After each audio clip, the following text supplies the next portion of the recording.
Kill us. Make it stop. Kill me. Kill me. Kill us. Make it stop. Kill me. Make it stop. Please. Pain. Please. Please. Please. You. Make it stop. Please. The cold. I just want to die. The pain. Help us. Help us. Kill me. Make it stop. Please. I just want to die. Help us. Kill us. Kill me.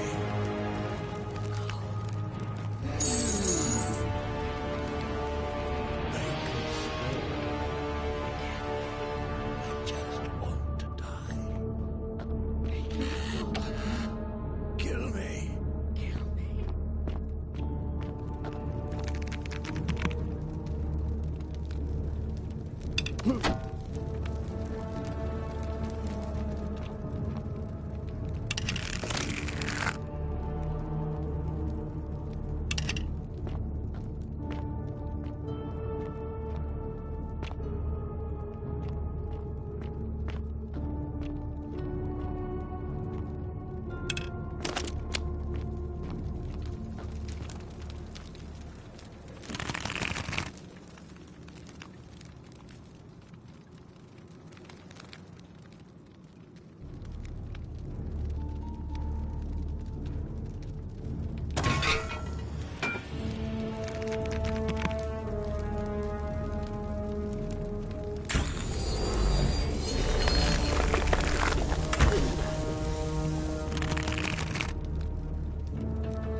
beloved Galatea, my attempts at freeing these souls from their golden prisons have not been going to plan. My first charge was a Greek woman who I called Iodame after the Athenian turned to stone by Medusa. Drilling through the gold that encased her, I was vindicated by the discovery that beneath half an inch of gold, which is so rigid it must be some kind of alloy, was living flesh. Unfortunately, this golden alloy seems to have fused with her skin, so removing it exposed the sinew and muscle beneath and appeared to cause her great pain. At first, I braced myself, expecting that inflicting such pain would break the golden rule, and yet, somehow, it did not. It seems whichever god is responsible for imprisoning these poor souls does not care about their suffering at all. They are forsaken. Undeterred, I pressed on, working late into the night, attempting to remove the golden layer that encased her as delicately as I could. Eventually, I was able to free most of her body, but when I released her from her restraints, her first act was to lunge for my throat, clawing at me with all her strength and those sharp metal talons. This was my thanks for trying to save her. Whatever possessed Iodame to attack, she was clearly not a suitable subject for my experiment, and I was forced to lock her inside an isolated wing of the palace and bar the door. As I continued working on others, I could hear her flailing and launching herself at the other side endlessly. Regrettably, my other experiments bore similar results, and after relocating a few times, most of the palace is now too dangerous to work in. Still, as much as my heart aches to know that you're suffering, I cannot risk attempting to ungild you yet. Not until I have perfected a method that will bring you back to me, whole in both mind and body, and ensuring your humanity is preserved. I promise you this. One day we will be together, even if I have to free every last statue in this god's forsaken place.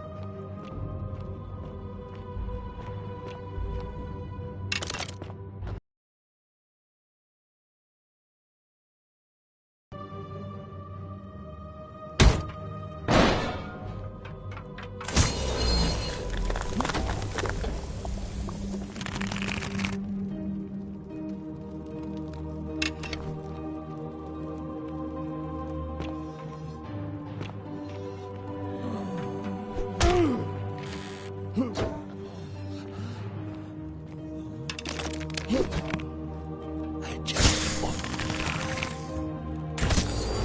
I just want to die.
And you must be the wretched snake who broke into my palace and disturbed my experiments.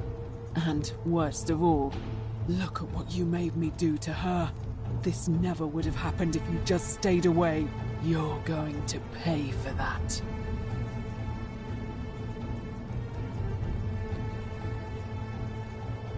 And do you think I care about that? I don't care what happens to me, as long as you get what you deserve. Liar! I locked and barred the gate. I left a message warning you all to leave me alone. I just wanted to do my experiments in peace, for her. And now look at her. You made me turn the most beautiful woman I've ever seen into this. Look at her. She's in agony. All I wanted was to spend my last moments with her, to see her beautiful face, to hear her speak freely, instead of in those cryptic whispers. But as soon as I began my work, she stopped whispering to me. And now I discover she started whispering to you instead. What's so special about you?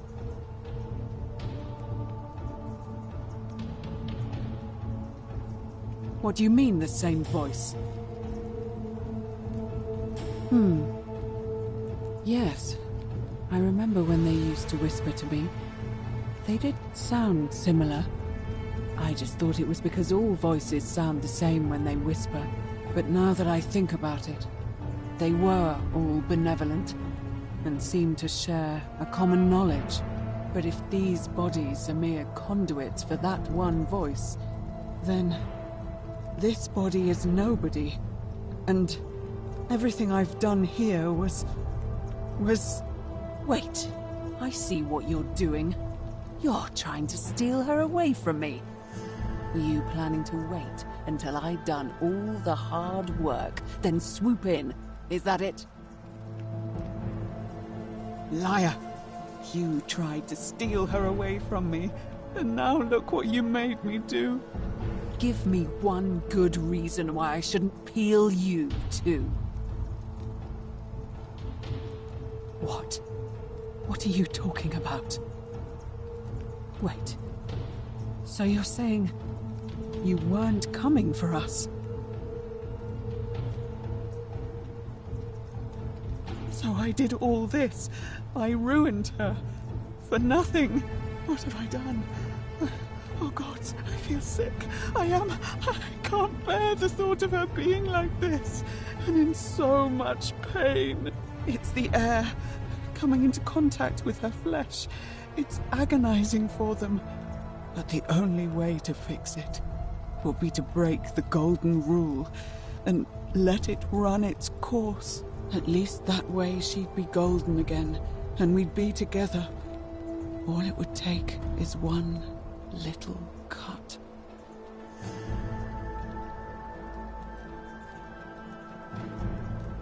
It's too late. There's nothing you can do. I have to do this. I'm sorry.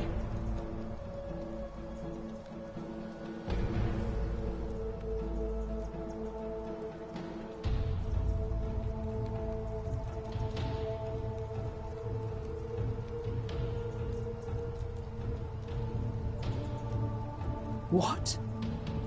How? Really? I'm not sure I believe you. But if you can undo this mess, I'll tell you what you need to know. But if you're lying to me, I'll break the golden rule and kill you and everyone else in this city. Understood?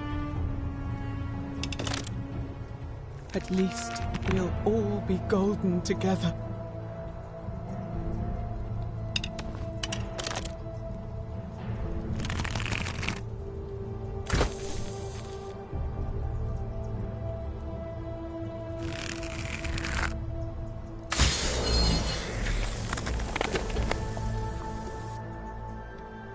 You did it. You took away her pain. I don't know what to say. Thank you, thank you. I swear I will never harm her again. I swear it. I'll stay here to keep her company. But these poor souls, what can be done for them? I've tried everything I can. I fear the only one capable of releasing them properly is whichever god doomed them in the first place. In any case, I must honor our bargain. The treatment for rheumatism is willow bark. I believe there's a pot of it already in the Shrine of Apollo. Now, please leave. The door here leads out onto the palace balcony. You should be able to make your way down from there. Go, and never return.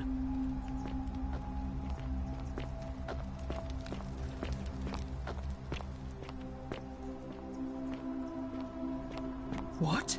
Are you still here?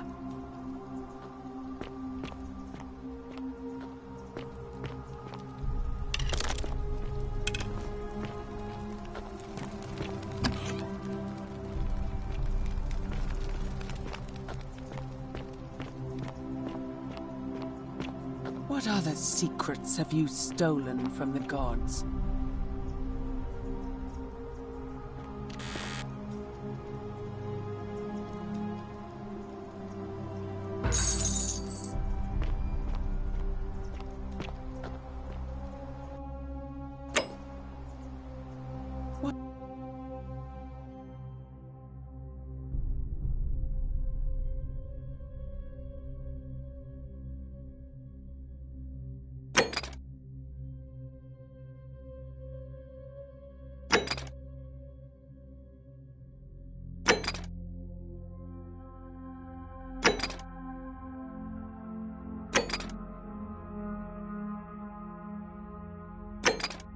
What other secrets have you stolen from the gods?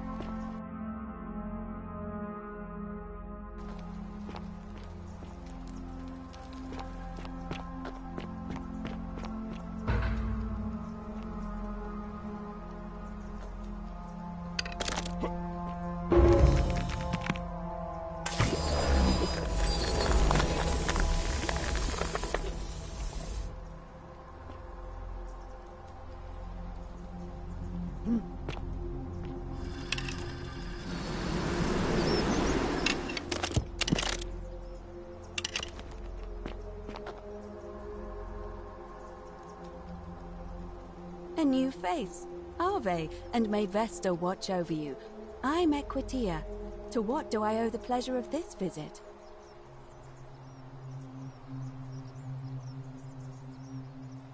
Oh my.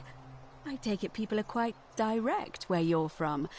I suppose it's quite charming in its own way. Usually, however, you wouldn't simply march up to a Vestal priestess and without due formality or courtesy ask, "What is your story?"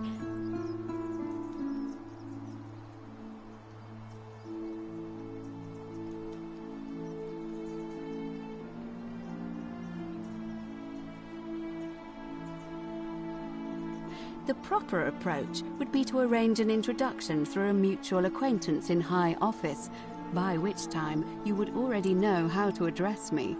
And then you would find a way to satisfy your curiosity rather more indirectly. But to be honest, I've often thought what an unnecessarily formal way to communicate that is.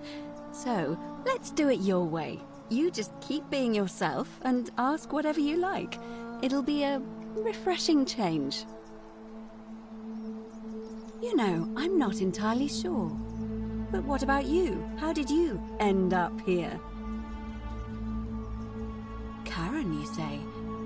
And nothing about that name seemed odd to you?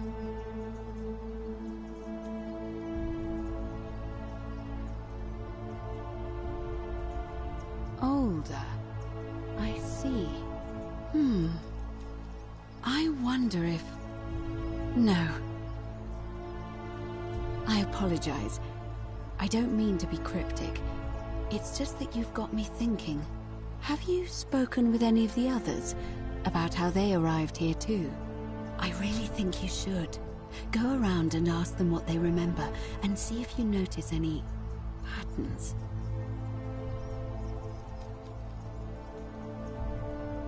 I know. I just don't want to see what happened to Livia happen to you too. Up until a few weeks ago, she was a perfectly productive member of our little community, darning clothes and cutting hair. She was always so chatty, always seeking out newcomers and asking them where they were from and how they wound up here. And then, about a month ago, she suddenly changed. She withdrew, stopped working and became despondent, started muttering to herself. Galerius and I visited her to see how we could help, but she just looked at us with this haunted stare, called us bloodless shadows, and told us we were ignorant of some pattern. Look, it could be unrelated. Perhaps she simply fell ill. Or, as Galerius suggested, the weight of the Golden Rule was too much for her. But there is a small chance that she learned something, saw a pattern nobody else saw, and that it broke her. I just don't want to see that happen to you. So be careful, will you?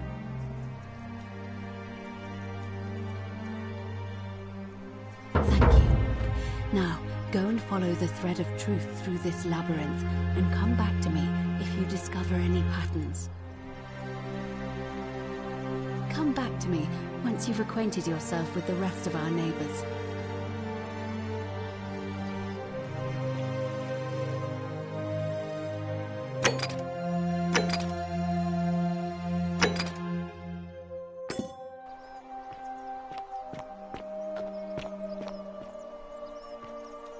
May Apollo keep you safe. Feeling all right?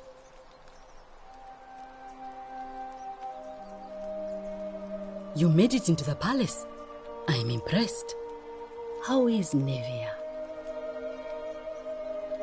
Willowback. I should have known. It was under my nose the whole time. That's very helpful. Thank you. If this works, it should settle Rufius down some. I have some right here.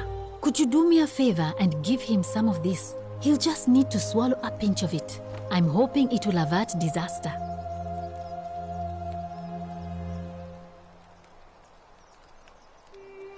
Thank you. I'm really glad you arrived when you did.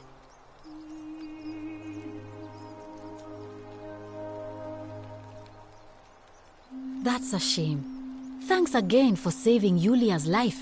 Apollo smiles upon you.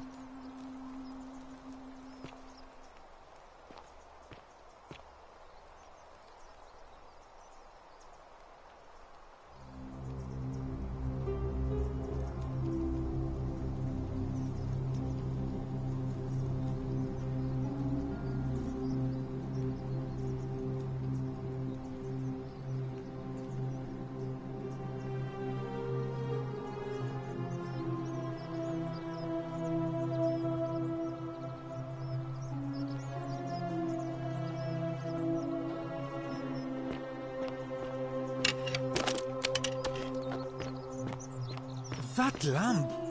Never have I seen its equal. Greetings, I'm Georgius. It gladdens me to see another foreigner in our midst. We must stick together, you and I. And I must say, my sartorial friend, your clothing is most extraordinary. Leather boots in place of sandals, trousers with precise stitching, and such a curious design. I have traveled distant trade routes from the markets of Damascus to the farms of India, and never have I seen anyone dressed quite like you. Tell me, I must know, from which exotic part of the world do you hail? Is this a riddle, or perhaps you mean to say you feel like you are ahead of your time? I feel the same way. Another reason for us to stick together. We will have much time here to get to know one another. But for now, do you require assistance? I know you do not require clothing, so information perhaps?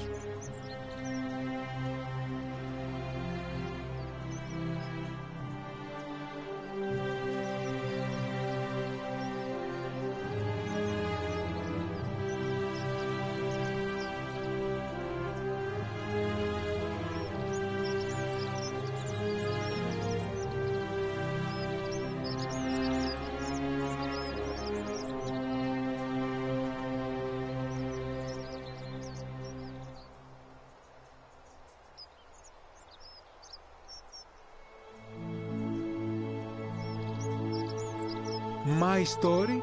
How kind of you to ask. I am a tailor and I run the humble shop in the forum.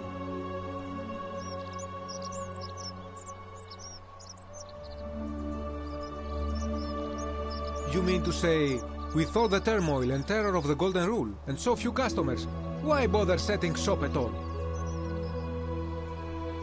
I'll tell you, it is precisely because of the Golden Rule that I wish to remind my friends of the importance of looking one's best. I say, the more of our customs we preserve down here, the more we can preserve a semblance of normality, the better our chances of keeping our health. Don't you agree? Oh, and there is another reason too. If we all end up as golden statues for future generations to marvel at, I don't know about you, but I would like to look my best. A good question. A very good question indeed. And I would be happy to tell it clearly myself. I remember I had just been to Rome to sell an extraordinary selection of wares, and drowning in coin, I decided to celebrate my success.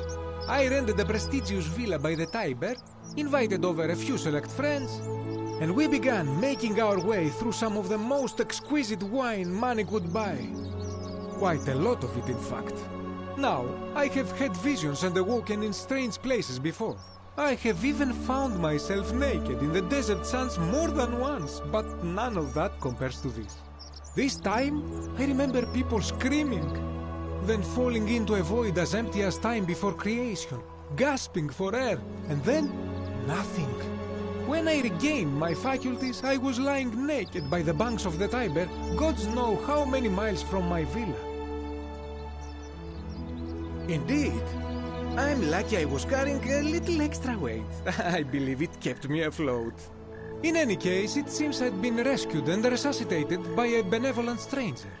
I went to find firewood for his campfire, stumbled across a cave, and discovered that trapdoor temple. And here I am. Anything you like.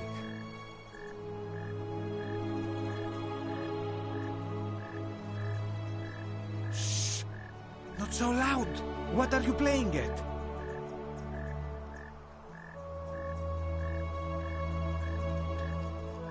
I must ask you to stop that at once!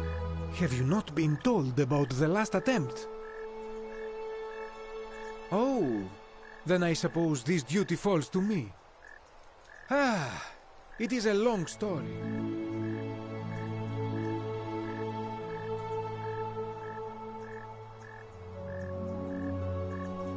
Of course, the first question any of us asks when we first arrive is, how do I escape? It is only natural after all. And scaling the chasm wall is out of the question, for it is simply too steep and too far. But as they say, if the wind fails, use the oars. And here the second option is to leave the way we came in, through the shaft above the bathhouse. See, the shaft is quite high, but if one gathered up enough wood, one could make a series of ladders and climb one's way out. They have. I am getting to that. There was an attempt made by resourceful fellows who lived here some years ago. They even decided to keep records of their escape attempt for posterity. Unfortunately, as soon as they began to carry the first ladder down the hallway, they heard a godlike voice saying the entire city, and that, tragically, is where their tale ends. So it seems that to merely attempt escape is to invite the wrath of whichever god oversees this place. And so I say, it is best to not even discuss it aloud.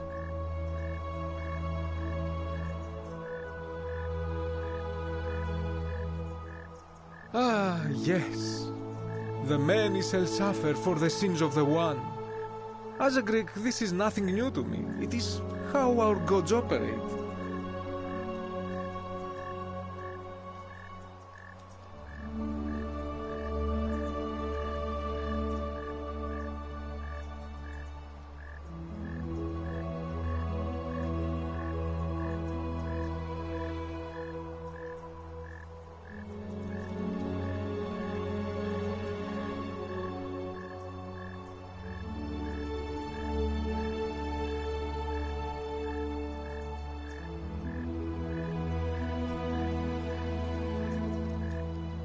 Have you not heard the tale of the god Hades? He was the first to learn this dreadful lesson when he abducted Persephone and imprisoned her in the underworld. When Demeter, the mother of Persephone, learned of this, she did not punish Hades, the guilty one. Instead, she changed the climate of Earth so that it became hot and dry. Nothing grew. The grain turned to empty husks and the rivers dried up. Innocent people died by the tens of thousands until at last the other gods were forced to act, lest they have no worshippers left. So yes, we know this rule. This has always been the case. The Golden Rule has merely brought it into focus.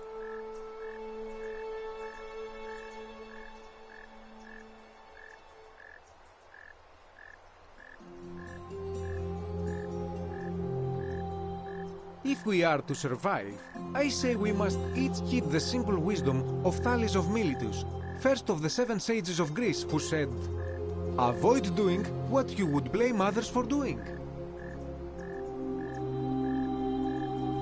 It does, doesn't it? But it is not enough for us to do this alone. For even if 99% of us adopt this principle, that will never be enough. Sadly, no matter how well we protect ourselves, the life's work of many good people can be undone in the blink of an eye by a single selfish act. Ah, the voice of experience. I am sorry for your loss, my friend. But on a lighter note, I will say one thing for the Golden Rule. For all their grim and haunting poses, these golden statues do make magnificent models for my clothing, do they not? That, my friend, is quite the dilemma. But after some reflection, I'm leaning toward voting for Malleolus. I do not enjoy the thought of another visit from Domitius if I voted the wrong way. Nothing comes to my mind, my friend.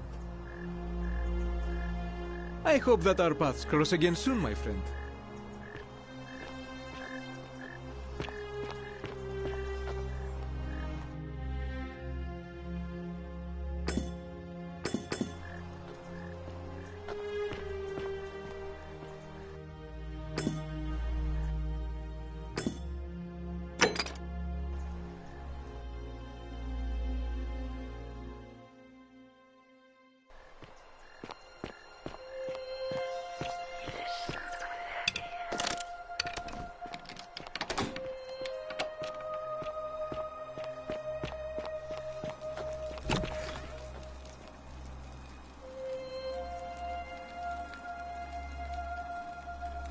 Oh, it's you again. Is everything all right?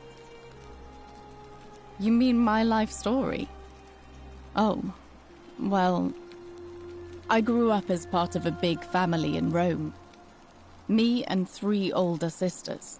Our father found good husbands for my sisters, but I wasn't, cut out for that kind of life. So he found me a job as a scribe for a prominent merchant. It was a good life for a while. Until 7 months ago when the fires came. My colleagues and I worked desperately to try to protect our warehouse. We must have had 100 workers passing buckets of water, chanting prayers to Vulcan, but they fell on deaf ears. The fire was relentless and it claimed everything. And everyone. Well, almost everyone. My employer told me to grab what valuables I could and flee for the Tiber, with the crowds. I remember diving into the river and then... The next thing I knew, I was waking up on the riverbank not far from here. Thank you. But to be honest, sometimes I think dying in that fire might have been a blessing, given what's happened since.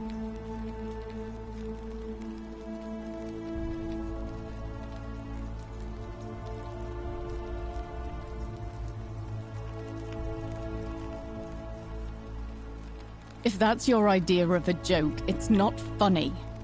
Go away.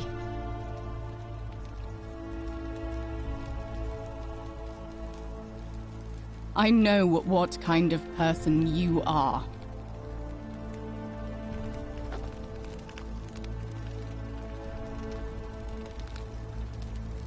feeling all right? That's a shame.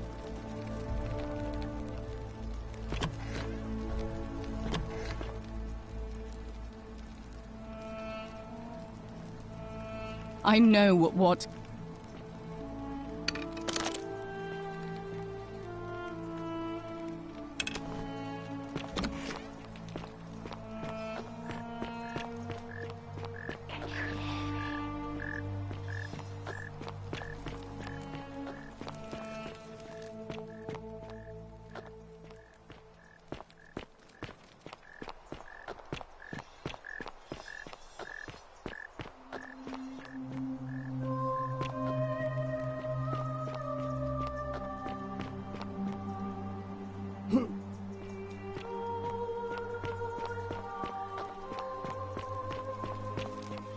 How did you fit the fire in the tube?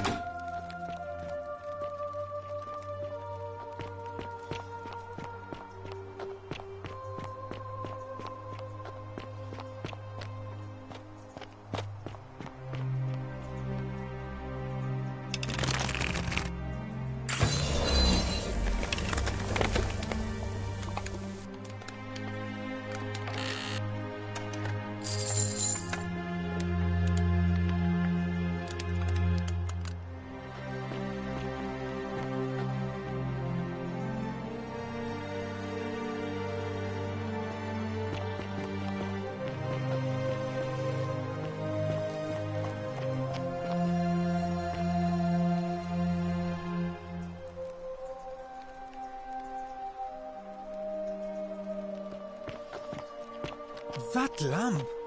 Never have I seen its equal.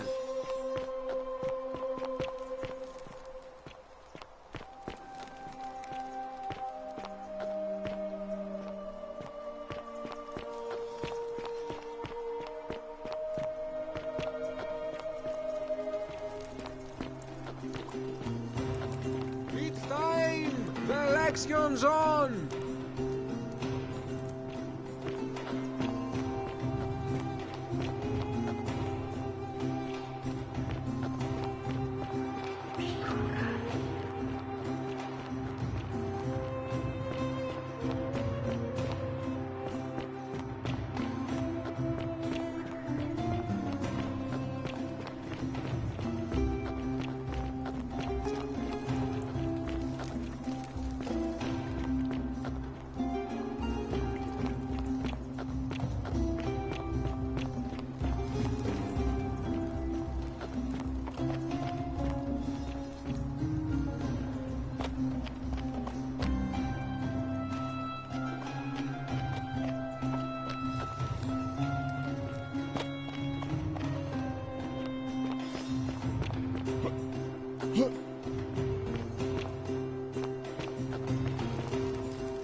As agreed, we shall dispense with ballots, and candidates will abstain from voting. Let's make this quick. As I say your name, call your vote. I'll start with you, Horatius. Sentius, of course. Georgius. Malleolus! Dacius. Malleolus. Galerius. I abstain. I'm just here to observe. Virgil. Malleolus. Rufius. Malleolus. And finally, Domitius. Malleolus. Who else? Decision. Your new magistrate is Marcus Malleolus Gurges. Hail, Magistrate Malleolus. I said, Hail Magistrate Malleolus. That's more like it. Thank you. Thank you. I am delighted and deeply honored to have been elected your magistrate. And now, I make this solemn promise to you, good citizens. Under my leadership, you will finally enjoy the freedom you deserve. No more shall you walk on eggshells, fearing simply to live and breathe, because the tyrant Sentius told you it was forbidden. For my first act as magistrate, I hereby announce a day of celebration to mark the end of an era. The myth of the Golden Rule is no more. The Golden Rule is real, you idiot. For his attempt to deceive us all, Sentius is hereby found guilty of treason against the Empire. What? I have committed no crimes. This is madness. His sentence, fight for his life in gladiatorial combat against Domitius. Here and now for your entertainment. You have no idea what you're doing. You're going to get us all killed. Wait, I exercise my right as a Vestal priestess to pardon him. I will not allow you to do this. You're showing your true colors now, priestess. Your corruption sickens me. Domitius, ignore her. Proceed. This is insane.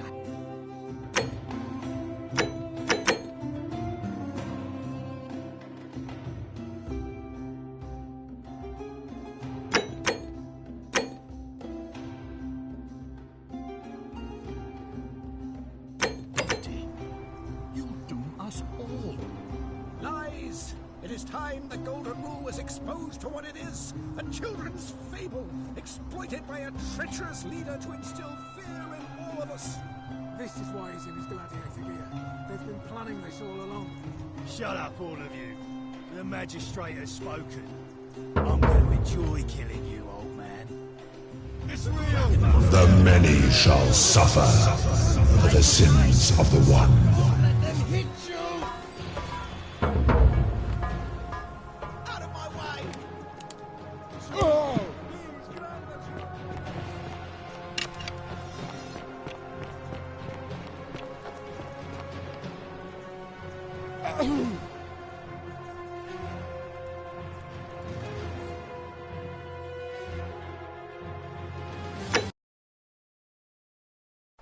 Come back to me once you've acquainted yourself with the rest of our neighbors. You are a misbegotten child of Pan.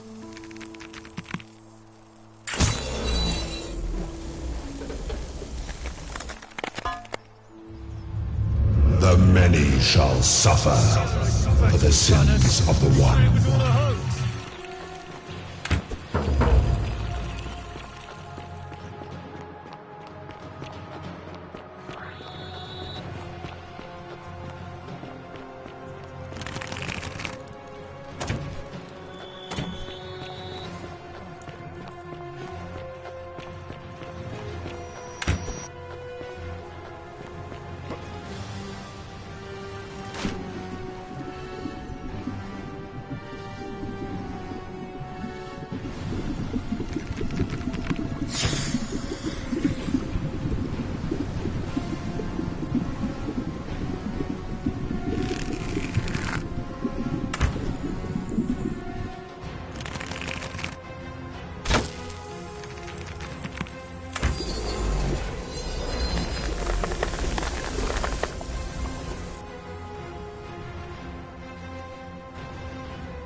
come back to me once you've acquainted yourself with the rest of our neighbors.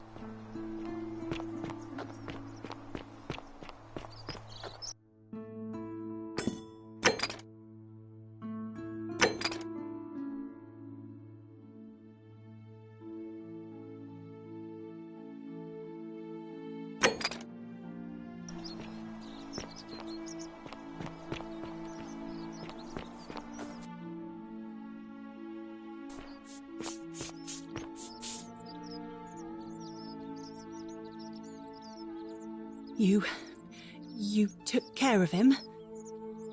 An accident? So, it's over? Oh God, it's such a relief. I really thought we were all going to die. I do have a question though. That shrine, the one I was going to hide in, did you know it was going to collapse?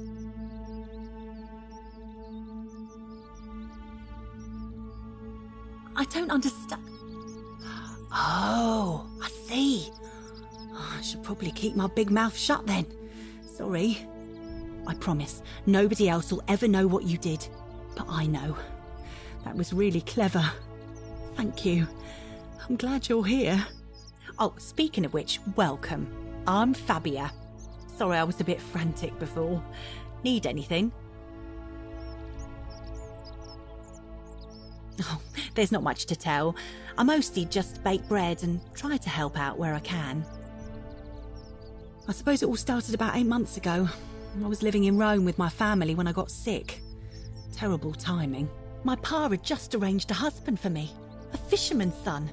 I was about to meet him for the first time when I came down with an awful fever. I spent the next week in bed. Pa paid priests to make offerings to Asclepius, a white rooster, then a goat. But nothing worked. In the end, they decided I'd do better outside the city. Clean air in the countryside would do me good, they said. But after about a day in a carriage on the Appian Way, I was getting worse, not better. I remember closing my eyes for a bit, and I guess I must have fell asleep, because when I opened them again, I was in a forest by a river. I suppose the driver took off with his fee and left me for dead. Can't say I blame him.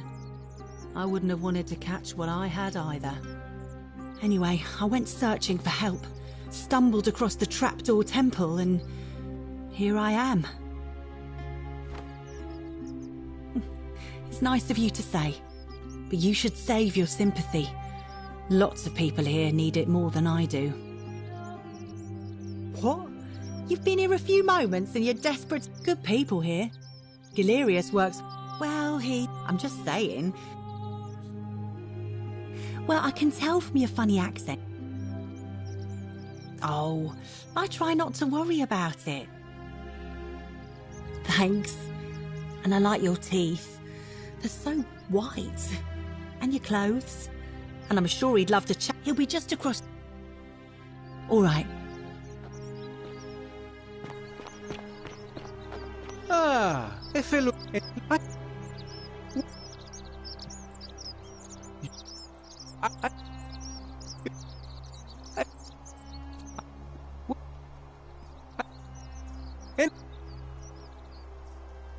Have you... Oh. See...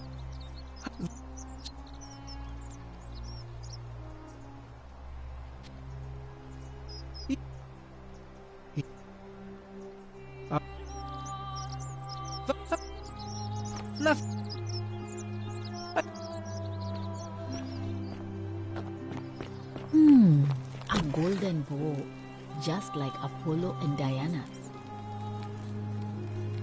Oh. Thank you. But if that's... I mean, all it really does... I've seen Mali. They've got people... I doubt it. I mean... I suppose... All right.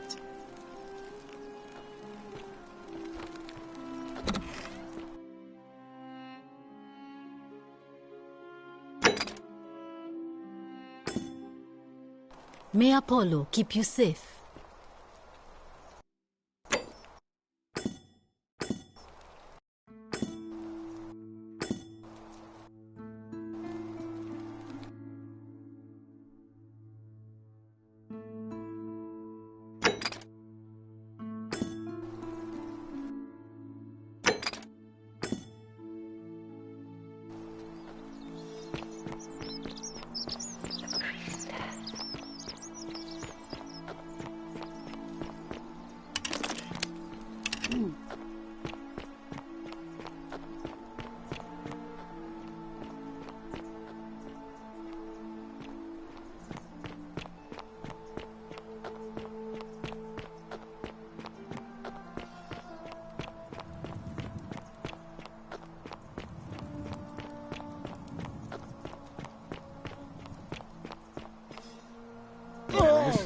Horatius?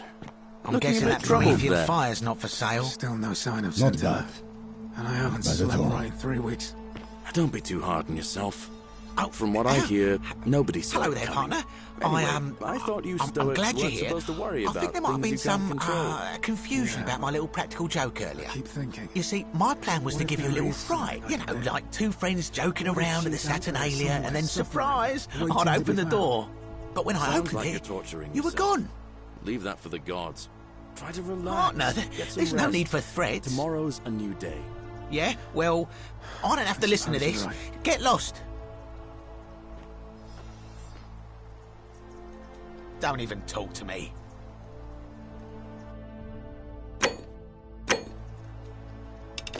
Capa merda! All weapons are to be tossed into the chasm. Magistrate's orders.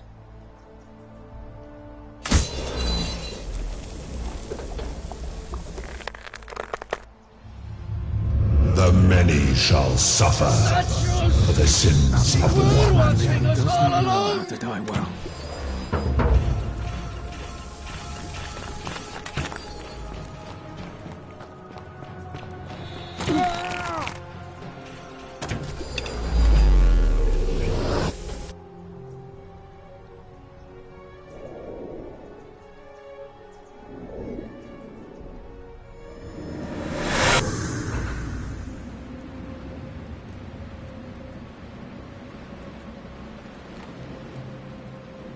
Oh. Hi there. Gave me a bit of a fright. Thought I was in here alone. I'm Al. Well, here I am. I'm sorry, I didn't catch your name. Funny you should ask. I was just reading an old tablet I found here. Well, trying. My Latin is kinda rusty, but the last entry mentioned someone with the same name. It described an event about 2,000 years ago. Someone with your name appeared in the city out of the shrine of Proserpina and murdered a local magistrate, breaking some kind of ancient law. It said that the voice of a furious god rang out, and the ground trembled and statues sprang to life, firing arrows at the city's inhabitants. Apparently, as the citizens screamed and died in pain, the stranger just vanished in a flash of light. What? You're saying you were here 2,000 years ago? I'm not sure I understand. I'm sorry, come again? Let me see that. God, why does this writing look so familiar? I've spent a lifetime in this place going around and around in circles. This is disturbing, but I don't understand how I could have written it. I'm not following.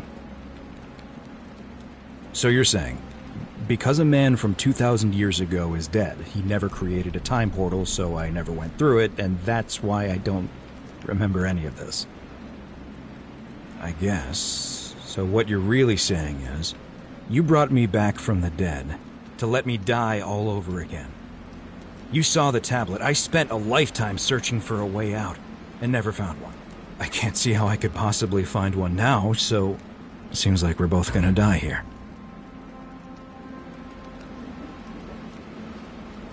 How can you say that? You murdered a man in cold blood, and now there's a city full of dead people. And it's only a matter of time before we join them. I guess all those old Latin inscriptions were right. Pro peccata unius multis dolabunt. The many shall suffer for the sins of the one.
Whatever's in that great temple up there on the bluff, I bet it's worth a fortune.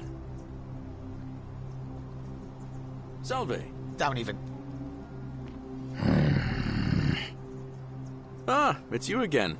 Hope you're settling in, friend. Now, what's on your mind? All right, see you. Fear is proof of a degenerate mind. Ah, it's you again. Hope you're settling in, friend. Now, what's on your mind? Well, it's a long one and kind of sad, but I don't mind telling it. All weapons I'm are a to be farmer. tossed into the Always chasm. have been. Magistrate's I grew up in a orders. small village in Britannia, Camulodunum, with my parents and 2 little sisters. Lovely part of the world. One day, when I was about 20, my father and I were in the top paddock, loading our cart, when some Roman legionaries came along, demanding produce for their men. My father told me to run into the house for his axe, and so I did. I sprinted so fast I almost threw up, but by the time I got back, he was bleeding out on the ground, and our cart was empty. That was my first encounter with the legions. My mother died of a broken heart soon after, and things went downhill from there. I took over the farmstead, but I was young. It was a struggle. More raiding started before too long. We'd come outside in the morning to find animals missing, our stores pillaged. These Legion thugs just took whatever they wanted. One night, when my sisters and I had nothing left to steal, there was a knock at the door. I knew who they were, and what they wanted. I got my father's old axe, pulled the door open real quick, and before that soldier knew it, split his face right down the middle. But there were more of them. I never saw how many, because the next thing I knew, I was waking up with a mouth full of dirt and lungs full of smoke. My home was reduced to ash. My sisters, dead. And they left me alive to see what they'd done. Still burns whenever I think about it. Yeah, well, I wasn't the only one this happened to. It wasn't long before Boudica led thousands of Britons in a rebellion against the Romans. Unfortunately, there were just too many of them. And those of us who survived, they enslaved. So, then I found myself being transported all the way to Rome to be sold to the highest bidder. I spent a few years working for my new master, learning the Romans' ways, Romanized my name and everything. Tried to escape a couple of times, but they always found me, and I'd just end up right back where I was. I'd probably still be there too, if it wasn't for the stampedes breaking out.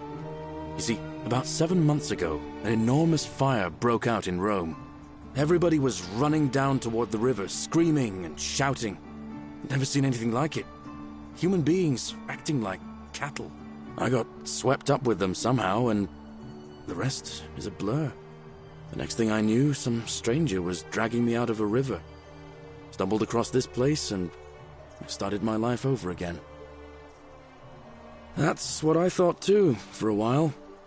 But it seems the gods aren't done tormenting me yet. See, I finally had my own farm again, safe from the grasping hands of the Romans. Or so I thought. Until Sentius the Decurion demanded I hand over all my produce. It's for the good of us all, he says. Only he takes the best bits for himself, of course. He even told me if I refuse his demands, I'll break the golden rule. I'm not sure I believe him, but then, what if he's right? So, it turns out our dear old magistrate is no better than the Legion thugs who took everything from me. And I'm right back where I began. But don't you worry, Nemesis is waiting. And he'll get his, one day. He'll get his. Forget I said that last part, will you?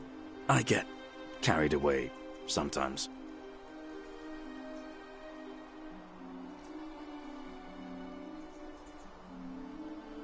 Thanks, friend. I knew I liked you. Anyway, that's enough of me rambling. Was there something else you wanted to talk about?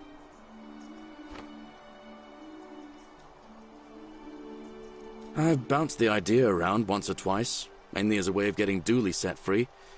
God knows Sentius is never going to do it. But from what I hear, Malleolus has the election stitched up. Nobody's gonna take him on and win. And maybe that's not such a bad thing. I mean, he talks a lot about freedom, so I'm hoping if he's elected, he'll release Dooley from his cell. And that's good enough for me.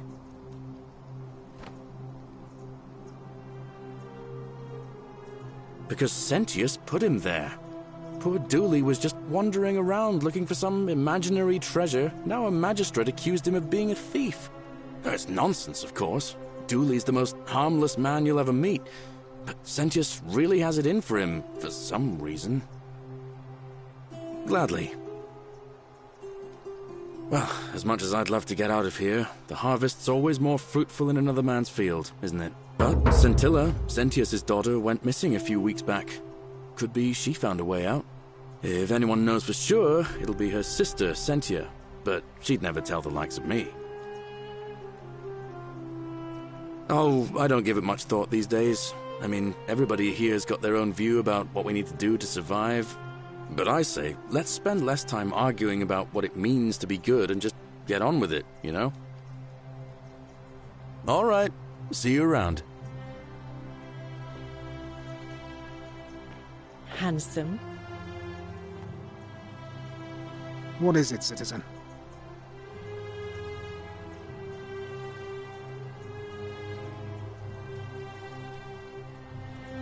I'm a legionary of the 1st Italica, but there's not a lot of fighting down here.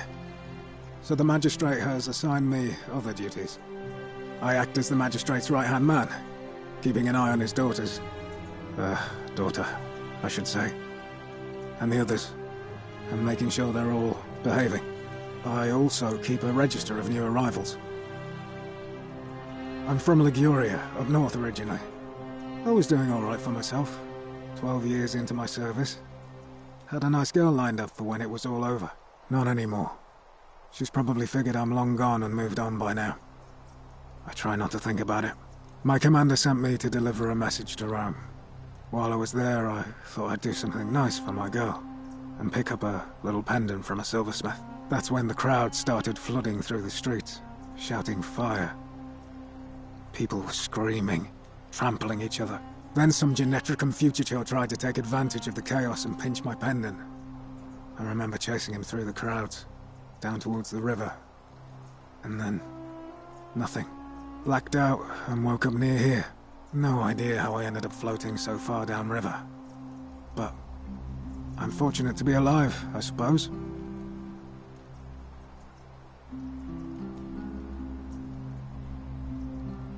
Ah, don't be. As Seneca the Younger said, difficulty strengthens the mind, as labor does the body. That said, Scintilla's disappearance has been more difficult than I'd care to admit.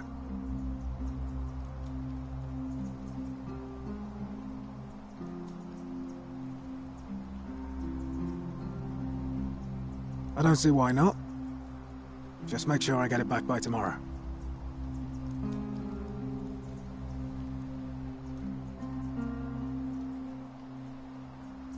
Not sure why you said it like that, but whatever.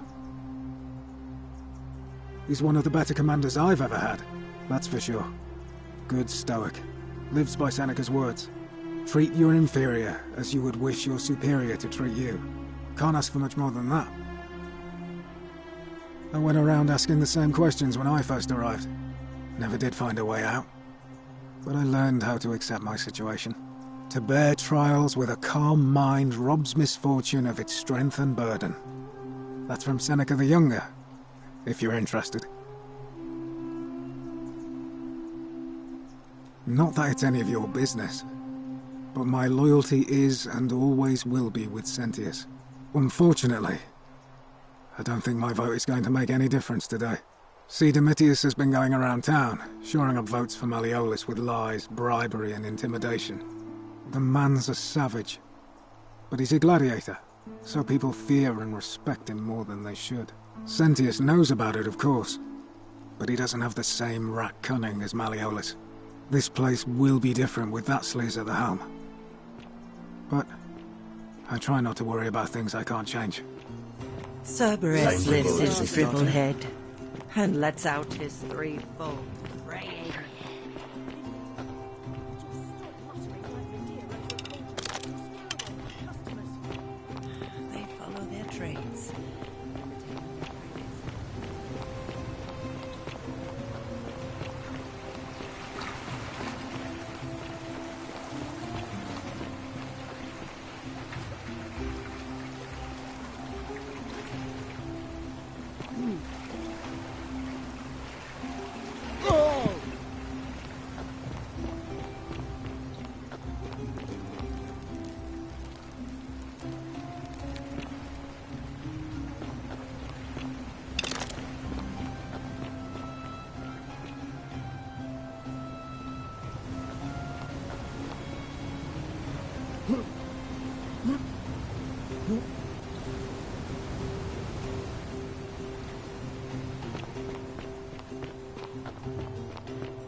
The many shall suffer for the sins of the one.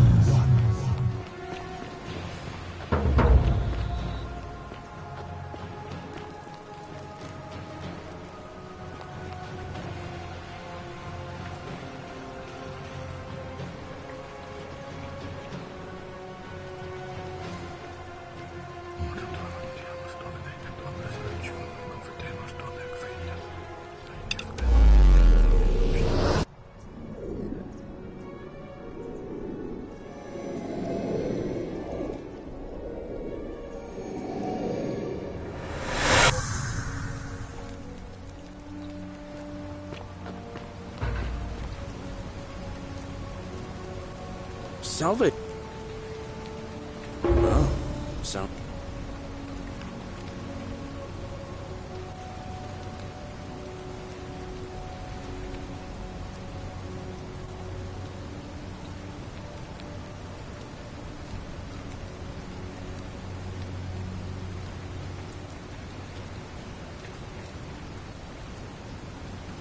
Yulia? Oh no. All right, I can do that. All right, let me see.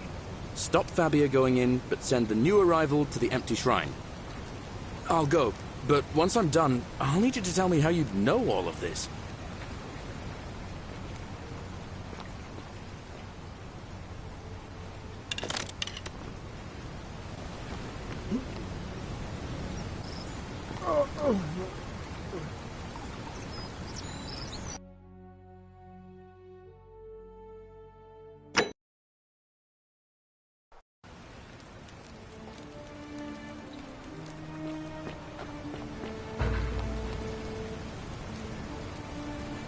Salve. Oh.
Oh my, I've never a new face. Oh. Interesting. I'm not sure why you're telling me, but you've come to the right person. Did you find a pattern then? What have you noticed? Yes, I suppose that could be something. But then most of us do tend to carry coins on our person, don't we? What else?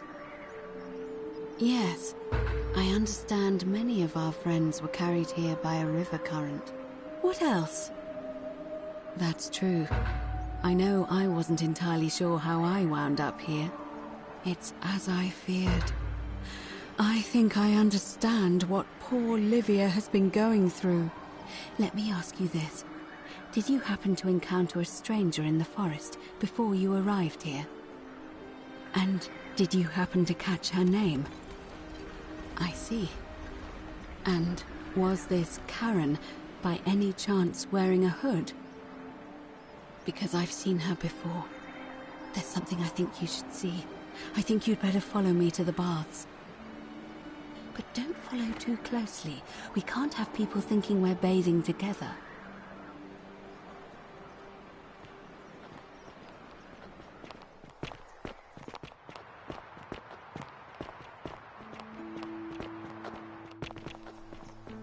Salve again, friend. I went and did as you asked, and it worked. How is it possible that you've just arrived here and you already know everyone and exactly what's about to happen to them?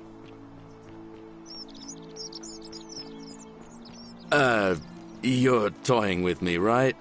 You're a bit like... Oh, what was his name? Sisyphus. Yeah, that's the one. Old King Sisyphus. Sisyphus was a Greek king a long time ago. For daring to think he could outsmart the gods, he was given a terrible punishment. He was forced to push a great boulder up to the top of a hill. Only, just as it reached the top, it would roll all the way back down to the bottom, forcing him to start over and over and over again, for all eternity. Just like you. Actually, now that I think about it, there are a bunch of old stories about the gods punishing people by making them do the same futile task over and over. Tantalus was made to grasp at fruit on a tree he could never quite reach.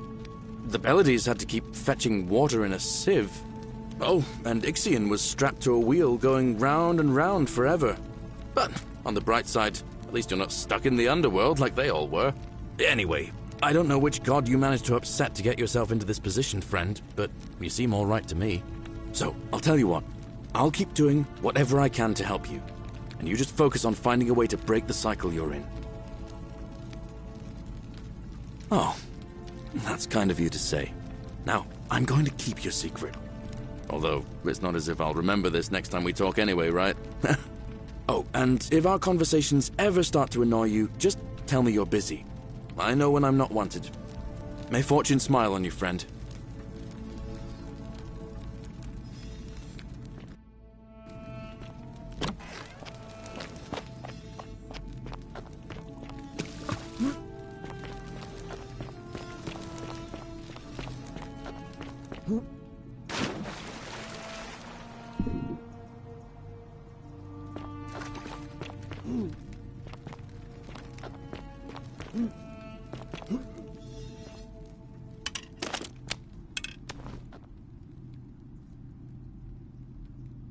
All right, you're here. You were asking how I knew the young woman you met by the river was wearing a hood. Here, look down at the bottom of the baths. It's a little hard to make out in this light. If only we could see. Oh, what a marvelous lamp. But do you see it? Somebody waking up by a river in a forest to find a hooded figure with a coin. It's just as you described it, only your pronunciation is a little off. The name you heard wasn't Charon. It was C-H-A-R-O-N, as in Charon, the ferryman of the dead. Charon, who, in exchange for the right coin, helps the souls of the newly deceased cross the Styx, the river that separates the land of the living from the land of the dead. When I dragged you out of the river, I thought you were never gonna wake up. I checked your pockets for ID, but all I found was some loose change. Feels like I've spent my whole life in a dead-end job with an endless commute. Sorry if I sounded cagey, it's just that I don't always get the best reactions when I introduce myself. My name's Karen. There are a bunch of old stories about the gods punishing people by making them do the same futile task over and over. But, on the bright side, at least you're not stuck in the underworld like they all were. I'm so sorry, my friend. I'm so sorry. I take it you know what this means. I'm afraid so. It's all starting to make sense. All these people whose last memory was running from the fires toward the river. It seems none of them escaped with their lives after all. Perhaps we should be grateful they don't remember their final moments. It also tells us that the Golden Rule is the work of Pluto, the god of the underworld, and why his epithet has always been Father of Riches. I know it's a lot to take in, and you look as if you have questions, so I'll try to answer them if I can.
That was my first thought too.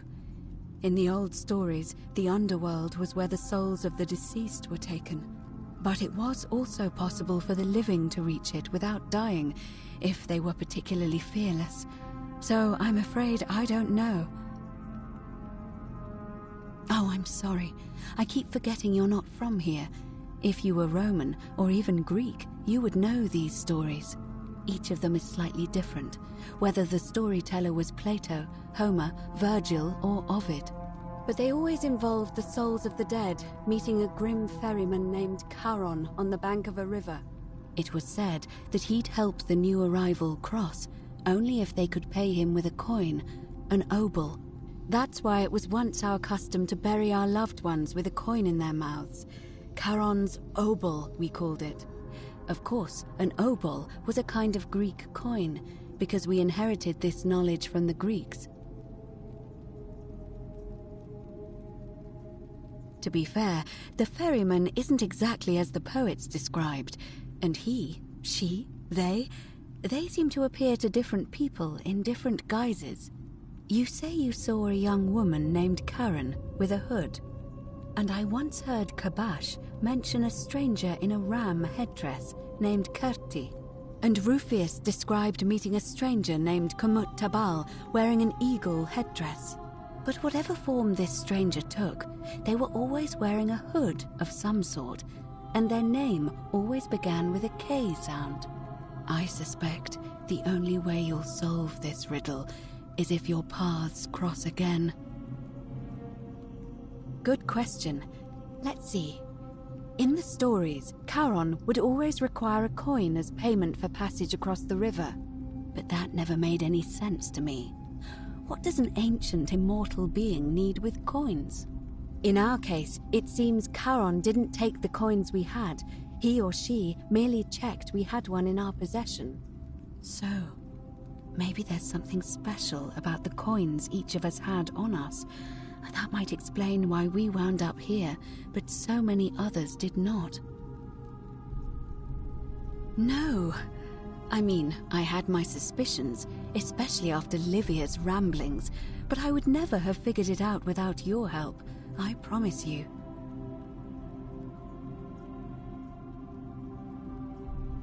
Now that we know where we are, we have to figure out what to do about it, if we don't want to be cast into gold for eternity. We don't have much to go on, except the old stories. I remember 4 in particular about heroes in the underworld. Hercules, the demigod and son of Jupiter, Orpheus, a Thracian poet, Sisyphus, a king of Ephyra, and Aeneas, a Trojan hero. Hercules was able to leave the underworld because he cowed its god with his strength. Sisyphus and Orpheus both relied on their wits instead. They persuaded the goddess of the underworld, Proserpina, to help them escape. And finally, Aeneas was able to escape with the help of a spirit guide, who led him through a secret gate. So it seems you have 2 options: to confront the god of the underworld head-on, or find a way to escape with the help of Proserpina or some other guide.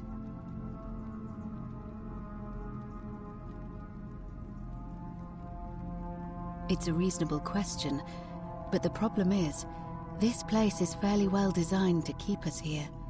There's no way to climb up the shaft. And even if you could build a ladder big enough, just trying it would break the golden rule. We know that, thanks to the writings left behind by those who've tried. All Romans try to avoid saying it, and the reason is quite simple. He might hear us. You may refer to him as Pluto, if you wish, but you'll only be calling attention to yourself. Do so at your own peril. Shh! Is everyone so blunt where you're from? Oh! That option would be the boldest, but also the only way to learn the truth about the Golden Rule, and maybe even put an end to it. As I said, Hercules managed to overpower the god of the underworld, but he was a demigod. Forgive my candor, but you are no Hercules. Are you telling me that you can? I won't pretend to understand exactly what that means, But if that's true, then perhaps you stand a chance. So, if you want to confront him, I'll help you as much as I can. Who knows? Perhaps your name will be uttered in the same sentence as Hercules one day. But first, you'd need an audience with you-know-who, and for that, you'll need to enter the great temple overlooking the city. The problem is, the door has been sealed shut for as long as I've lived here, and there doesn't even seem to be a keyhole. I suspect the answer lies in the desecrated obelisk in front of it. I'm not sure if you noticed, but there are 4 plaques missing from its base. It looks as though somebody, or a series of somebodies, forcibly removed them, and in doing so, dishonored and angered our divine keeper. If you could recover and replace all 4 of those missing plaques, I imagine he might be willing to receive an audience again. It's the towering stone monument with 4 sides and a pyramid-shaped head that stands before the great temple, a dedication to the god of this place. You'll find them all over Rome, but of course they were looted from Egypt many years ago. It seems one of them made its way here too, although how is a mystery. However, this one is unusual in that each of the 4 sides is decorated in a different style: Roman, Greek, Egyptian, and another I don't recognize. That means you'll need to recover 4 different plaques: Roman, Greek, Egyptian, and a 4th, a mystery plaque. Good question. To answer that, we first need to ask who would have defaced the obelisk in the first place. It would have had the god's name engraved into it, so it may be that whoever desecrated it wanted that name to be forgotten. And there's only one group of people I know of who might want to do that. There's a cult in Rome that often argued there is only one true god. Theirs, of course. They've been known to start fires, as well as deface religious monuments whose existence challenged their beliefs. If I were you, I'd go looking for them. Of course, they've all been in hiding since the fire last year, so finding them won't be easy. But I did hear a rumor they have a secret shrine somewhere in the city. Perhaps, if you could find that, you might be able to recover the Roman plaque. I don't know. But perhaps you should begin your search with the local Greek fellow, Georgius. His store is in the Forum. Perhaps Kabash, our Egyptian resident, would be able to tell us. Unfortunately, he disappeared weeks ago. But I did hear Aurelia is peddling rumors about him at the tavern, so perhaps you could talk to her, or just take a look in his room. I'm afraid you're on your own with that one, but perhaps finding the other 3 will illuminate the way. As I mentioned, both Orpheus and Sisyphus were said to have persuaded Proserpina to help them escape, and Aeneas was guided to the exit. The problem is, those are the stories of a poet, a self-aggrandizing king, and a brawler about their own heroic deeds, so they should be taken with a grain of salt.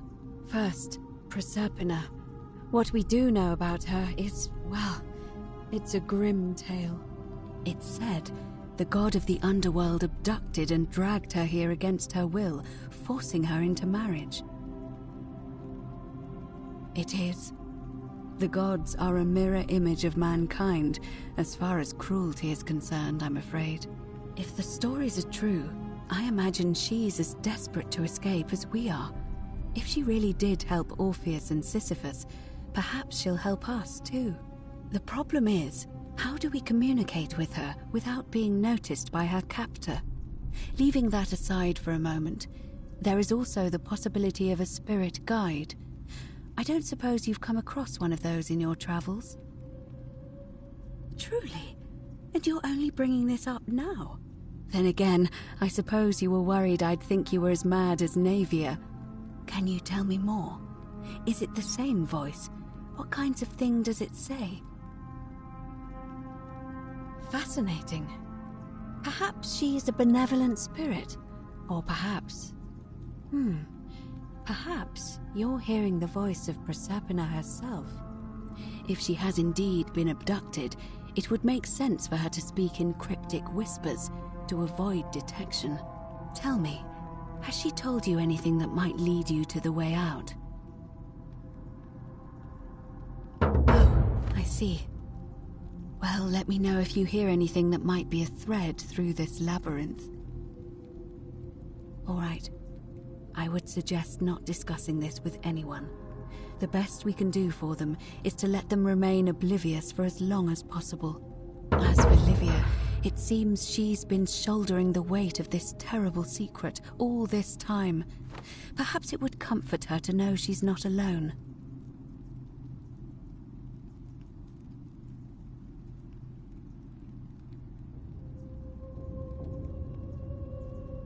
In any case, time is of the essence, so you'd best begin. May Fortuna guide you. Although you may not need her with Proserpina on your side.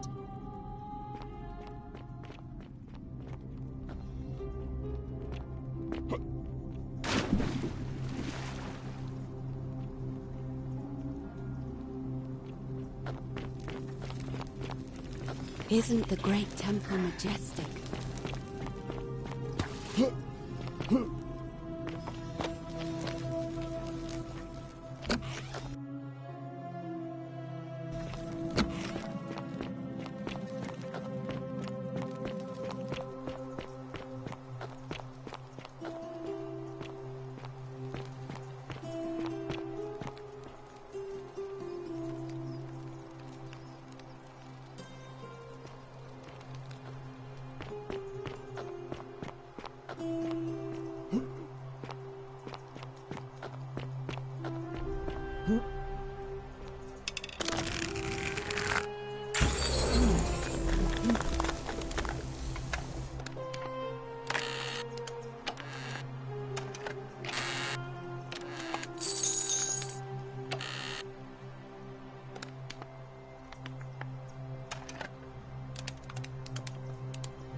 Cerberus lifts his triple head and lets out his threefold braying. Livia, would you stop muttering like Medea over a cauldron? You'll scare away my customers. They follow their trades, imitating their previous lives, but they are ignorant. This again. You're in a world of your own, aren't you?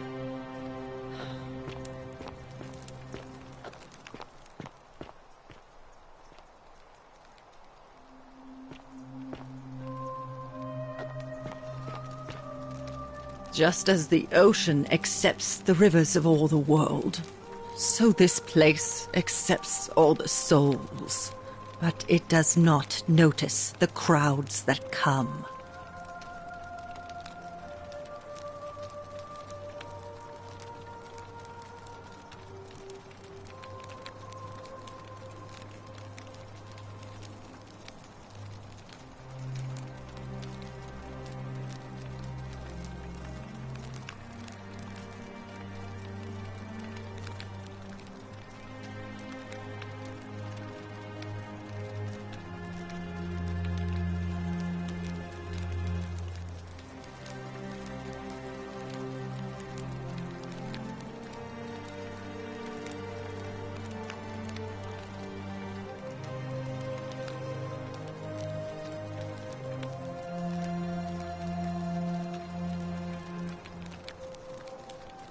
Say it. Speak its name. Then it is true. I was right. I thought I saw it, but when the rest of them could not, I kept thinking I must have gone insane. I had to tell myself it was true over and over again, until I wasn't sure if I was deceiving myself. I must apologize if my words seem cryptic. I'd found comfort in reciting the Metamorphoses by our great poet Ovid. He gives such an uncanny description of this place. I cannot help but wonder if he himself came here. Would you like to hear it?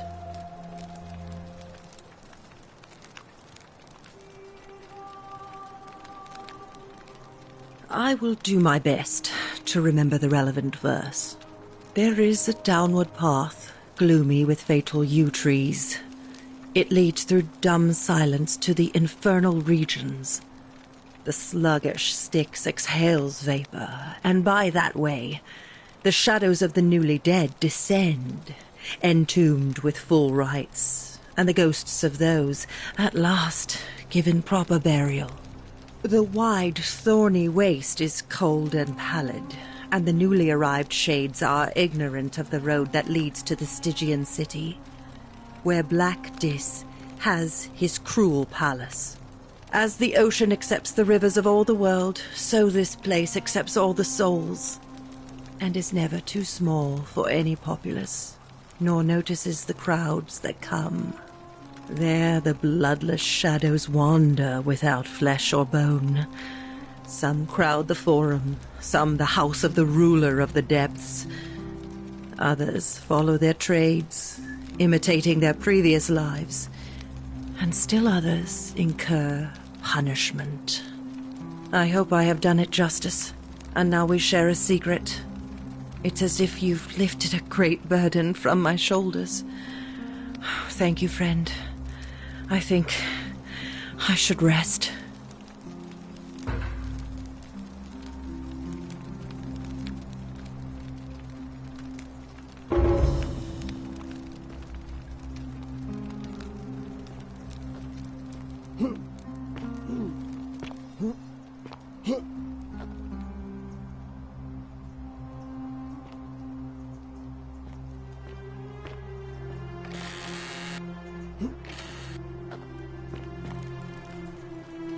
Friend, you have given me hope. May you follow in the footsteps of Hercules and return to the light of day.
Arve again.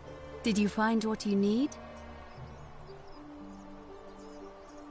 It must be completed by dusk, just the same as any other official business. It'll be between Sentius, the incumbent, and Malleolus, the challenger. Why do you ask?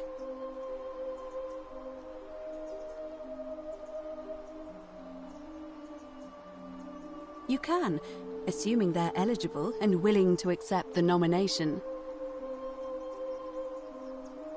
I like the idea, but I know Galerius well, and his position has always been that he won't run unless Malleolus withdraws. It was only yesterday that he said to me he'd only ever run if it was absolutely necessary to make sure Sentius wasn't re-elected.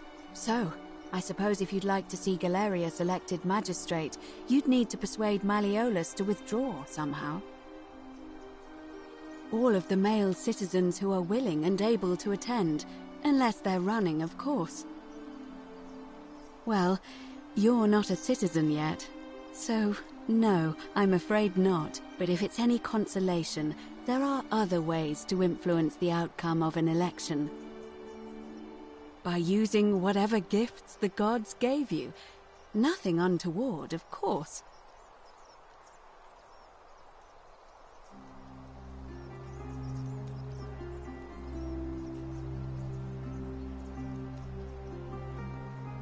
I'm responsible for announcing it and making sure the procedures are followed.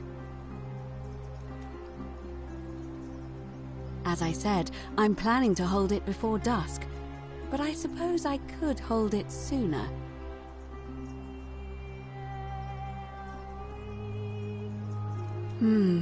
Yes, I have overheard some... Very well. Citizens, it is time. Let us meet to elect our magistrate. Election starting.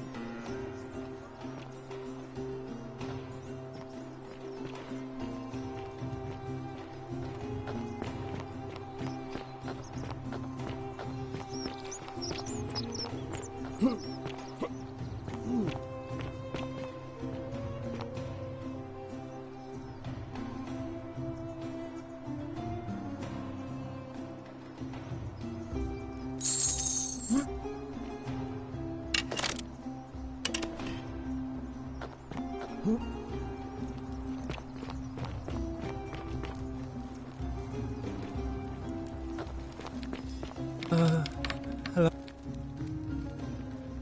My friend Hannibal used to look after me. He said he gave me this key. All I remember is he said something about now nobody looks after me. Hannibal, you're...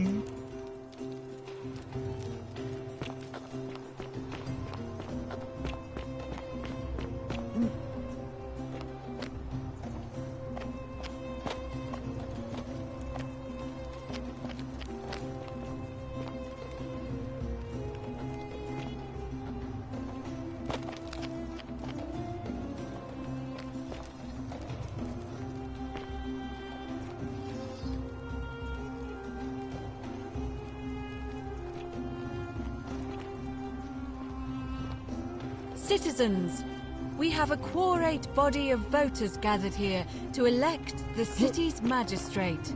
The candidates are Sextus Sentius Imperiosus and Marcus Malleolus Gurges. As agreed, we shall dispense with ballots and candidates will abstain from voting. Let's make this quick. As I say your name, call your vote. I'll start with you, Horatius. Sentius, of course. Georgius. Sentius. Dacius. Malleolus. Galerius. I abstain. I'm just here to observe. Virgil. Malleolus. Rufius. Malleolus. And finally, Domitius. Malleolus. Who else?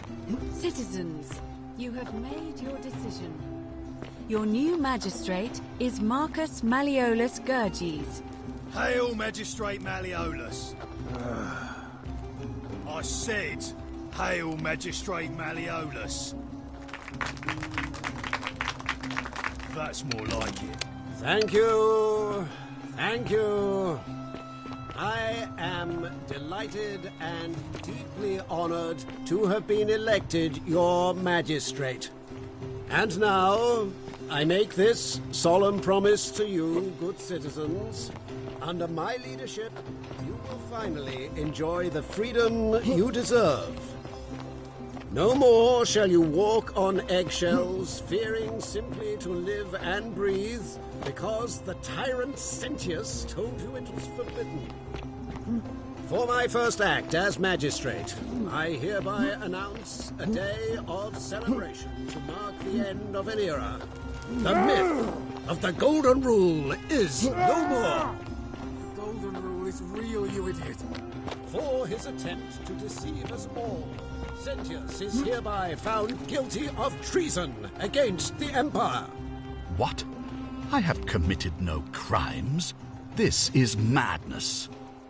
His sentence: to fight for his life in gladiatorial combat against Domitius.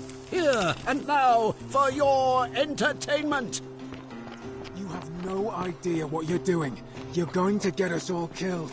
Wait, I exercise my right as a Vestal priestess to pardon him. I will not allow you to do this. You're showing your true colors now, priestess. Your corruption sickens me. Domitius, ignore her. Proceed. This is insanity. You'll doom us all.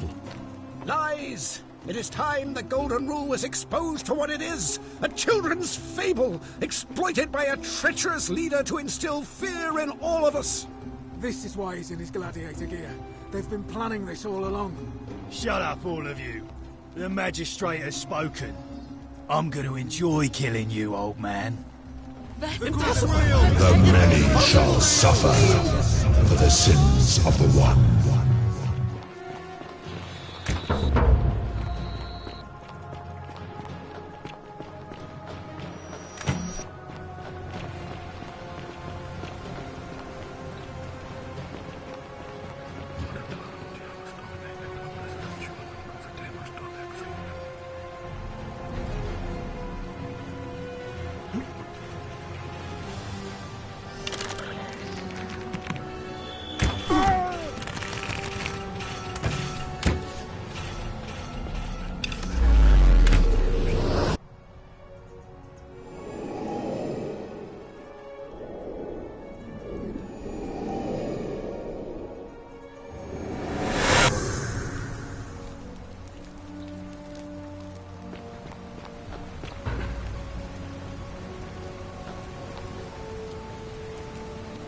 Salve, friend.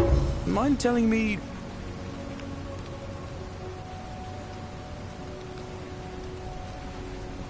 All right, then.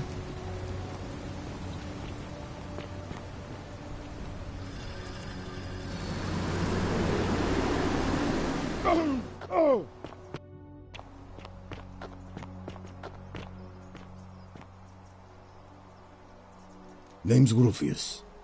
Better watch your step. Can't talk long. Got to stay sharp, but... family's from Seleucia on Tigris. Babylon province. But I've been roaming a long time now. Even joined the legions. The 6th. The one they call Ironclads. Isn't the Great Temple majestic? Same way as everyone else. Because we're all in grave danger. Is it not obvious? Magistrate made me toss it in the chasm. Stupid. Going to have to improvise now. If you were dealing with what I am, you wouldn't be either. Nobody is supposed to know about that. Did Lucretia tell you? Look, I haven't been at my best lately. All my joints ache constantly, and the pain. It has a way of messing with your head. I get stirred up by things that shouldn't bother me, and then there's the statues, and my doubts about my faith. And I just want to scream. You want to help me? Do what Lucretia hasn't been able to do. And find me something to make the pain go away. Until then, get out of my face.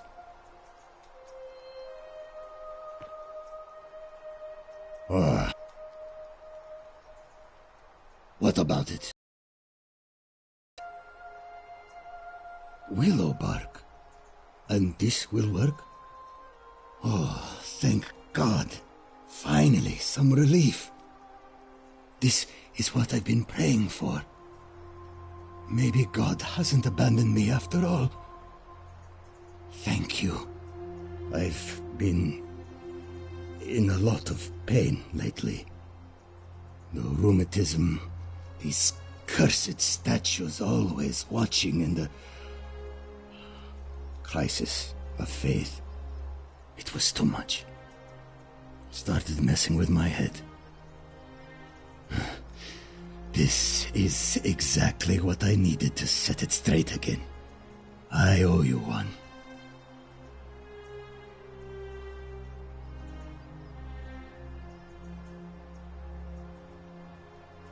No idea what you're talking about.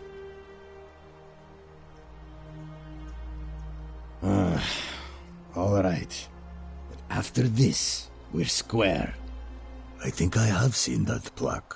Sorry I lied. Can't be too careful these days. Head into the caves behind the theater. Turn right, then right again. Oh, and here. You'll need this key.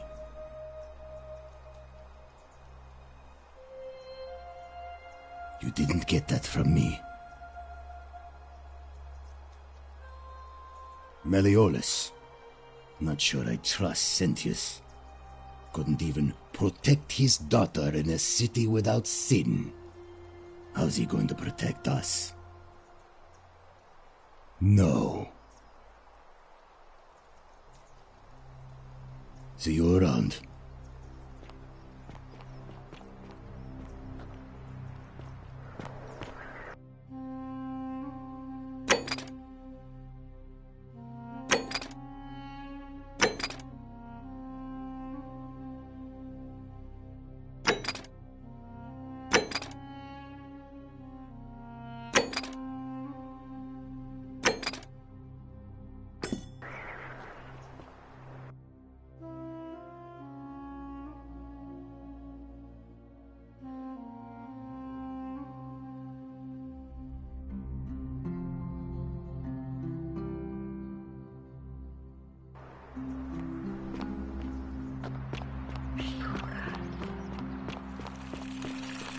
Thea is proof of a degenerate. Hey, Horatius.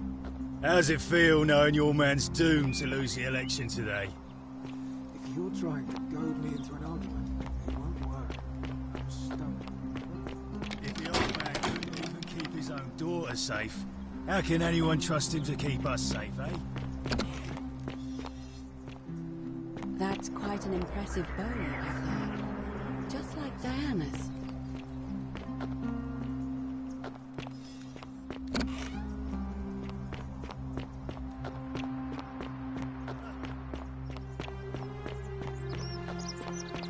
Citizen.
Salve, friend. I'm Octavia. Welcome to life under the Golden Rule. It's a ghastly thing, is it not? How are you faring so far? Ah, another stoic, perhaps. We all need something to help us through times like these. We've all been where you are now. I remember when I first arrived. I used to lay awake at night contemplating the big questions. Why am I here? Is there a way out? What is the Golden Rule, and who or what is responsible for it? I still don't have any of the answers, I'm afraid. I don't think anybody does. But I'm happy to share with you what I've learned. Here, in this place, the magistrate has me earning my keep by cleaning and pruning the gardens. It's not quite how I expected my life to go. I used to live in a lovely villa on the banks of the Tiber. I was even betrothed to a handsome young man from a prominent family. But long hours of menial labor for the good of the community has its own charms too, I suppose. Oh, much the same way as many of the others. When the fires came to Rome 7 months ago, my family and I fled for the Tiber, hoping to escape on a barge. We were among the fortunate ones with enough coins for passage, but unfortunately, there were a lot of desperate people, and they boarded before we could depart. A scuffle broke out, and I was pushed overboard. The last thing I remember was the water, rising up to hit my cheekbone. I woke up by the river, near that shrine, and stumbled across this place. Oh, that's all right. I'm sure it's all part of God's plan for me. Oh yes, of course. A slip of the tongue. If you like. I'm afraid not. I don't put a lot of stock in such rumors, but if that doesn't work, then I suppose we're all...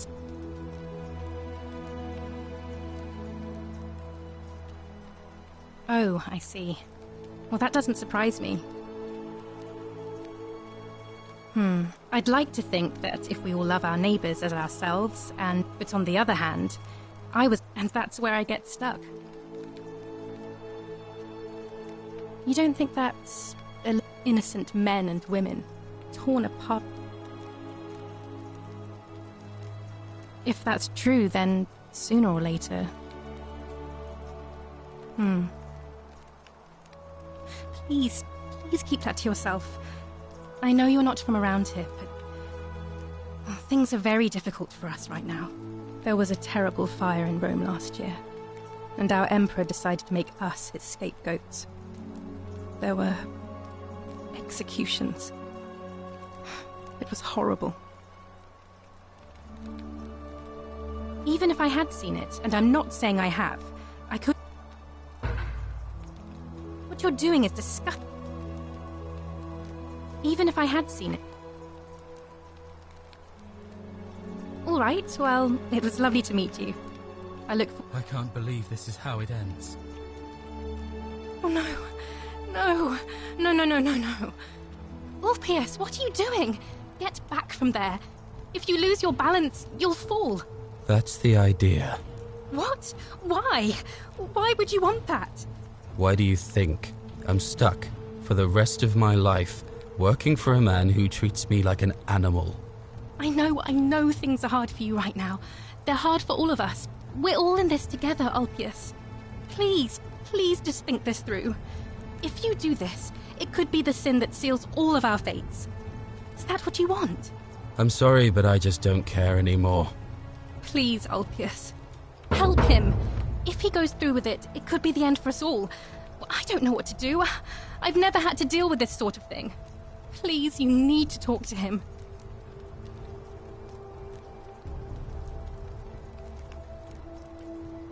Thank you. And please, choose your words carefully. Let me guess. You're going to lecture me on how suicide is a crime against the Empire.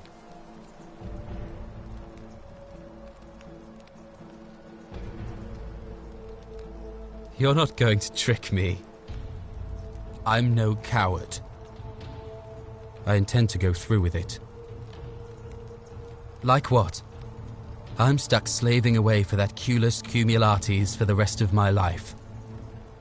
What do I have to live for? You're just saying that to buy time. You must think I'm an idiot. I'm out.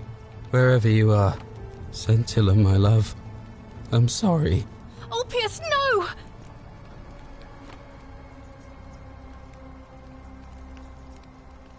I can't believe he went through with it.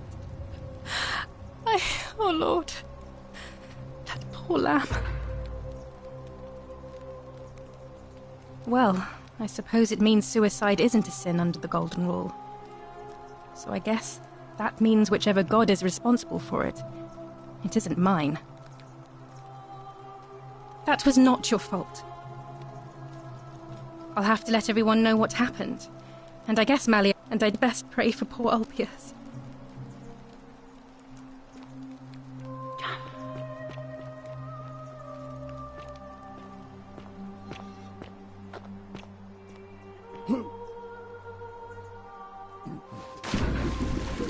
Thank you. Thank you. I am delighted and deeply honored to have been elected your magistrate. Magistrate, yes. Yes, thank you. I'm delighted and deeply honored. And now...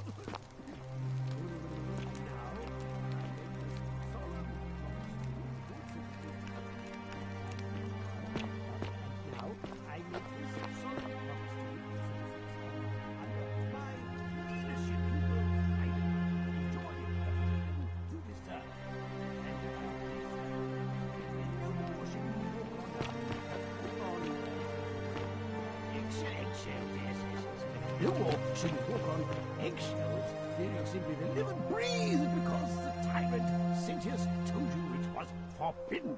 Yes, remember my first act as magistrate. I hereby announce a day of...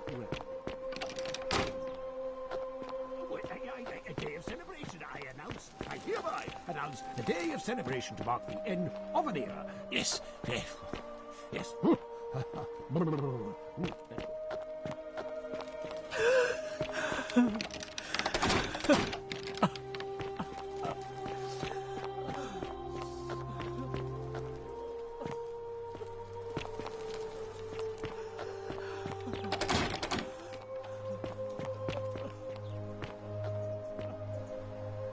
Did you just leap into my villa from the balcony 100 feet above? That was either extremely reckless or impressively clever. Well, why have you risked life and limb to see me?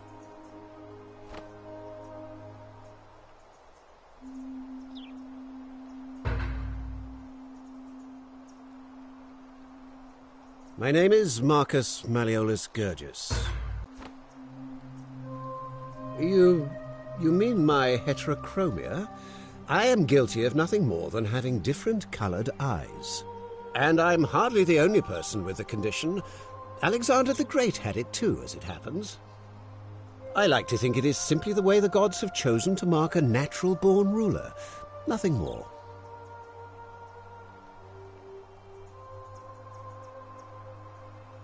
Well, I am not suffering from any delusions, as today's election will firmly establish. Unlikely, because it simply isn't true.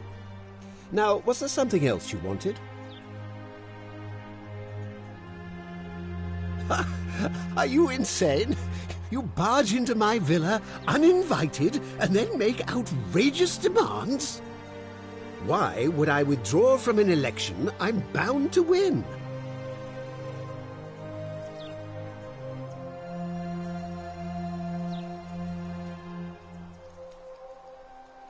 Don't talk nonsense.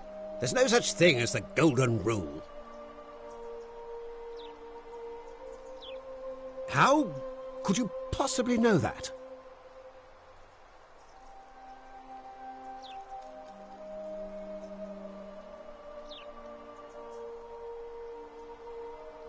Nonsense! This is nonsense! I don't know how you know about my plans, but I'm absolutely sure Sentius is involved somehow. And now, I'm going to enjoy watching Domitius kill him even more. Now, get out of here! You outstayed your very limited welcome.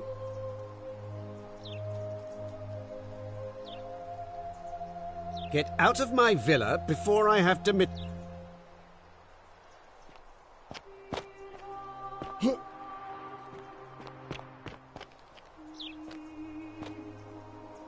Get... You fool.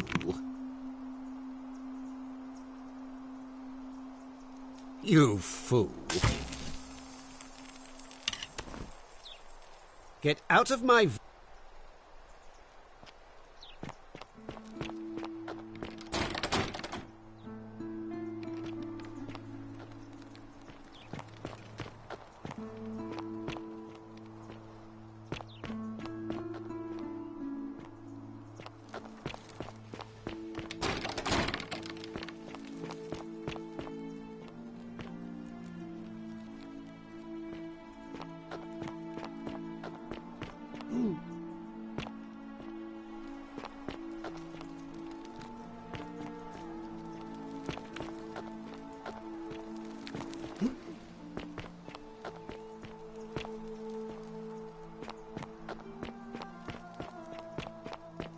Still here?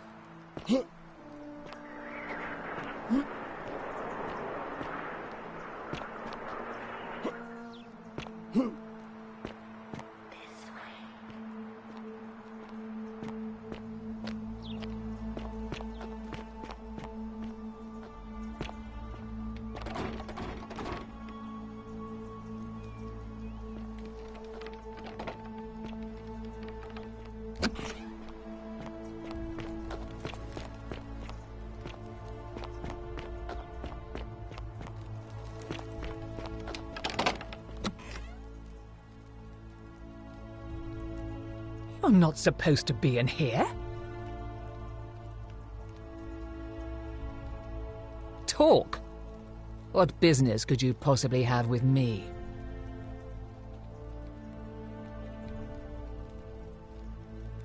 My marital affairs are no concern of yours. Thank you very much. An intriguing proposition. Go on. Perhaps you're not as silly as those clothes make you look. What makes you say that? You know, I may have the very thing you're looking for. Some time ago, when he still cared for me, he wrote me a love letter. Only, he used the wrong name. Now, addressing one's wife by the wrong name is not unheard of among philandering Romans. But in this case, the name he got wrong was his own. I confronted him about it, and he stammered through some incoherent response. I let it go, eventually, and yet questions have lingered in the back of my mind ever since. But wait a minute. Why exactly are you helping me?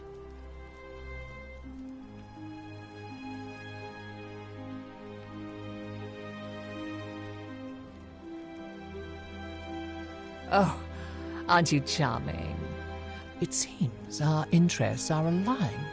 But first, I want you to bring me some... Oh, don't look at me like that. I know this must be hard for you to wrap your sweet...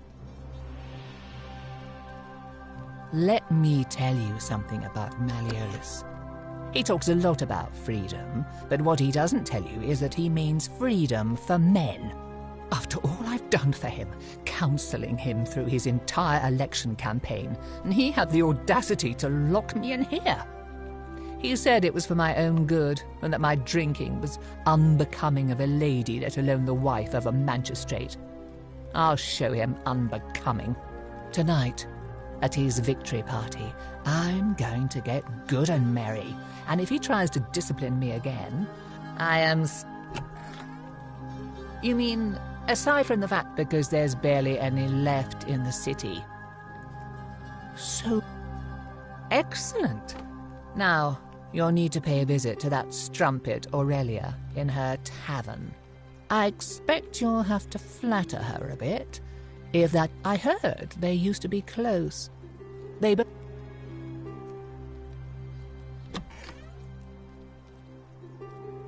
Thank you.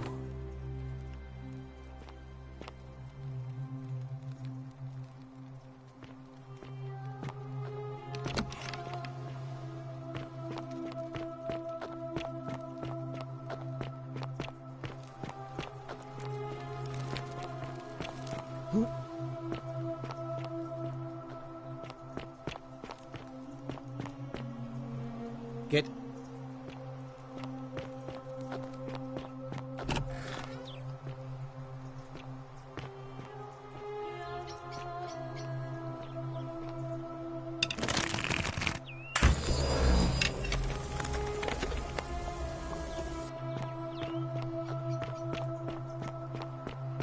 Oi!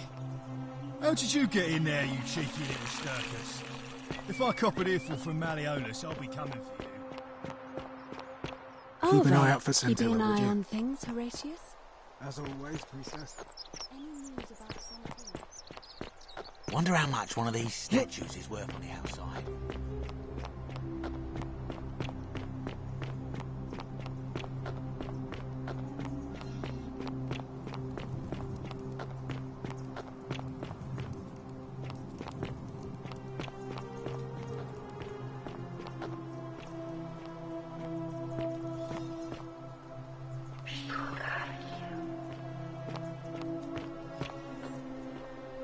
I love your clothes. So, you're here. I'm so glad you decided to visit. I'm Aurelia, and I hope I'm not being too forward, but the moment I laid eyes on you, I was intrigued. There's a light in your eyes I've never seen before, a certain learning and sophistication.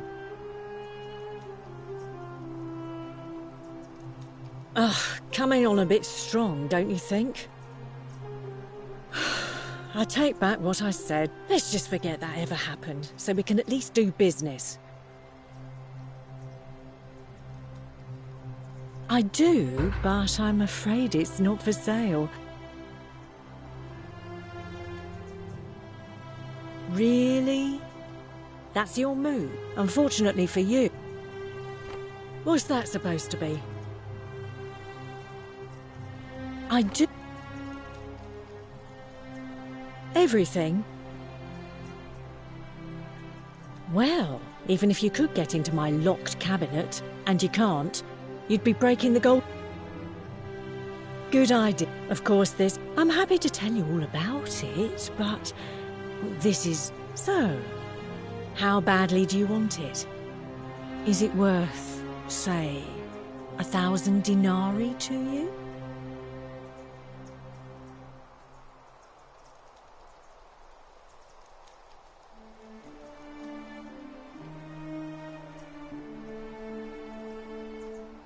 I think of it this way.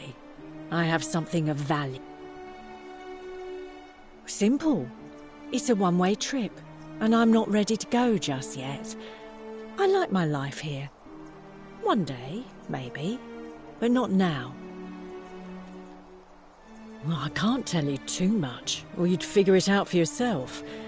But I promise you, you'll never have to spend another hour in this city ever again.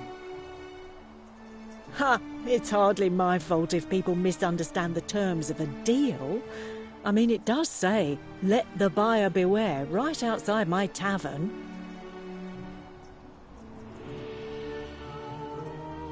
Certainly, for 10 denarii.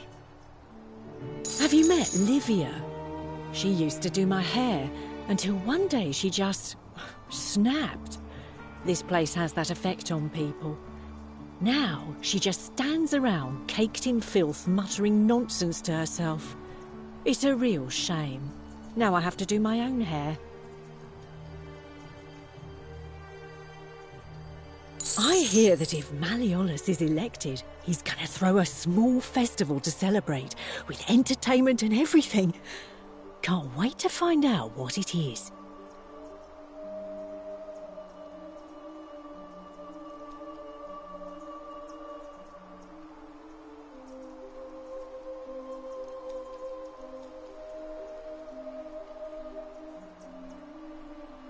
There used to be a midwife here, Naevia, but this place drove her mad as a Maenad.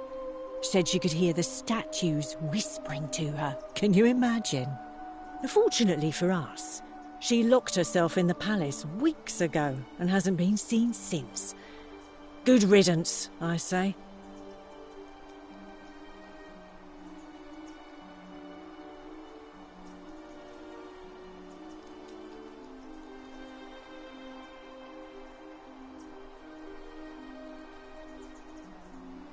Centilla, the magistrate's youngest daughter, went missing a few weeks ago, right out from under Daddy's nose. How can we trust him to govern a city if he can't even protect his own daughter?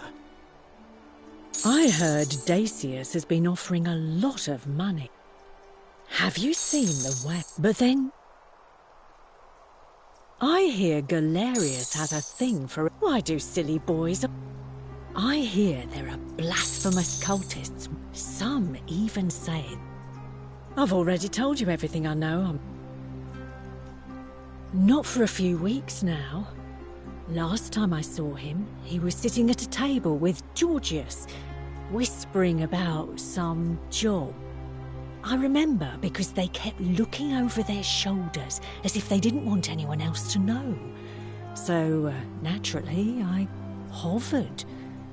The one word I kept hearing was vanishing, and then, the next day, Kabash just disappeared. Coincidence? I think not.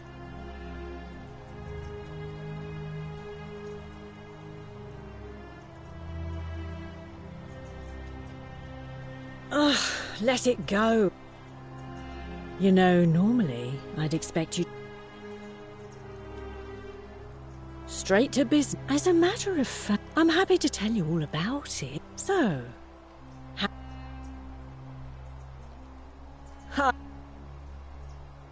I just try not to... All right.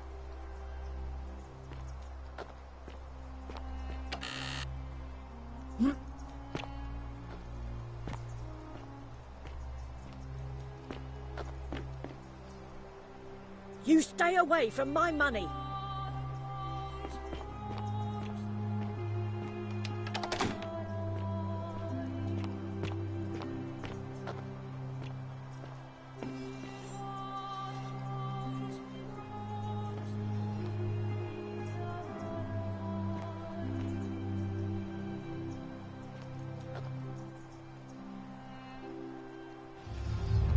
The many shall suffer for the sins of the one.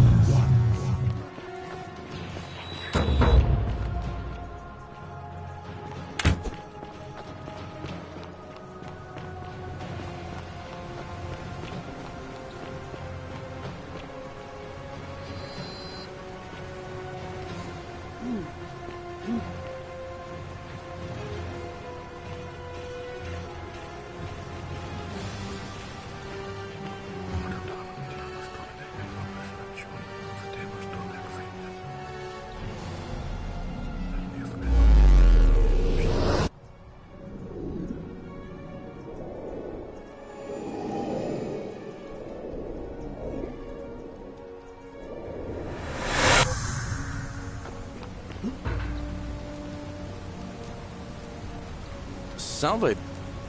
All right.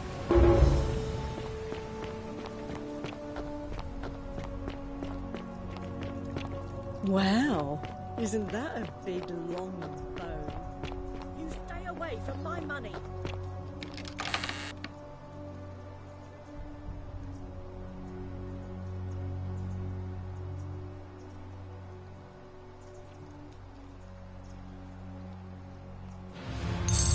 The many shall suffer for the sins of the one.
But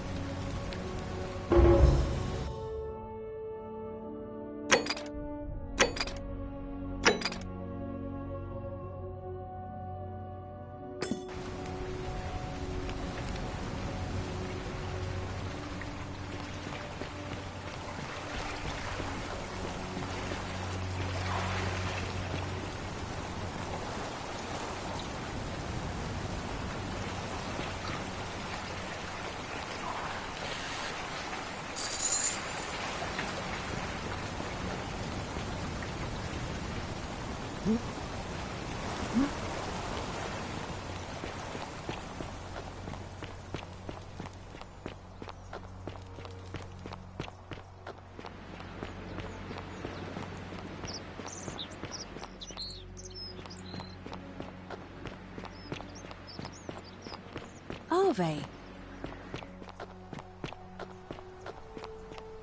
Salve.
Cerberus lifts his triple head and lets out his threefold braying. Livia, would you stop muttering like Medea over a cauldron? You'll scare away my customers. They follow their trades, imitating their pre...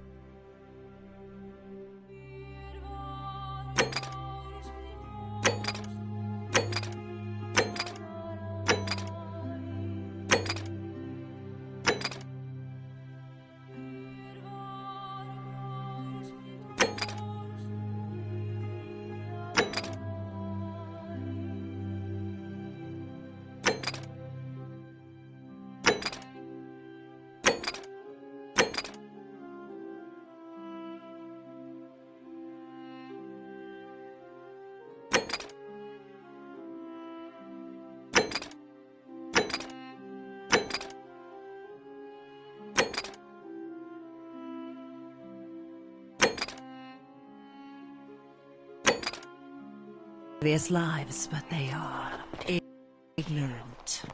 This again. You're in a world of your own, aren't you?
Wow, isn't that a big long bow?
Welcome to life.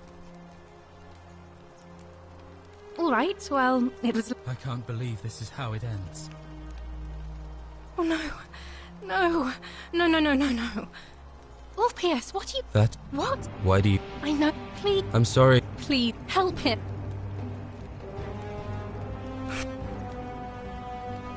You know about that? How is that possible? I mean, I've never mentioned it to anyone. Well, if you say so. You don't understand. I don't want to hurt anyone. I just want it all to be over. It's too late for that.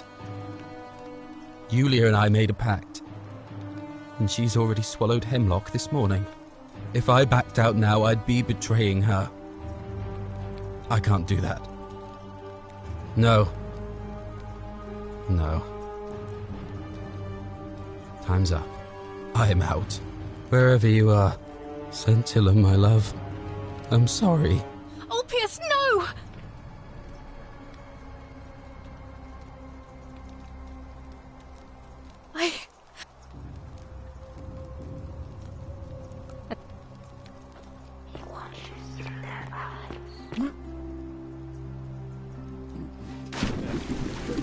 Thank you.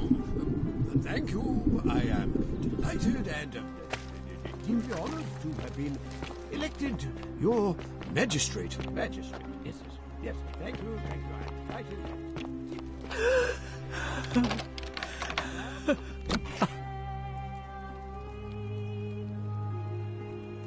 You're not...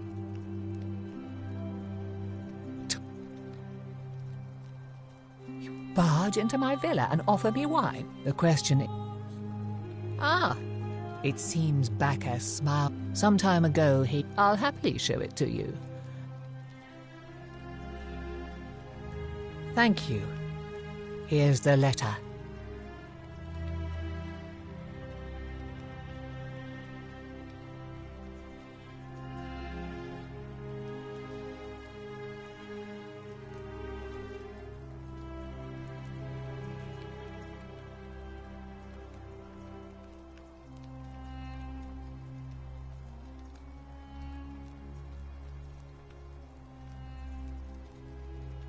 Now, perhaps you can tell me who Quinctius really is.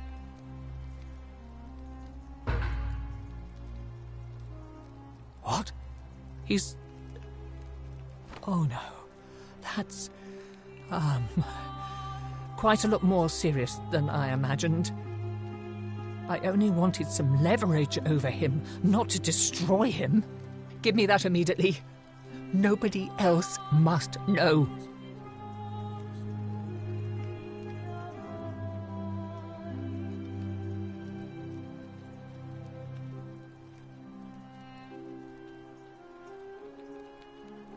What? No. It was a lie of a mission. You were planning this. I curse you. I curse your life and mind and... This is outrageous.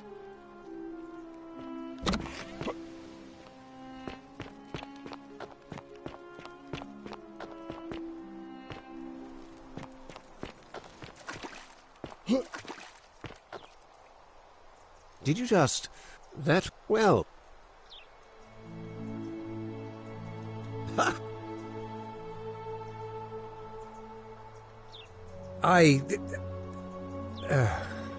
So... it finally caught up with me. I suppose that makes you... what? One of Nero's assassins?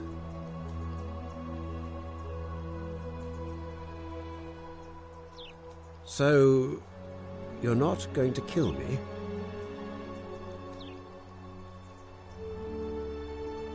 Oh, so much work and money. Oh, well, if I do it, you'd let me live?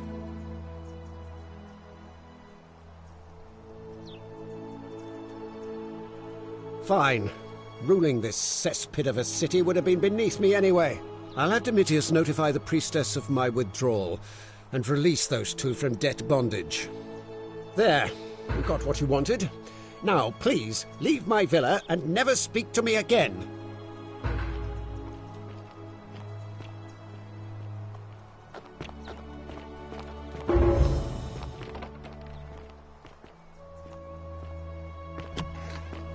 Domitius, are you listening? Yes, sir.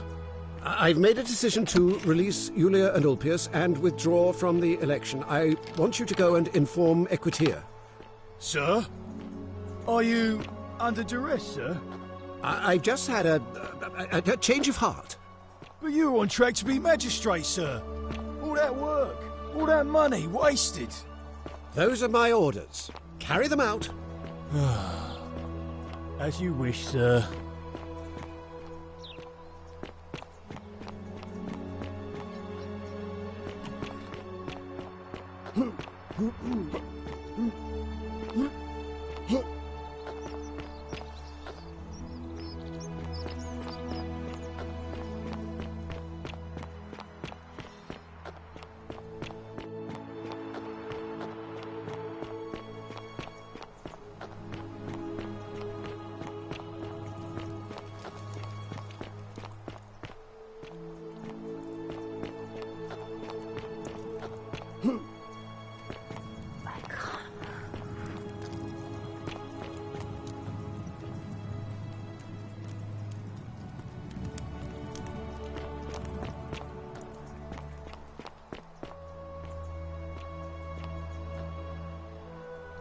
There's a lot.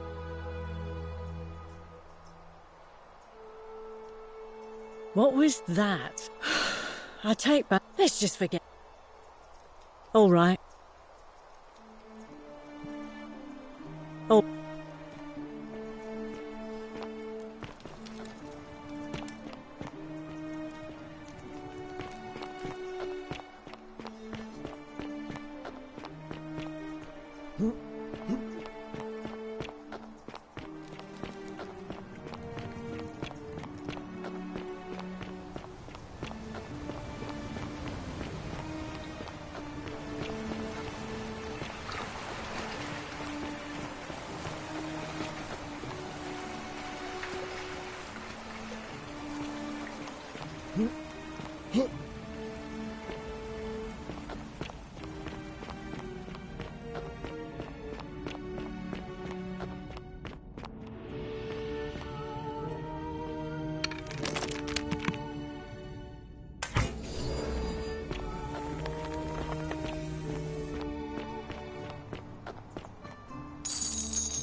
A new face.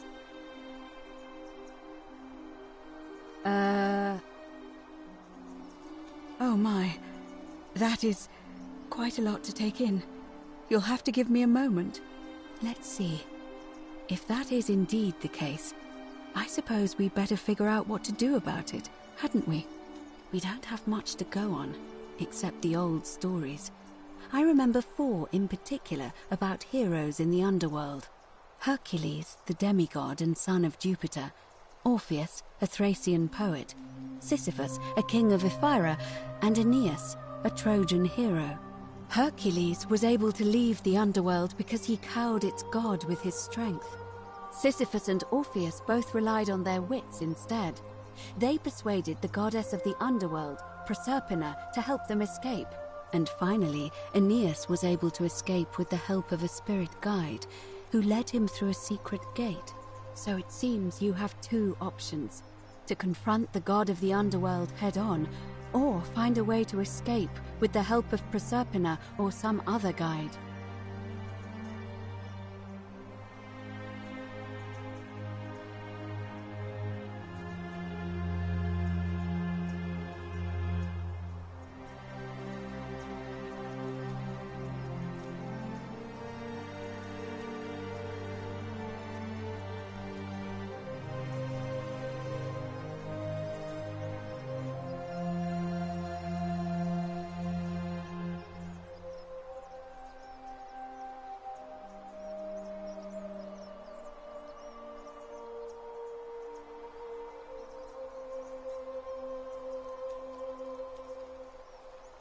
As I mentioned,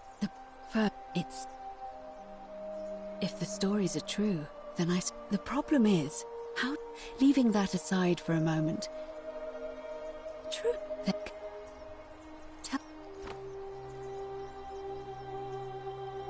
that is strange. There are no rivers here. Let me think on that. Right. Because the current flows into the... I vaguely recall wondering what was in there, but the door at the back of the great temple is locked up tight. You might be able to get a key from the magistrate. But if that doesn't work, perhaps you can find another way in. Let me know if you find anything in there. May Fortuna guide you.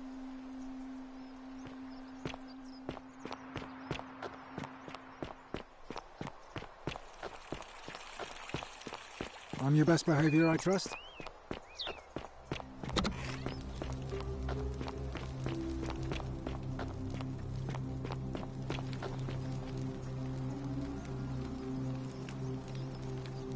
We're finally alone. I assume you already know who I am. May I know your name? We have?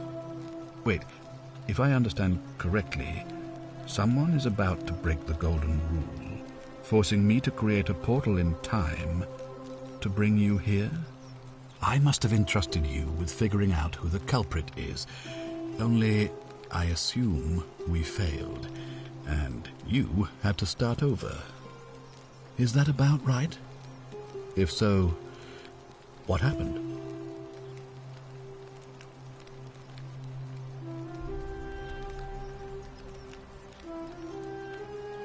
You broke it.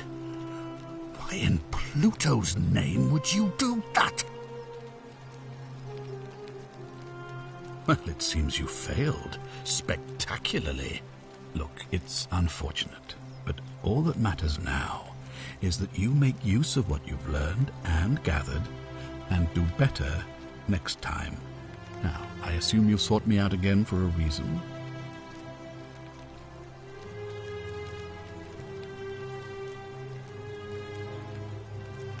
I think it's best if I hang on to it. You mean to ask, why am I unwilling to trust a newly arrived non-citizen with access to our water supply, the lifeblood of this city? I'm sorry, but that is simply out of the question. Yes, our water supply. From you. I wasn't born yesterday. Poisoning a city's water supply is the oldest trick in the Codex. Quite literally. Aeneas the Tactician wrote a siegecraft manual for military commanders some 300 years ago, recommending the poisoning or pollution of cisterns. And I'm beginning to wonder if the culprit we're looking for might, after... I'm glad to hear that. Now, was there something else?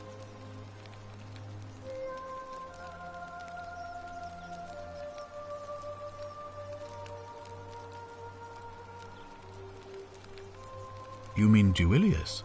Releasing him is out of the question, I'm afraid. Perhaps you're not aware he was caught multiple times, sneaking around in places he should not have been. Look, I can see where you're going with this. You think me cruel. I assure you that is not the case. You may not be aware of this, but it was not so long ago, during the Republic, the law of the 12 Tables would have required that he be killed as soon as he was born, owing to his deformities. Here we see to it that he has food, water, and shelter, and most importantly, he is able to continue living. A privilege that would be taken away from all of us were he to be released and commit the crime of trespass. The man has no self-discipline, poor comprehension of what is going on around him, and is an incorrigible rule-breaker. I will not jeopardize the lives of my people so that one man can go free. Now, was there something else? I've had plenty of time to think about it. I've always considered my guiding star to be the well-being of the Roman people. Our survival and prosperity have always hinged upon honoring the peace of the gods, the sacred accord between the gods and the people of Rome. Give the gods what they want and we all prosper. Dishonor them and we all die. It's as simple as that. The real enemy in this place is not the Golden Rule, but human failings. The temptation to slide into degeneracy, greed, and hubris. I trust that answers your question.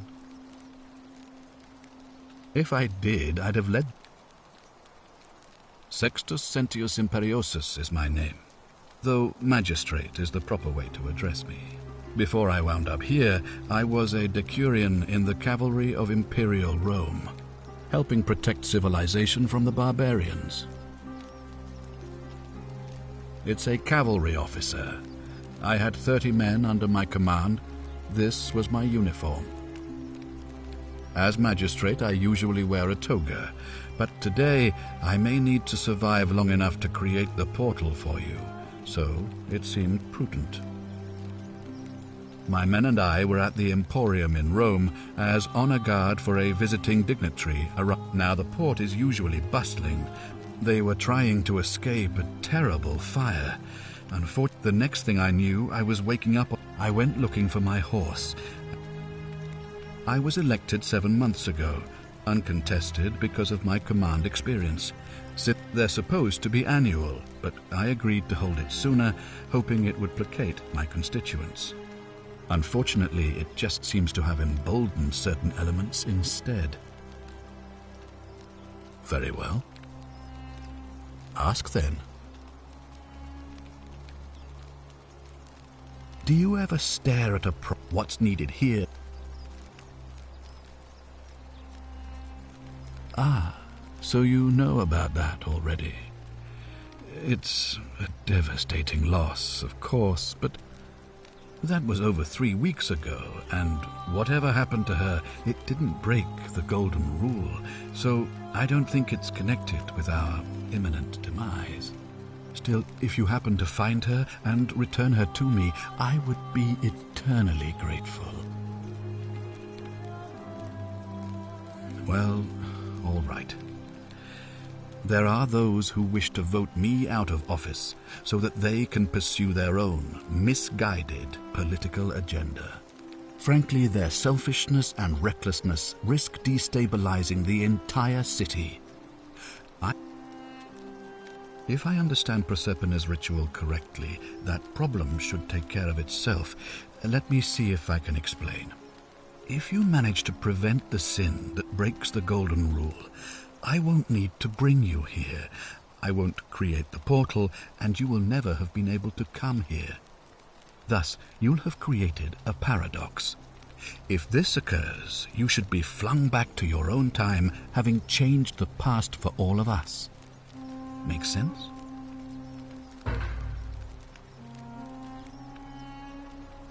Good. Of course. Well, if you stopped one person from breaking it and you're still here, then there must be someone else about to break it still. Allow me to explain. When I discovered the ritual to Proserpina, the instructions came with a warning about paradoxes. The crux of it is this. If you do anything to change the course of history in such a way that your very being here is impossible, you will have created a paradox. To illustrate, when the Golden Rule is broken, I will open the doorway that will bring you here to prevent it from being broken.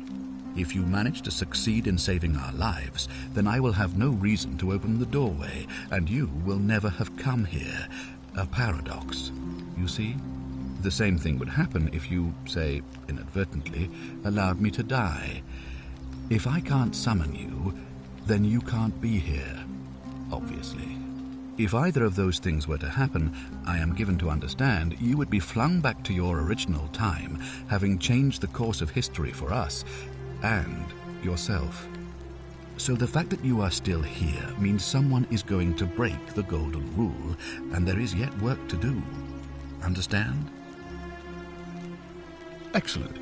So it looks like you'll have to continue your investigation. Now, was there anything else you wanted to ask?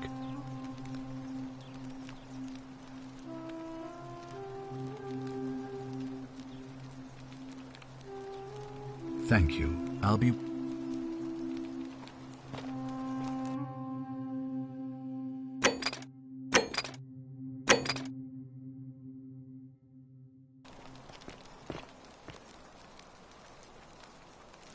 Ah, you've returned.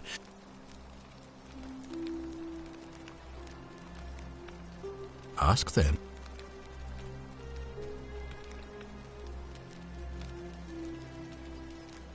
Good.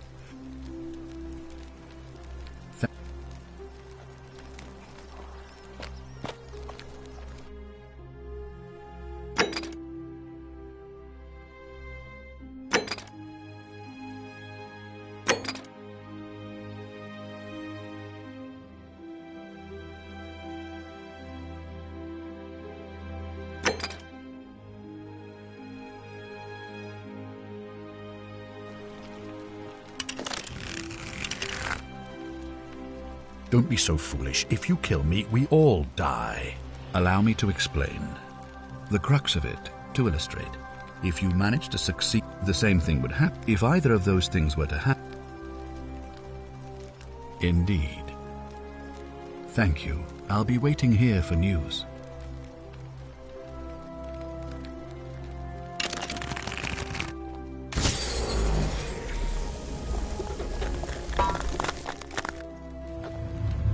The many shall suffer for the sins of the one.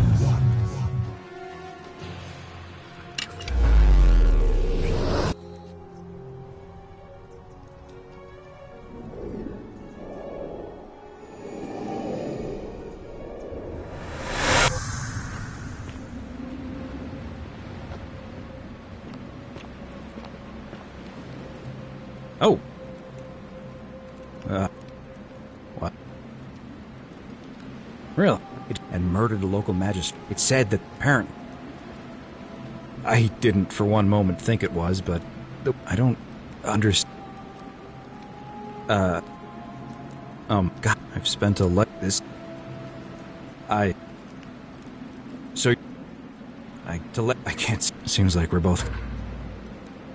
A mistake. You murdered a man in cold... I guess all those old Latin and propica... The many shall suffer for the sins of the one.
Arvig. Well, as I said, well, I wouldn't... Very well. Citizens, I have an announcement. Time to go to the theater.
Malleolus has withdrawn from the election.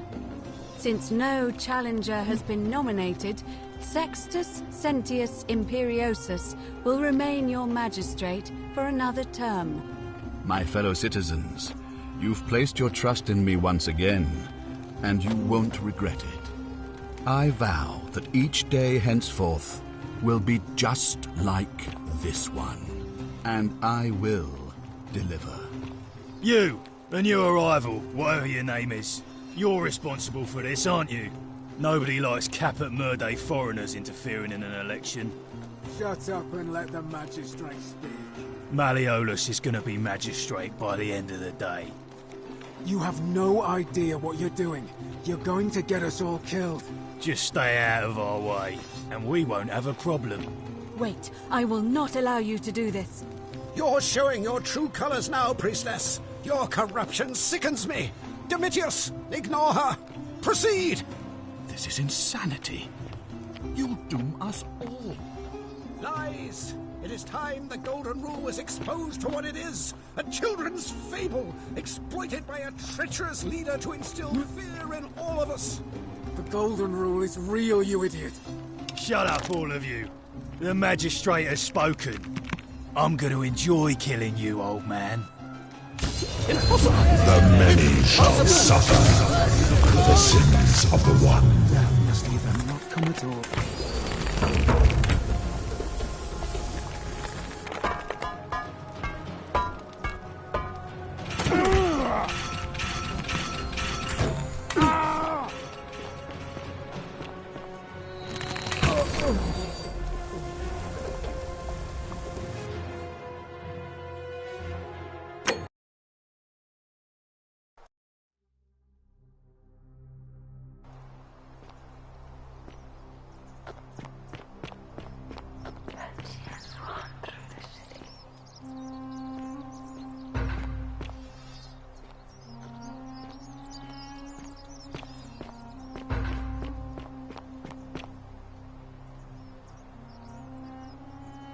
Ave again.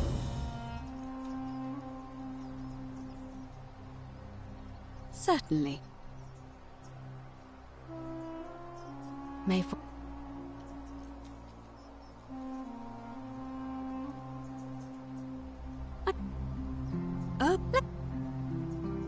you excellent. Why? I don't. I'm quite... But I find... Would you like...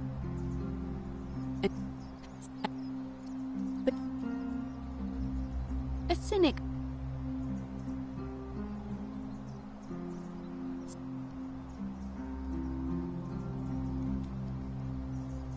As I meant... If...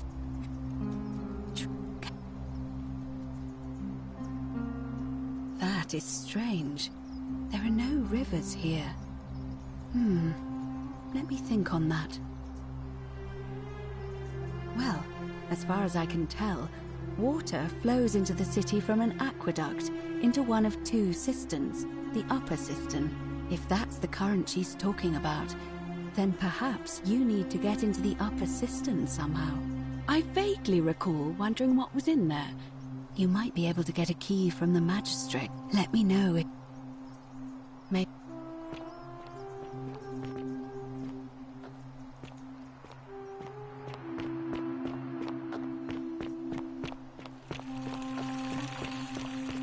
All weapons are to be tossed into the chasm.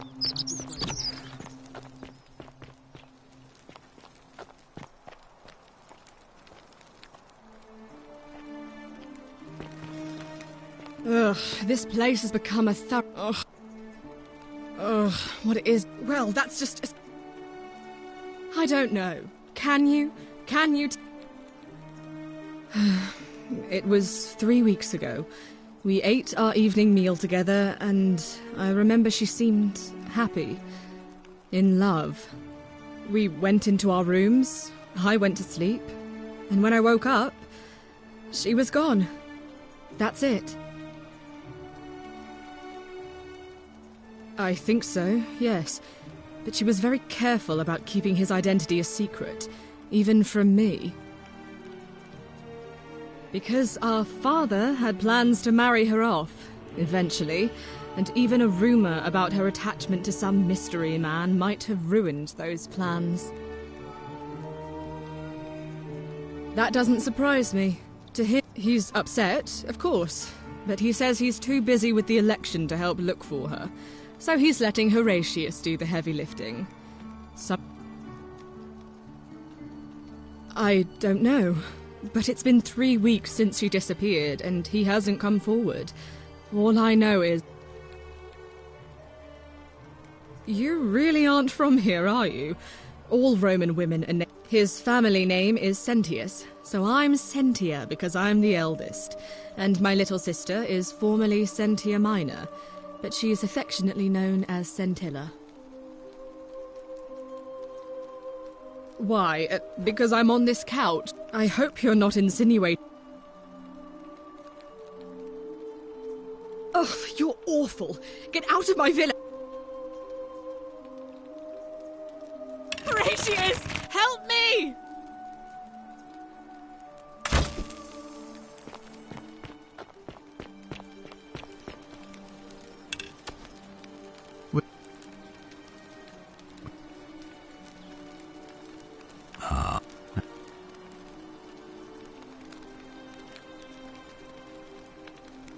I think it's best. You mean... Look...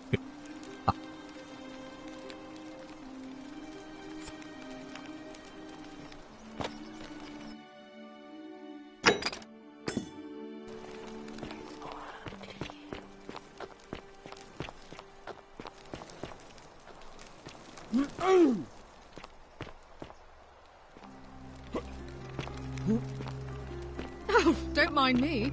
I just live here. Are they?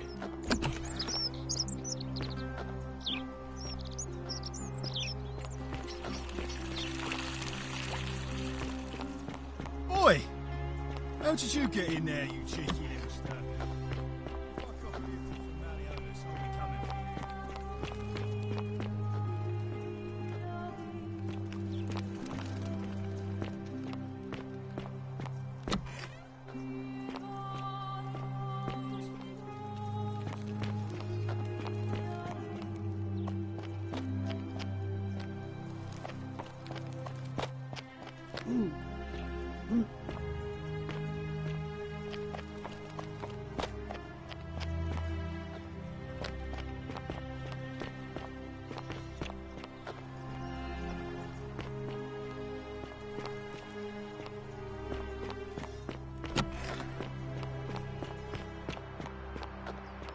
On your best behavior, I trust?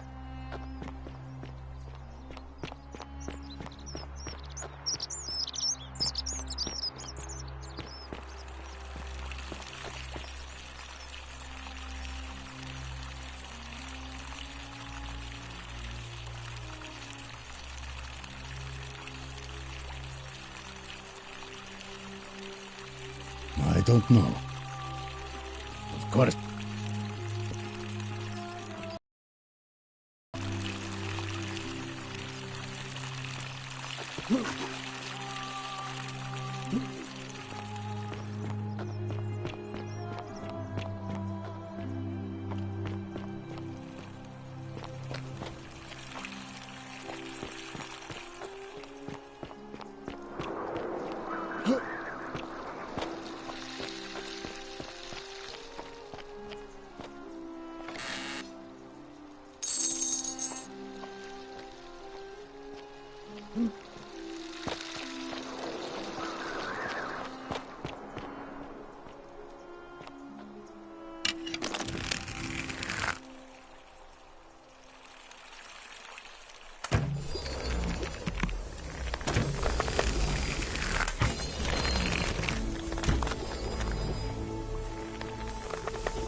Ah, it's you now.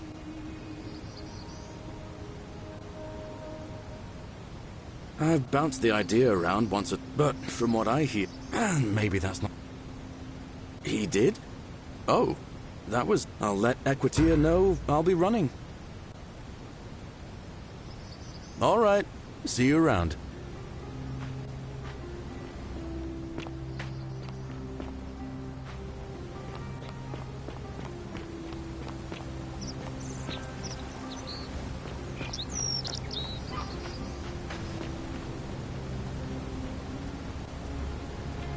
Salve!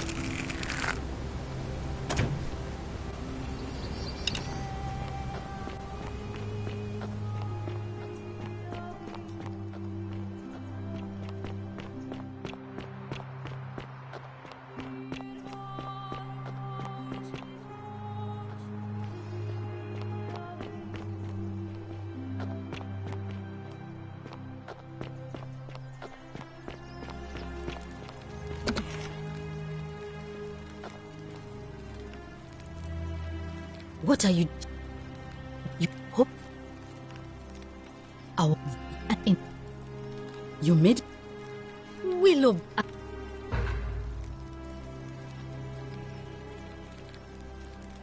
Thank you. That...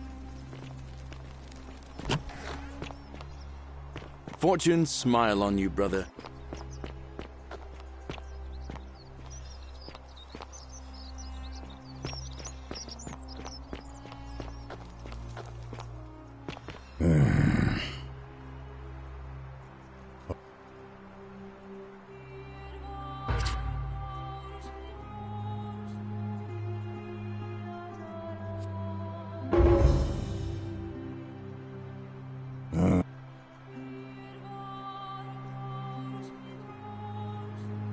Fine, but no more favor.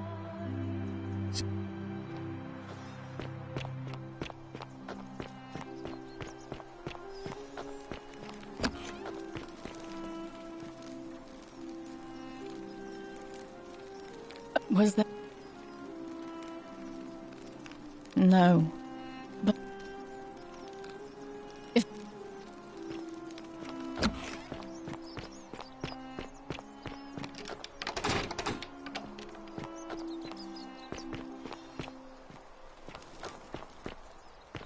Welcome to my humble store.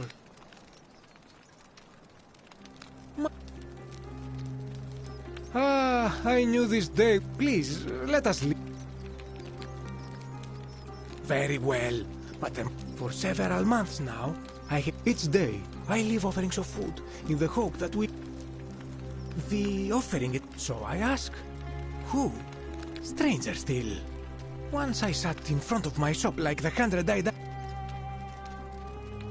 Nothing. Not when I told my friend Kabash of this at the tavern. He offered to help investigate. It is the only Greek temple in the city. Head towards the baths, and it is the last building on your right. But you...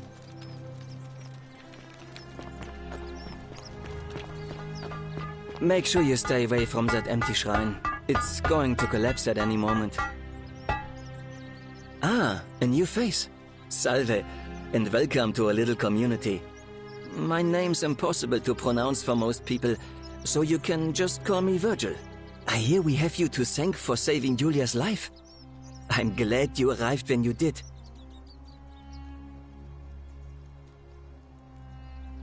Well, I'm an architect. Or at least I was back in Rome. That's probably too grandiose a term to describe what I do here. Help out with repairs and try to stop old buildings from collapsing on people, that kind of thing.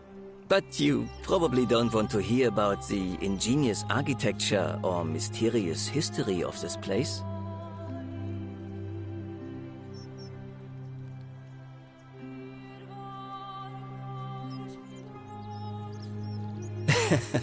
I like... Look, I haven't done anything wrong, if that's what you're thinking. Somebody... Hey, nothing gets by you, huh? Sorry, that was mean. Yes, I like men. And when you grow up in the north, as I did, in the city of Noviomagus, you expect a bit of hostility. I saw enough friends killed or driven, so I hid who I was for... What was it? But that kind of fear eats away at you slowly, until living isn't any better than the thing you were afraid of. My openness didn't go down well among... Nice of you. In any case, the Romans, or at least it's not just graffiti. The strange thing is, I've never really been interested in any of the men here. No, if I had to guess, Strange bunch. They insist there's only one God, and that he considers my nature a sin. If there are any of them here, they won't admit it. Not all I know is if these threats keep escalating. What? I'm glad you arrived. Someone who lives away. But if you find them, please don't hurt. Come back and let me know. Oh, that... Well, my vote... Nice.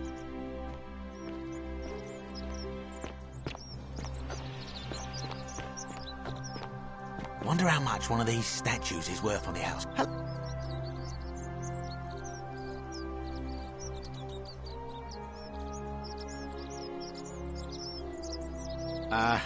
Are you well, stranger? Have you been out in the sun? sent you. Yeah? Certainly. Pleasure doing business. Can I help you with anything else?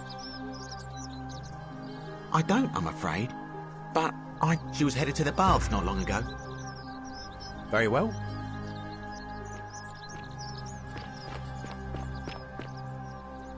Help! You have... Are you sick? Are you going to help? Thank you. I have to... What? All right.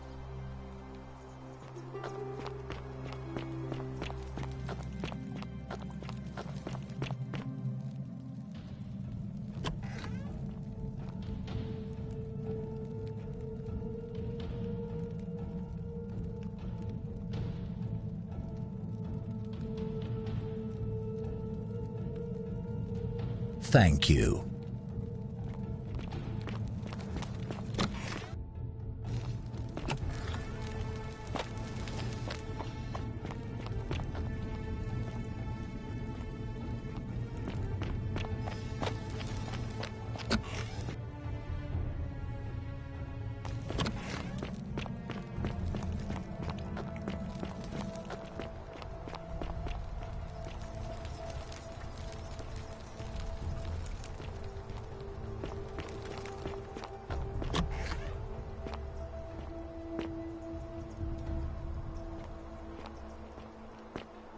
Curse you, cultist.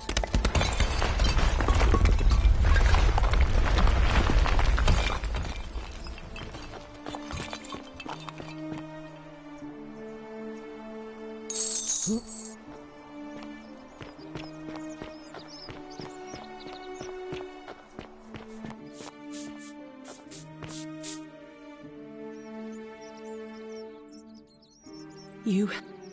and...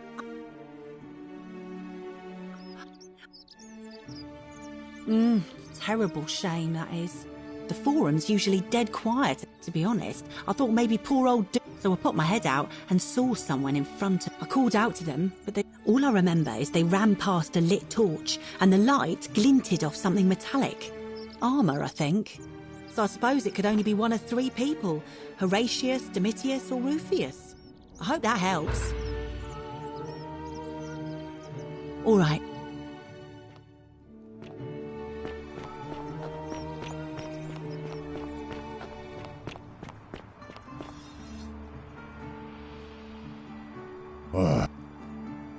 No idea. No idea what you... Yeah? See you...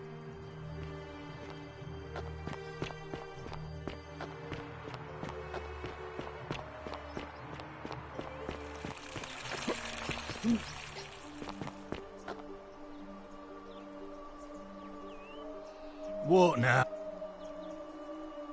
Her name's Domitius. Why?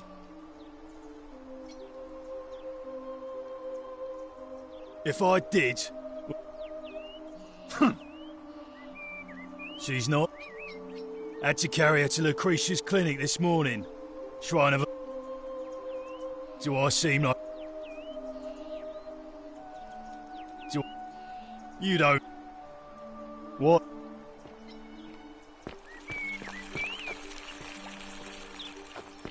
I hope you have a good reason for flouting my weapons ban. On your best behavior, I trust? What is it? Well, because you're... It's brutal. A war crime. Good. What's done is done. I was forced to execute my brothers in arms, and those memories will... As with the Golden Rule. As... If you like... What business... A lot of people have been No, it's not that, but I learned longer, but I don't... Scintilla was always a... If anyone knows something, You might fare better, though, I suppose. fine. What? Absolutely not. You know nothing. All right.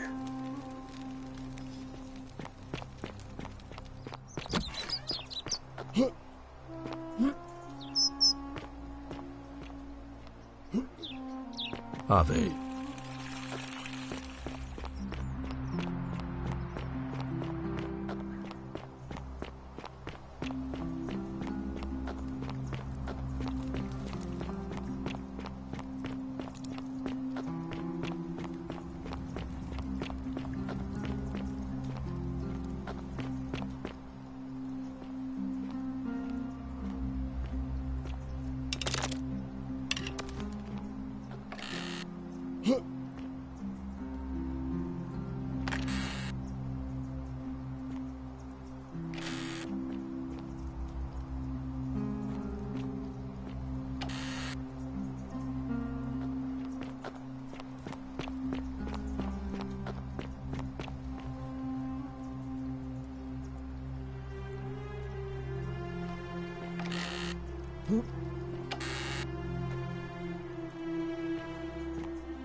You again.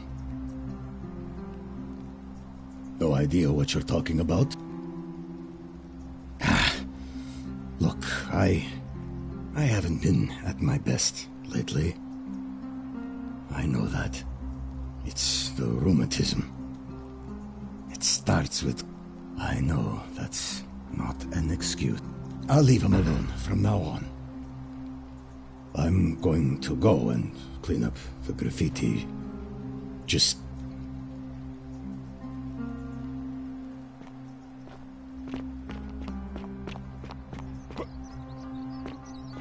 Salve! Any news about my secret admirer? You went snooping in his place? Have you... Really? Poor fellow. I've heard that can really mess with a person's head. Well done for figuring that out. Really? That... You wouldn't... There are but once... Oh, I just mean I go... Say that... Good. I'm... Well... My ver... Nice to...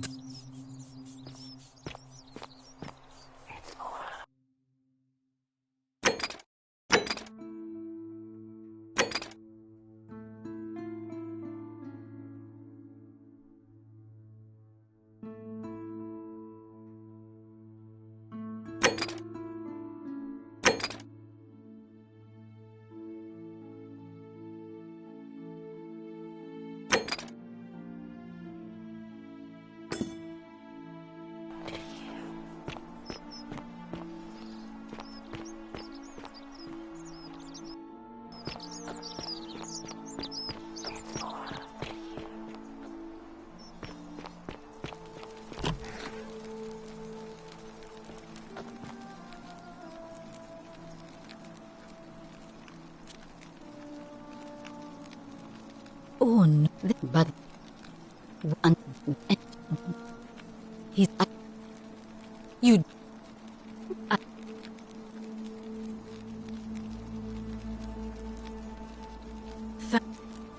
That's a shame. Sure. How did you know that? Yes. That...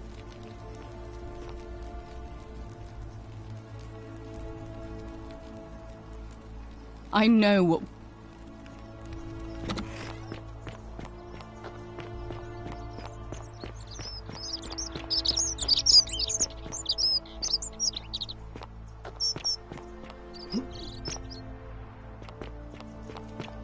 Don't you just love springtime? Ah! Oh, no. Oh.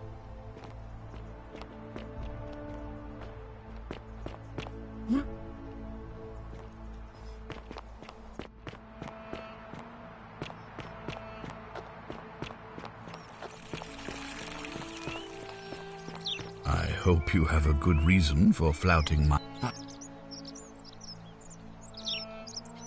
Of course. Yeah.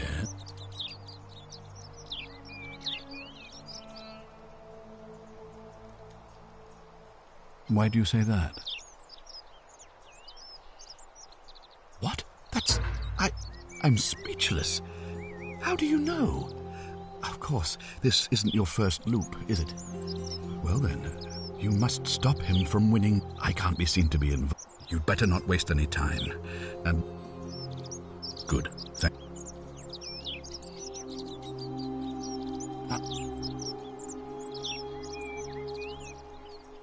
Ask them. Good. Now, of course. Yes? Why do you say... Despicable. Then it seems the gods are not concerned. It looks like... Oh. Well, the...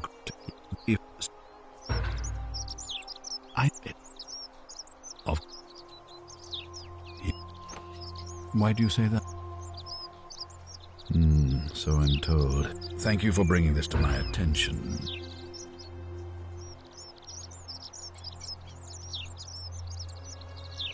Ah, it looks like... Ask them. Good. Oh. Why do you... You managed to extract... Thank you for bringing... Ah, it... Oh. Why do you... Well then, you'd better make... It looks like you'll have to Oh. Why do you say... You seem to be grasping at straws. It looks like you'll have to continue your... Oh. Why do you... Then... Good. Ah. Of course. What is it? Why do you say that? Why? I simply cannot believe that his innate... It looks like you'll... Oh. Why do you say that? You suspect. I confess, I don't have a lot... It looks like you'll have to... Thank you.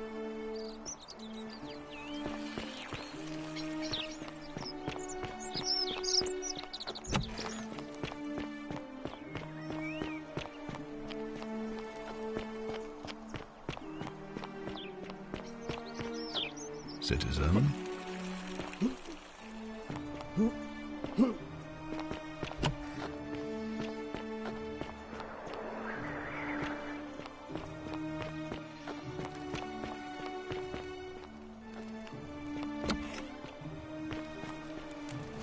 Hey, you're not thinking about going into the cistern, are you?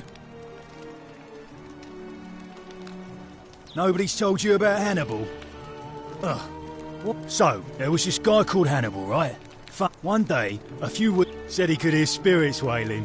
Anyway, a few days later, so I go down after him, and hunched over him was something that made a creature. If it was a man, maybe. More like a street. Well, any sane person would have... Well...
You?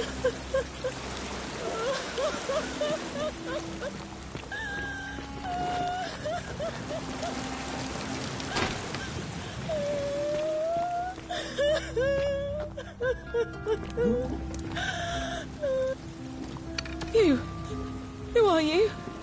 Did he send you? Do you know you're here? You have to help me escape before that monster comes back. I'm Scintilla.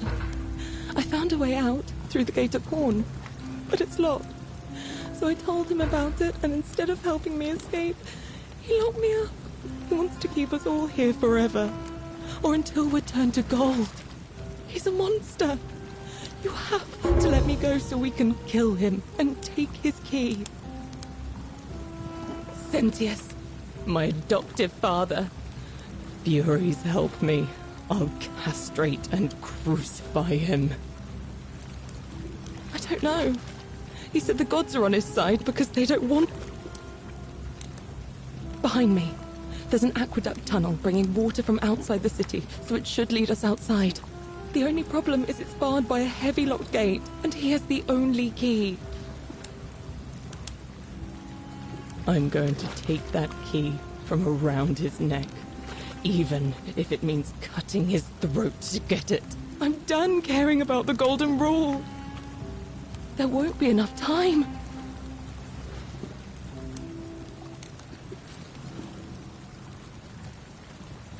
There's no time. Wait.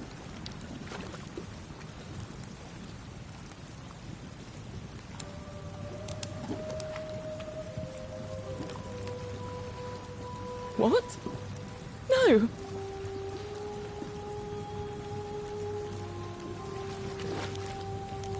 It's no use. You'll never persuade him of anything. I'm telling you, he's a monster. Please. Oh, thank you. Now follow... Wait.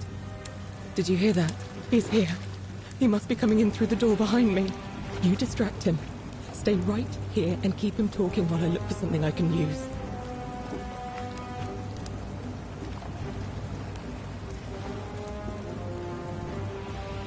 What did you do with Scintilla? Where is she?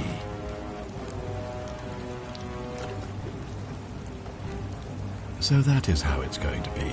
Oh well, this doesn't change anything for me. It's a shame, really.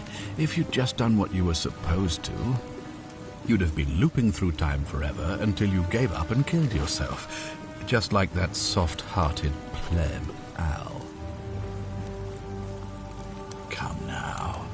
Surely you didn't think you were the only one here who remembered everything. You see, my connection to the portal somehow preserves my memories from one loop to the next. Whether that was Proserpina's intention or a happy accident, I'll never know. But I'm surprised you hadn't noticed. Here I was thinking you're a little bit sharper than Al was. Or perhaps you're just more willing to break the rules. He was a moralistic fellow, never once compromised on his principles. And because of that fatal flaw, he relived this day many thousands of times before we finally had this conversation. I watched him come through the portal each time, always a little older, a little more disheveled, a little more haunted. And when he finally saw the futility of it all, as you're about to, it broke him. He drank a jug of wine, tied a noose around his neck, and took his own life, just before he was shot with a golden arrow. The next time I awoke, you showed up, but you've caught up to where he was so quickly. I'd have preferred if you'd given me more time to enjoy the trappings of my success. How many extra days did you give me? Just the 6? Not a lot compared with Al, but I've seized every day, nonetheless. In any case, there's no escape for you except the path that Al took, the path he wrote about on his tablet. What was it? Ah, yes. Better to end it all now than find out what awaits you beyond that portal. So, you discovered my secret. So what? What are you going to do about it?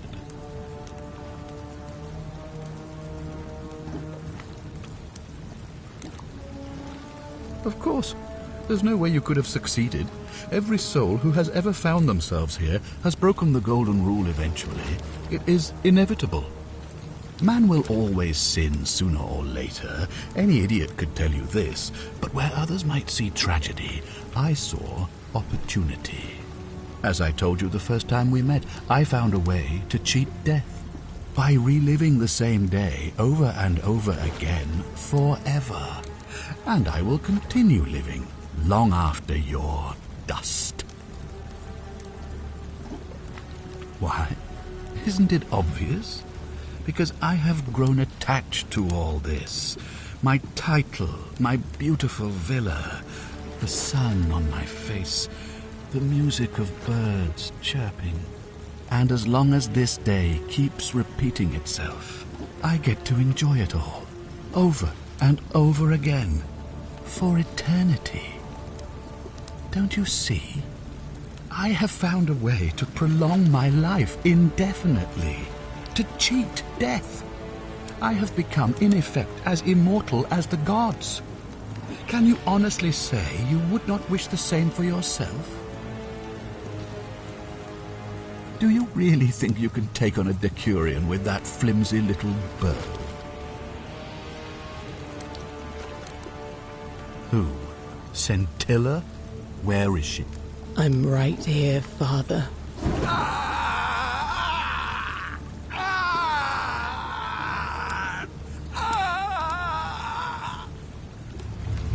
The many shall suffer. I have his for key. the sins I of can the open one. the gate. Come on, we have to go. Hey, what's happening to you? That light, it's so bright.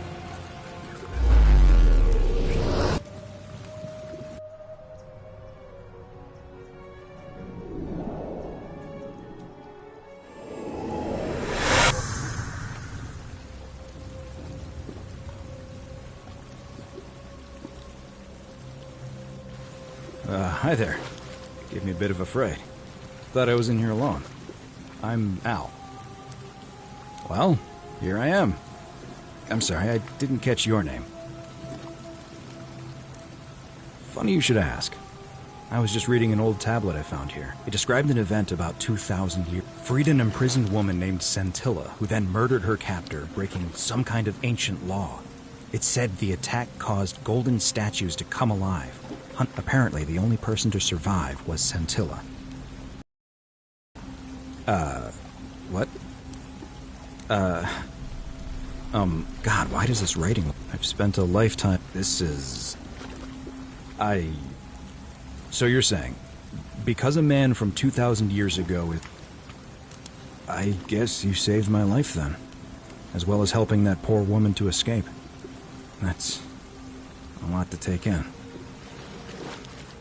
Maybe we can escape through the same aqueduct Scintilla used, if we can find it.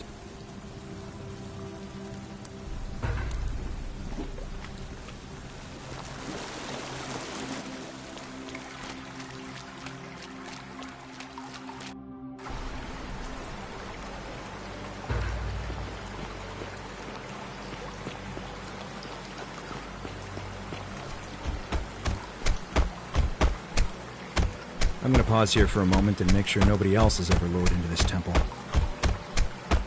You go on ahead. I'll be there soon.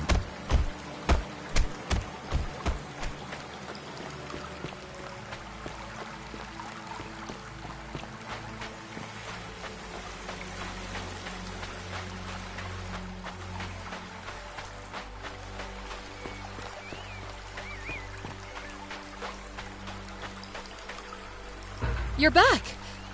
But you're alone. Does that mean you didn't find Al? Oh, what a relief. Thank you so much. I was beginning to think you'd both become trapped in there. Why don't you tell me what you discovered while we wait? Ah, I see. I thought you might.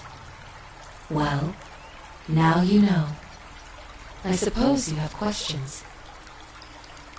You can just call me Charon, if you like. I am sorry I was not completely honest with you when we first met. I do not enjoy deceiving people. Believe me, I do not. But I have learned, from 5,000 years of experience, that most people find comfort in familiarity, in gradual change, and coming to see the truth in their own time. That you died, of course. You were dead when I brought you here. My role, as the servant of the god of the underworld, has always been to assist the chosen to cross the threshold from the land of the living to the land of the dead. Usually, when people do not remember how they died, it is because they suffered a terrible trauma. Most souls would rather not remember. Ask yourself honestly, do you really want to know? As you wish. You were murdered. You were exploring an old tomb when you discovered a cache of forgotten relics, including 2 silver coins of ancient origin. Unfortunately, as you emerged into daylight, you were set upon by 2 thieves. A nearby hiker saw the scuffle break out and leapt to your aid, trying to help you recover your bounty. You both fought bravely, but your assailants were armed, and you were not. There was nothing you or your ally could have done. He died instantly at the scene, and you followed a few hours later. That man's name was Al Worth. You were each in possession of a sacred coin, called Charon's Opal by some, and so it was my duty to bring you here.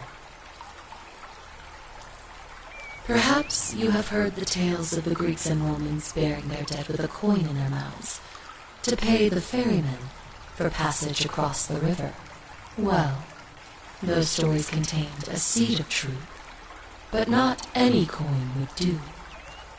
A long time ago, my master created 1,000 silver coins and had me distribute them across the world. My orders were simple. Whenever a person died in possession of a coin, I was to locate them and ferry them here. That is a question you would have to ask him, if that were still possible, in light of the path you have chosen. I am just his servant, doing his bidding. Only now, I find myself bereft of purpose. You see, the coins on you and Al were the last of the 1,000 in existence. There is nobody else to ferry here, nobody to keep you company. After 5,000 years, the underworld has finally run its course. I see no point in keeping you here, but I have to ask one thing. That you keep this to yourself. Look! Here comes Al now. Al! It's so good to see you. You were gone so long I thought I'd never see you again. Kinda lost track of time in there. You wouldn't believe what we found. The ruins of a long-forgotten city. And there was a tablet describing an event 2,000 years ago. Supposedly, the city was destroyed when a woman murdered a tyrant with the help of, well, my new friend here.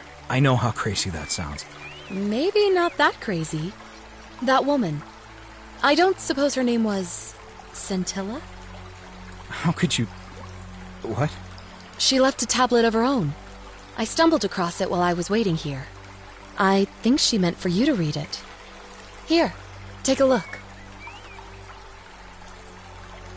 I don't know what became of you, or if you'll ever read this, but I want you to know that I will never forget you, or what you did for me. It pains me that so many dear friends were not so fortunate. Ulpius, Cynthia, Lucretia, Horatius, Galerius, poor Dooley, and the others. But please understand, their blood is on my hands, not yours.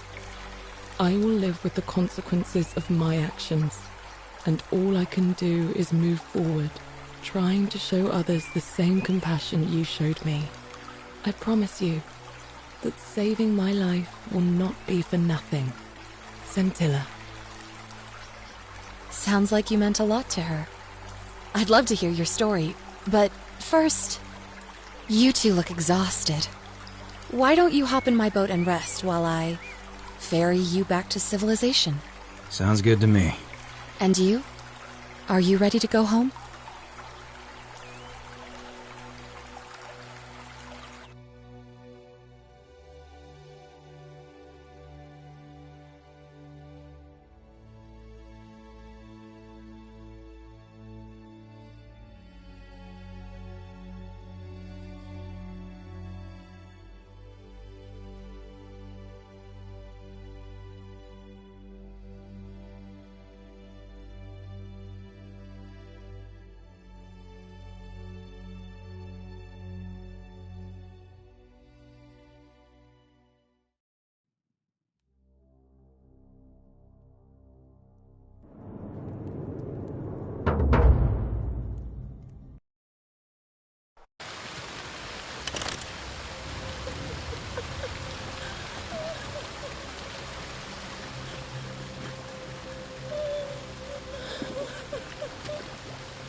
Behind me.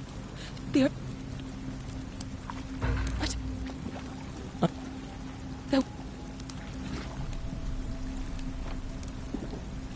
What? No! It's no use. You'll make...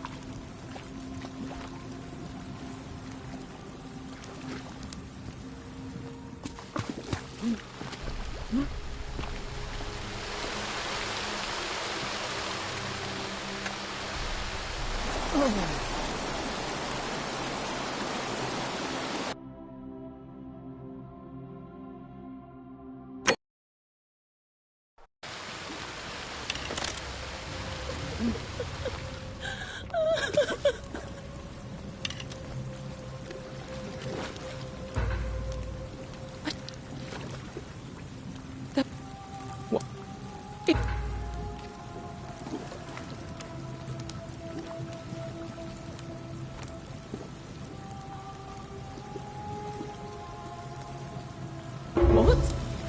No. It's no use. You'll make...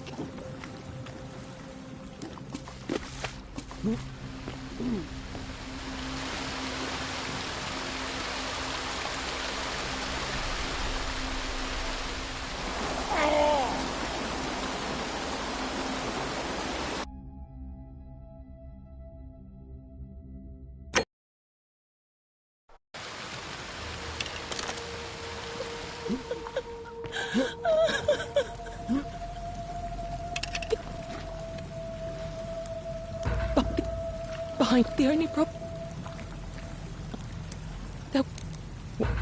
It...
hope you have a good... Ah, you've returned. Do you have any news?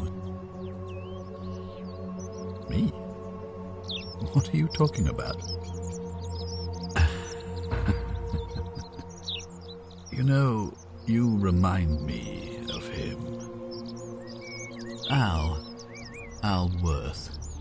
The fellow who came through the portal before you. Come now.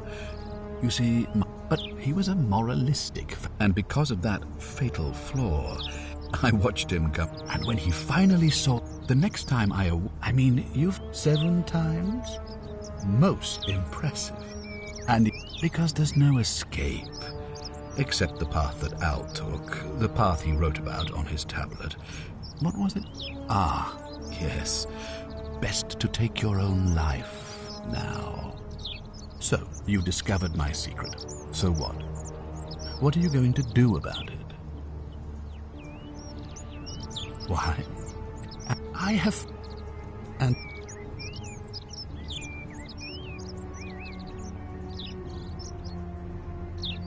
You might want to think that through. If anyone... you and your...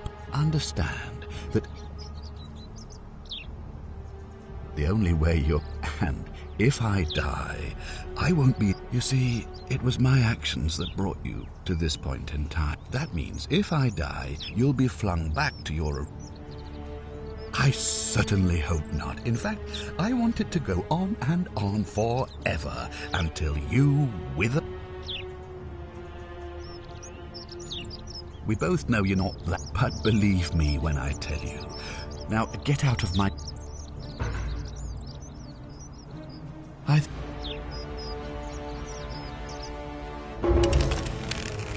Don't be so foolish. If you kill me, we all die. You see, it was that me. Now, again...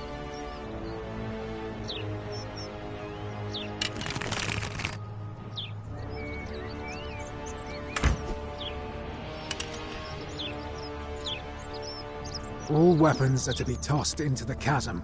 Magistrate's orders. What now?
Such a bright light. Apollo is powerful here, is he not?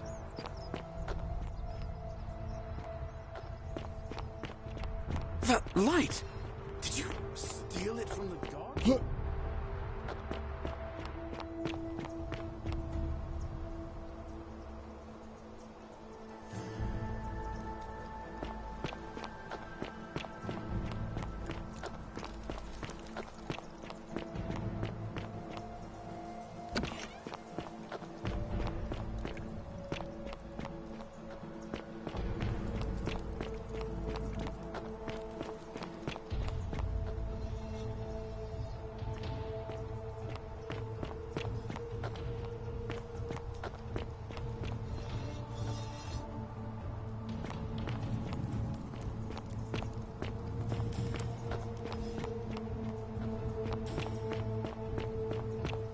The 49 melodies fetch again with incessant labour.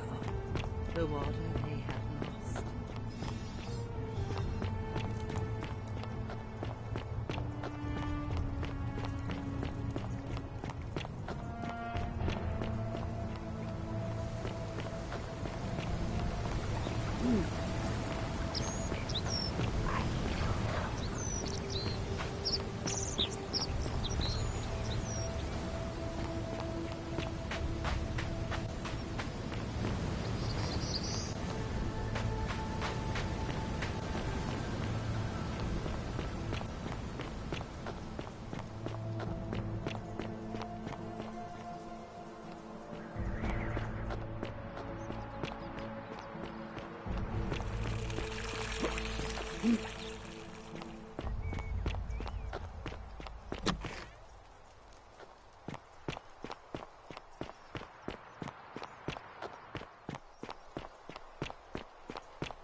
Such a bright light. Apollo is powerful here, is he not?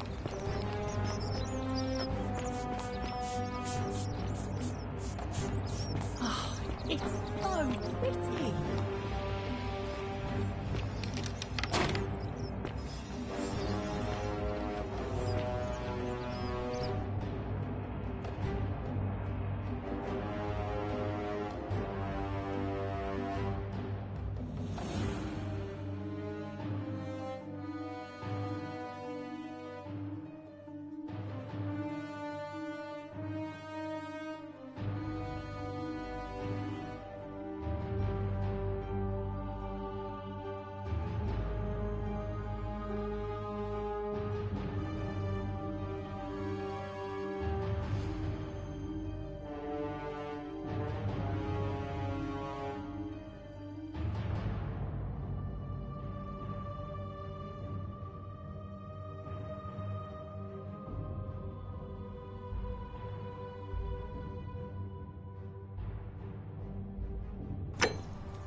Arve. It must be. It'll be between. Why do you up?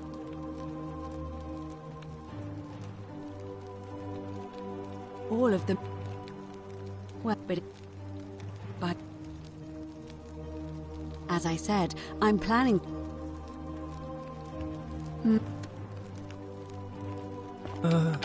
Hello? Hello?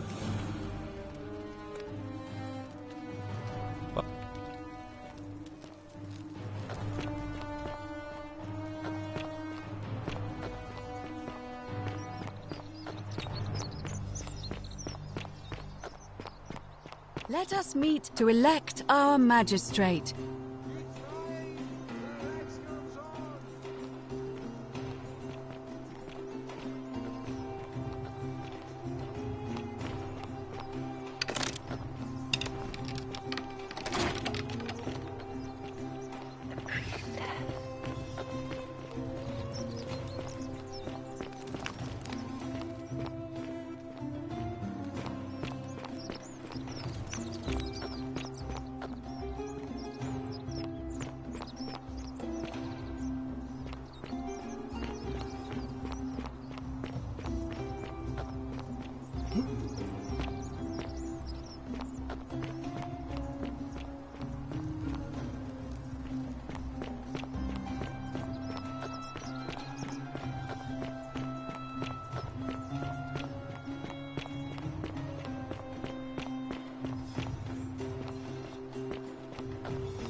Galerius Helver. Marcus Malleolus Gurges withdrew his candidacy earlier today. As agreed, we shall dispense with ballots and candidates will abstain from voting. Let's make this quick. As I say your name, call your vote. I'll start with you, Horatius. Sentius, of course. Georgius. Sentius. Dacius. Galerius. Virgil. Sentius. Rufius. The man who treated my rheumatism. Galerius. Citizens, you have made your decision. Sextus Sentius Imperiosus. My fellow citizens, you've placed your trust in me once again, and you won't regret it.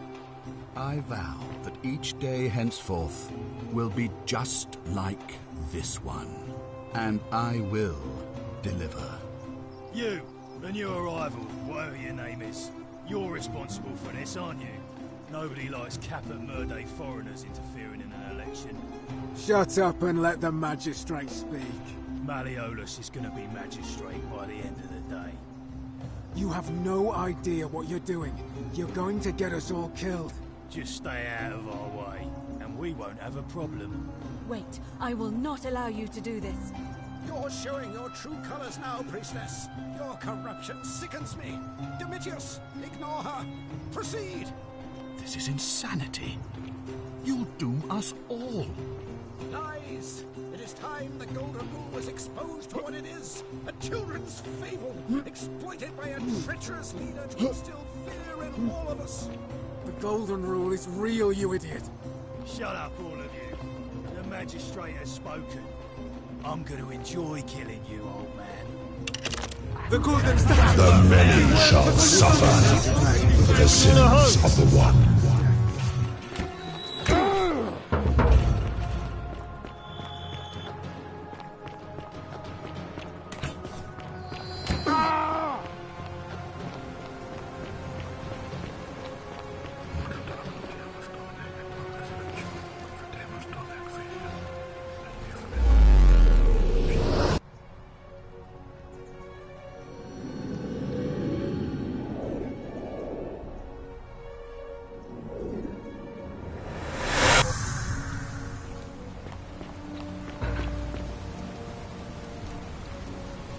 Salve, friend.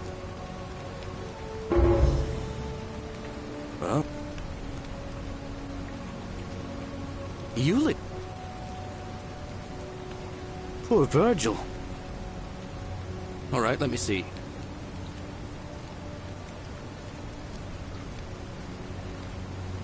What? Are you? You're serious, aren't you?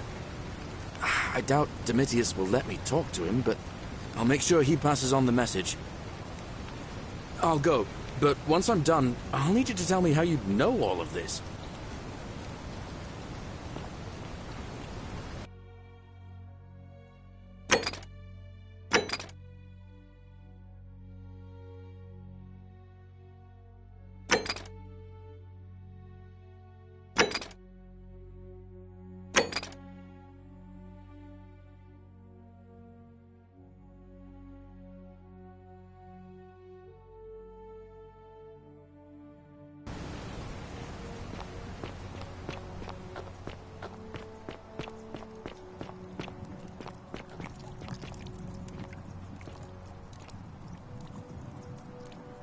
Oh, yeah. There's a...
You carry the gift of Prometheus in your hand. Remarkable. Welcome, welcome. May I ask your name? It's a sincere pleasure to meet you.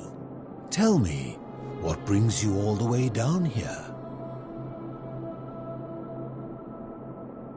Ah, yes, that cursed thing.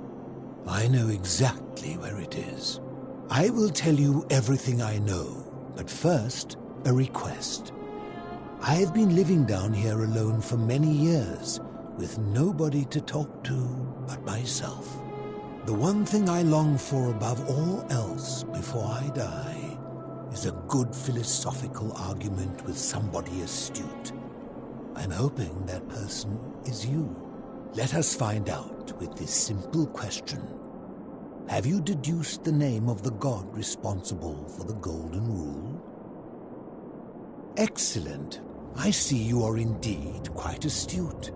Very few come to that realization before their time in the sun is over. Now, will you join me in a friendly Socratic dialogue? Wonderful. Then let me begin with a question. Would you say you know the difference between right and wrong?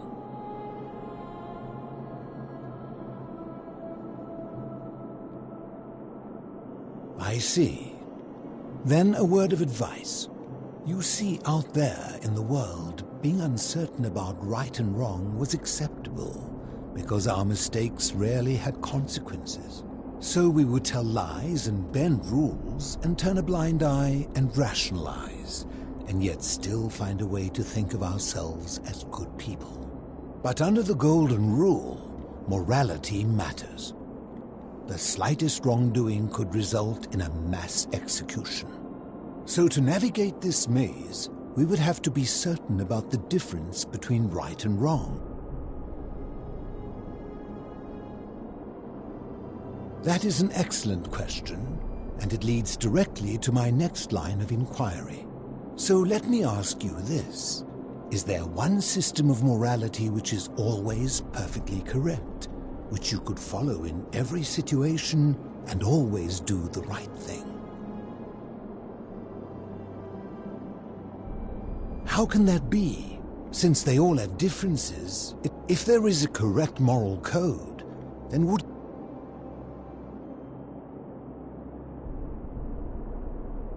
Ah, you know, I think you'd find an ally in Herodotus, a scribe from among my people who lived some 400 years ago.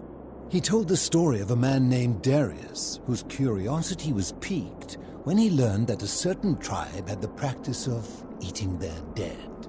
He asked some Greeks who burnt their dead, "What would it take for you to eat your dead?" Aghast, they replied, "Nothing." Then he asked the tribe who ate their dead, "What would it take for you to burn your dead?" "Nothing," they replied, equally aghast.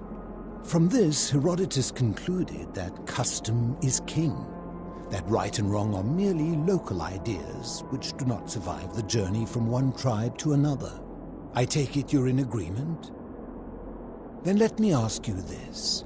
If you visited a tribe where they ate each other, copulated with the dead, and drank wine from cups made out of human skulls, would you still maintain that within such a tribe there is nothing wrong with such conduct? And that's a credit to you. It is the mark of a civilized person to change their position when presented with a superior argument. My point is this. I don't think anyone alive truly knows any hard and fast rules about right and wrong. Surely you would agree there are circumstances where an exception may be made, such as where it is necessary for self-defense or to prevent a greater evil? For any rule, you can imagine there are countless situations in which that rule may be suspended, and those situations are impossible to codify. If there is one thing I have observed about rules, it is that virtuous people do not need them, and evil people will always find a way around them. And so we must accept our limitations, and the sad truth that no human society will ever achieve the utopia for which it strives. In mathematics, we would call it an asymptote, a line that can be approached but never reached. Because the only way to create a utopia is with the ever-present threat of force, such as the Golden Rule. This and no other is the root from which a tyrant springs when he first appears as a protector. And life under tyranny is no utopia at all. I'm glad to hear that. In any case, thank you for humoring an old man. I would be happy to answer your questions. You mean, how did I end up living alone in this cave? I was a quarrelsome young man. At 19, I left Corinth for Rome to study rhetoric at one of her argue more forcefully. Back then, I used to enjoy verbally sparring with everyone I could, and I was good. One night, I found myself in a tavern in an argument with a drunk mercenary. It became heated, he drew a gladius, and I won the argument, but lost my life. I woke up on the banks of the Styx at a campfire opposite Karen. Of course, I tried to persuade her to let me return, but even with all my skill, I failed.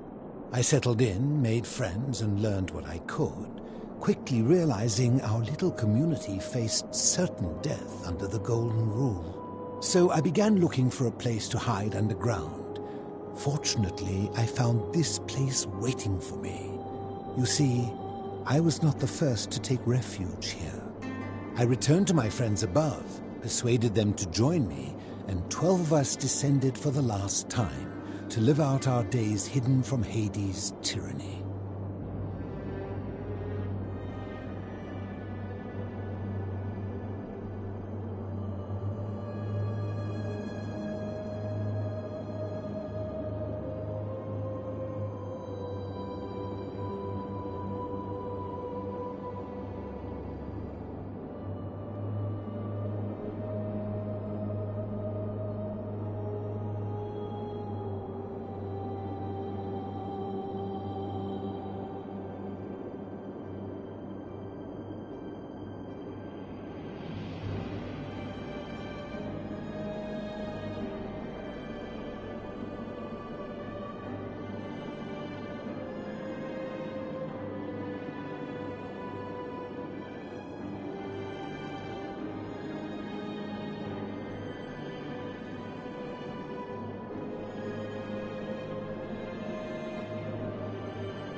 They are one and the same.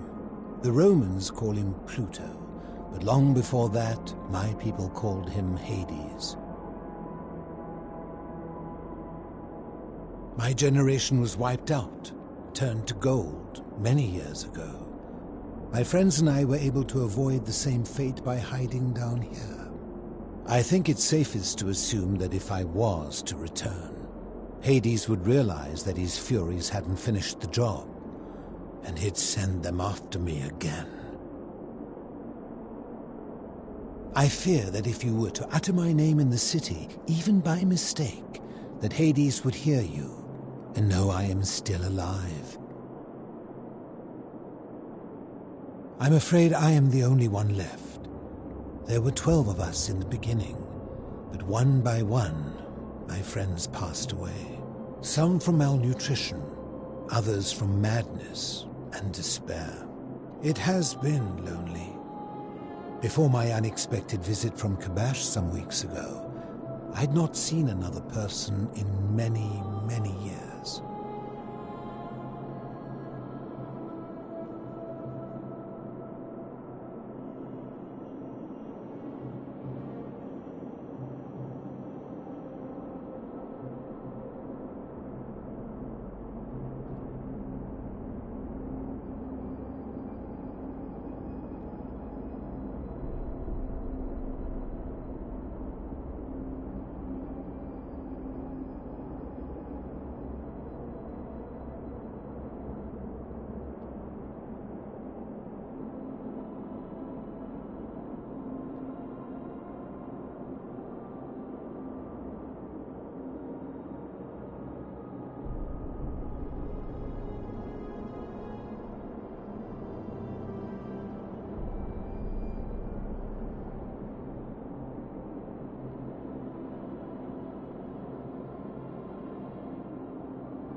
Living in darkness is not without its challenges. The first challenge is diet. Fortunately, I found that eating fresh fish provides most of the nutrients I need. And sometimes, when there are Greek people living up above, I surface at night and salvage the offerings they've left in the temple of Demeter. The greater challenge is the isolation, so I like to imagine arguments, where I argue both sides. But like so many things in life, arguments are better with a partner. As you wish. Ha! If I did, would I be living like this? Did we not discuss it at length already? Oh, I see. You're toying with me. Ha!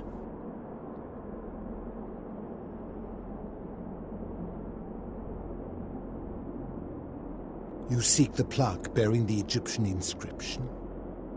It is a cursed object, and I would be happy to give it to you, if Kabash had not already taken it. I will tell you, but you may find him hostile. To prepare for your encounter, there are certain things you must know. Very few know this, but before the Romans came to this city, it was once entirely Greek. The architecture, the temples, and the people. When the Romans came, in typical fashion, they claimed it as their own, built over everything that could be built over, and renamed the things that could not. Thus, the Shrine of Persephone became the Shrine of Proserpina. And when they found an obelisk bearing the name Hades, they tore it off and replaced it with Pluto instead. And the city's dwindling Greek residents, witnessing this compulsive Roman conquest, decided to preserve what they could of their heritage. They gathered their art and valuables, secreted them away through the Temple of Demeter, and hid them here, out of reach of the Romans.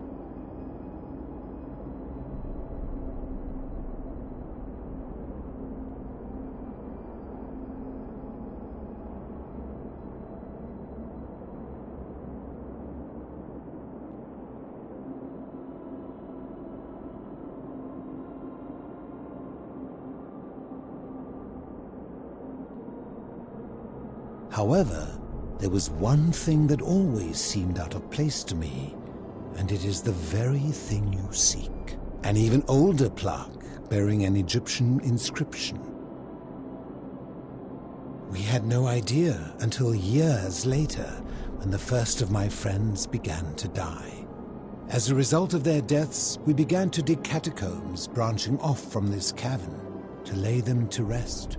We extended the tunnel so far that we accidentally discovered another, an even older tunnel, which somebody had gone to great lengths to keep hidden. Suddenly it made sense why there was an out-of-place Egyptian plaque among our people's possessions. You see, we proud Greeks had thought the Romans beasts for stealing and corrupting our heritage. But it turns out this game has been going on much longer than any of us imagined. I think it is best you head through the catacombs and follow Kabash's trail. There are certain things you must see for yourself. Take this key. You'll need it to open the gate.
I enjoyed our chat.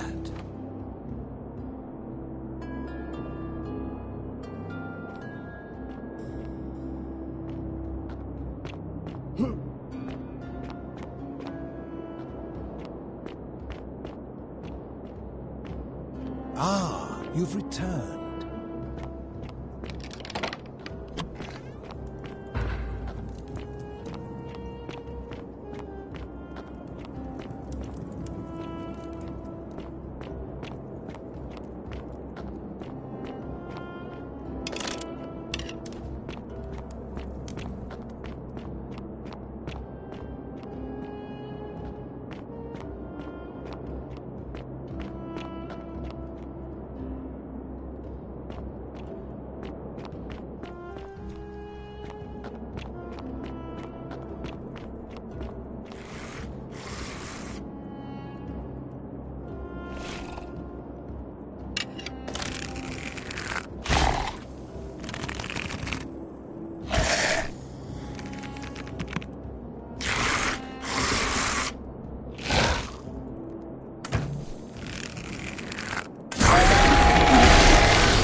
Stop!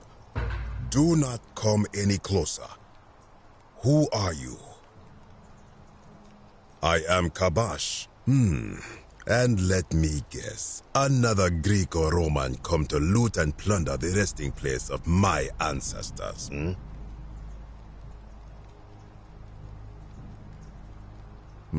To what end? That is welcome news. You really are not Greek or Roman, are you? I was planning to return it myself, but for now, I must remain.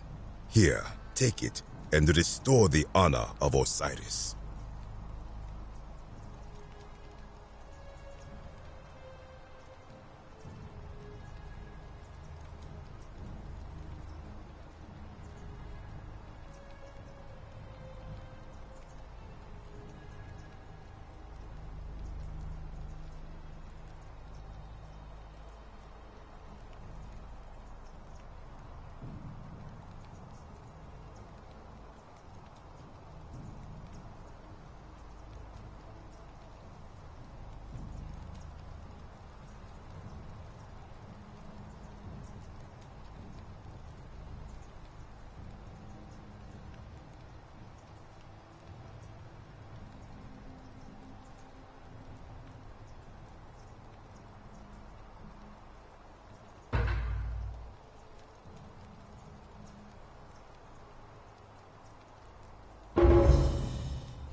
Now, as for the other plaque. Indeed, I have it right here. I stumbled across a collection of dusty curiosities while searching for a place to hide from the hungry children of Amit, and there it was. You may not. In fact, I am about to destroy it.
Because it speaks a treacherous, blasphemous lie. I will tell you, but first, do you know what this place is? Indeed, and I see you know our history. This is the Duat. See what has become of it. I have been down here for weeks, piecing together its story. And here is what I have learned. As Egypt declined and the Greeks had their turn to flourish, their souls came here in great numbers. But instead of adopting our ways, they copied and corrupted them. When they found the obelisk bearing the name Osiris, the true god of the underworld, they desecrated it, removing his name and replacing it with Hades. Even the ferryman of the dead, known to my people long before as Kerti, they renamed to Keron. As if that desecration was not enough, they built over this place, using it as the foundation for their own underworld, so that ours was forgotten. My only solace is that the Greeks then suffered the same fate when the Romans rose to power, renaming Hades to Pluto, and the cycle began anew.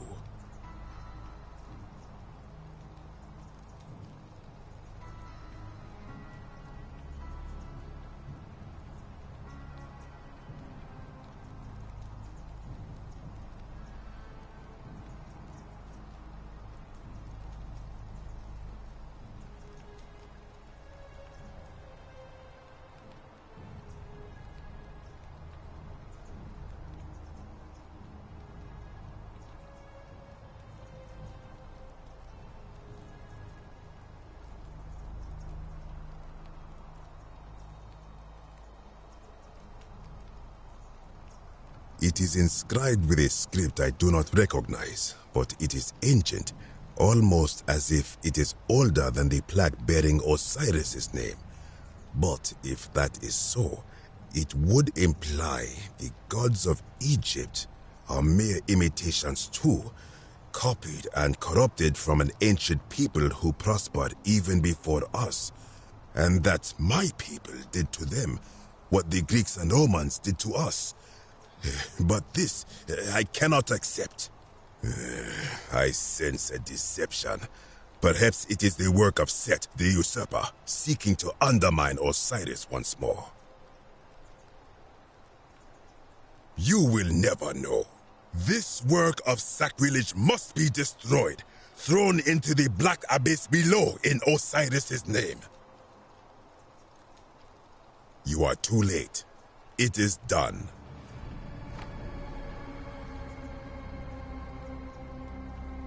It could not have gone any other way. It was Osiris's will. Now, the thing of evil you sought is gone. Why are you still here? I am from Rakotis, which you may know as Alexandria, the name of the city the Greeks built over it. I was a fisherman, like my father before me. Since the Romans had taken over from the Greeks, I took the opportunity to learn Latin and eventually traveled to Rome. When the fires broke out last year, I tried to help. I gathered terrified locals into my boat and led many of them to safety farther along the Tiber. On my 7th trip, a passenger demanded I wait for his brother.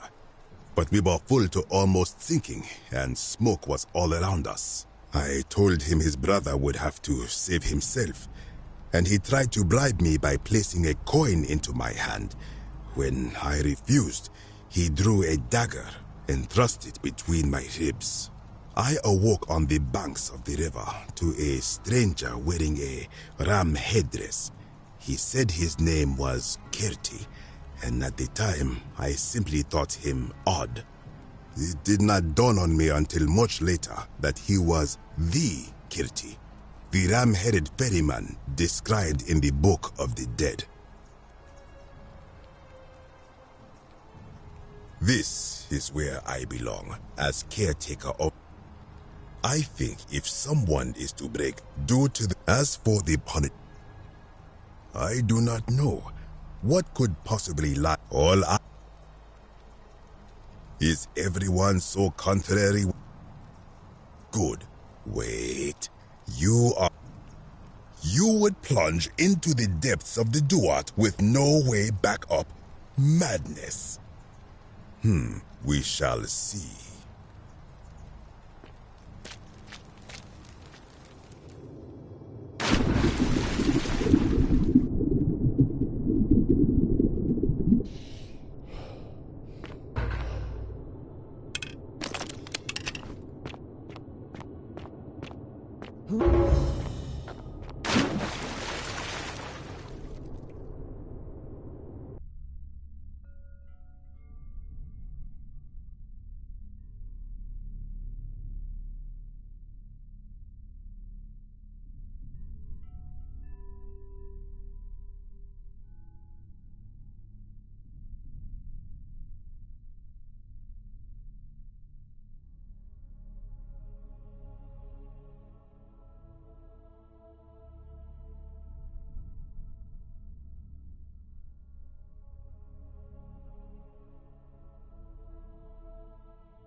When I told you that you would not find a way back up, that was not a prediction. That was a promise. You will die here. I disagree. I warned you against coming down here, against perpetuating this sacrilege, but you persisted. You have undermined and dishonored the true god of the underworld. How did you think this would end, if not with bloodshed? Very well, I will listen, but if I sense deception, or if you further insult my gods, I will carry out my threat. So tell me, why should I let you live after you salvaged this instrument of blasphemy?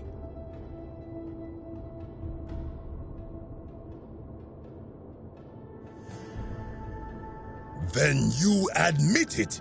You wish to destroy the sacred beliefs of my people. I will not allow this.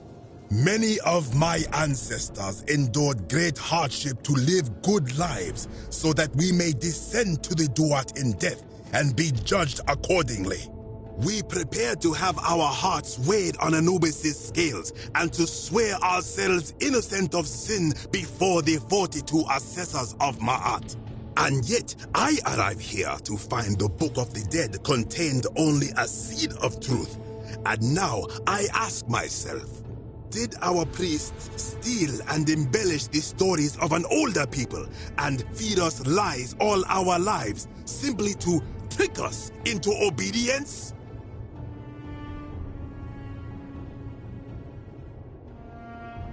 I am not sure I follow. Speak plainly.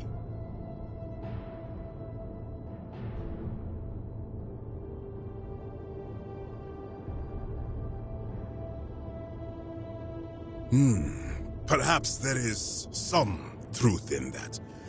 What is your point?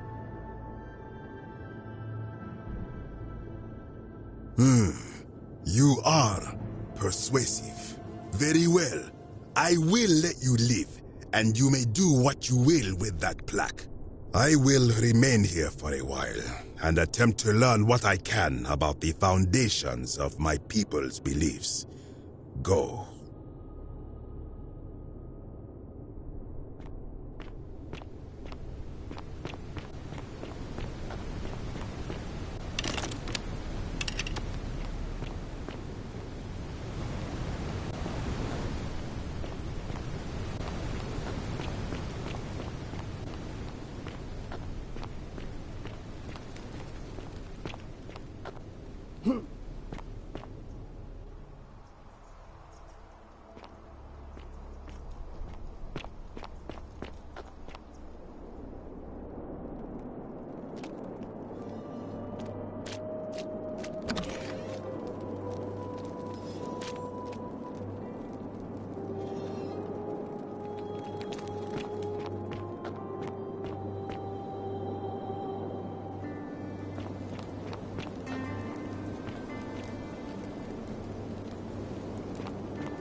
You carry the gift of Prometheus. Good to...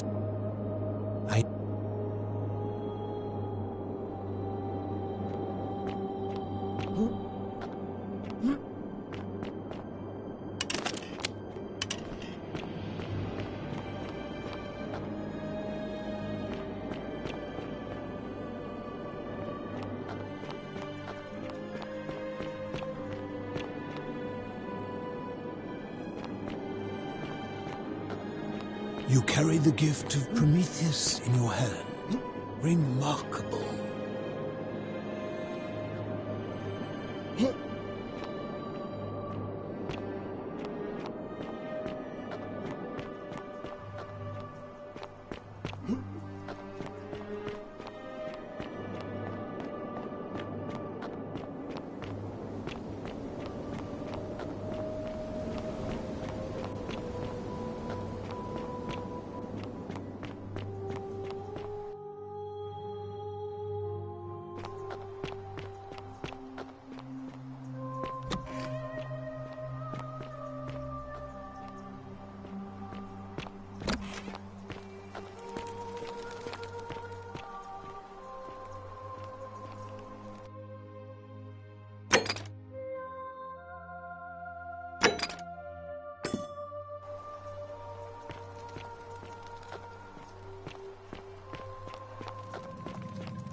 That lamp!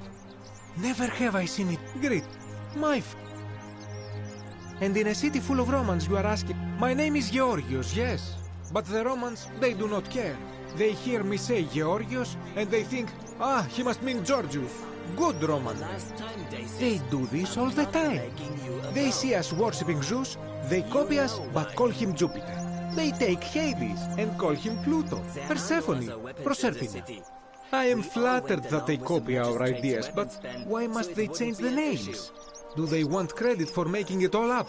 Do they want to forget where it came from? At first, I pull my hair out. After a while, I give up, and I become Georgius the Roman. I accept the world is Roman now. Plus, I have no hair left to pull.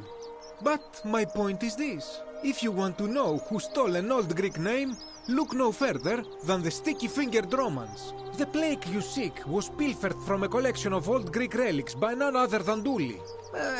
He cannot help it. Like a typical Roman, he likes shiny things, especially those that once belonged to my people. And besides, it makes him happy. So I say, let him keep it. I believe he still has it with him, in his cell, just opposite the Temple of Demeter.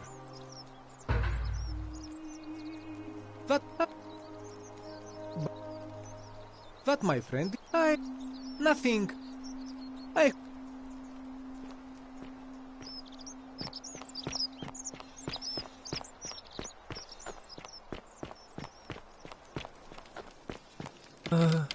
Hello? Hello? Have we met before? Do you like it? It's shiny, innit? It makes me happy just looking at it. But if I gave it to you, then I wouldn't have it anymore, and I'd be sad. But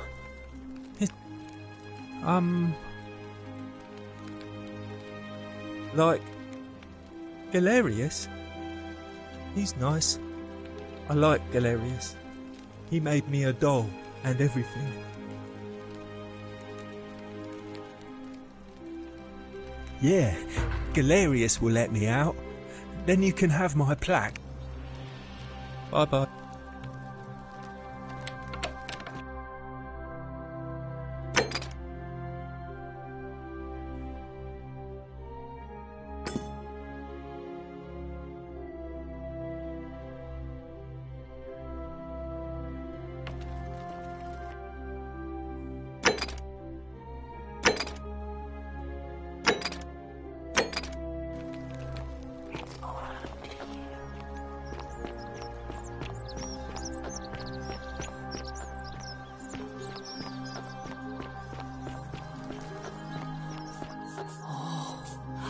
shiny.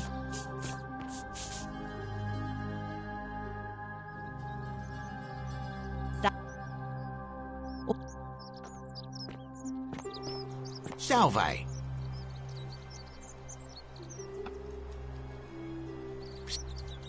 Yeah?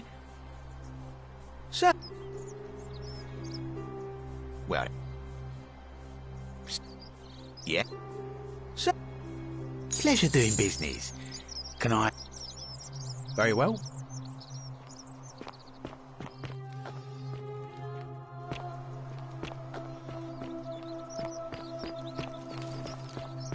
Salve.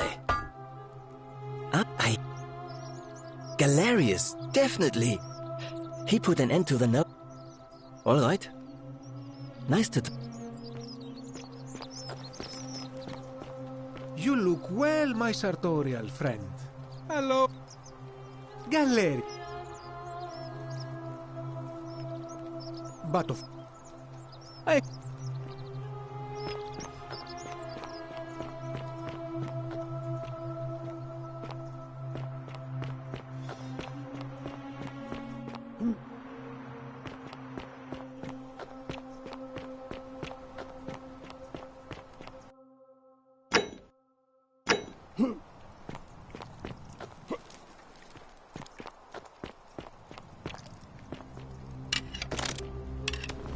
His brightness was like the light. Shalom, friend. Galerius. He saved my life. I have a feeling... You mean... I don't. Well, of course. Thank... Oh.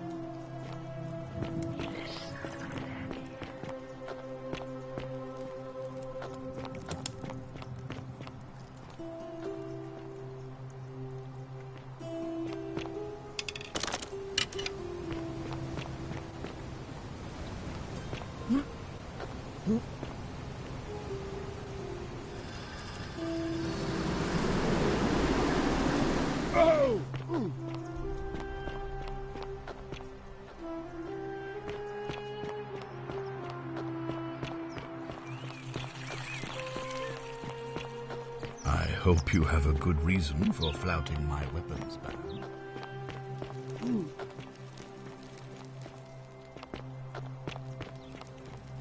What? Not that it's any of your... Not that... Are they?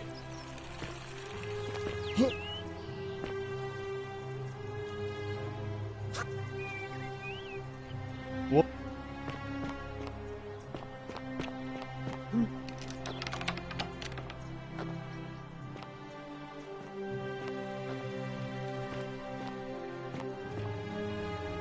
Leave me.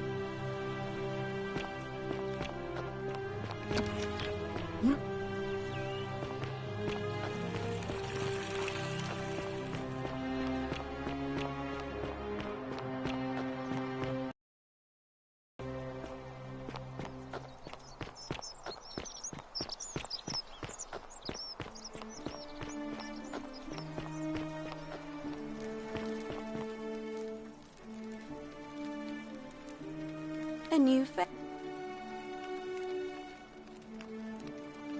why do you... As I... Well, yeah, very well.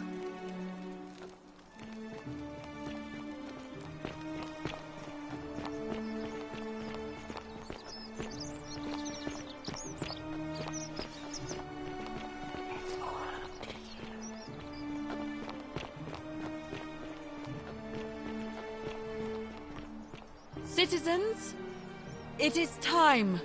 Let us meet to elect our magistrate. Time to go to the theater.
Citizens, we have a quorate body of voters gathered here to elect the city's magistrate.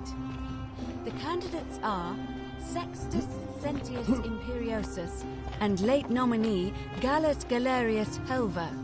Marcus Malleolus Gurges withdrew his candidacy earlier today. As agreed, we shall dispense with ballots and candidates will abstain from voting. Let's make this quick. As I say your name, call your vote. I'll start with you, Horatius. Sentius, of course. Georgius. Galerius. He saved the life of my dear friend Fabia. Dacius. Galerius. Virgil. The man who put a stop to the threats I've been receiving. Galerius. Ulpius. Galerius, the man who saved my life. Rufius. The man who treated my rheumatism. Galerius. Citizens, you have made your decision. Your new magistrate is Gallus Galerius Helver. What? It has been decided. Magistrate Galerius, would you like to make a brief address? I just want to say, this isn't something I ever wanted. Now that you've put your trust in me, I'm going to do everything I can not to let you down. I'll need some time to put together a list of the changes I want to make around here. But I promise you, there will be changes. My first order is that Dooley is to be freed. Horatius, release him from his cell immediately. Please. Wait, do I need to say please? I suppose not. That's it. You can all get on with your day. Nothing else to see here. Move along.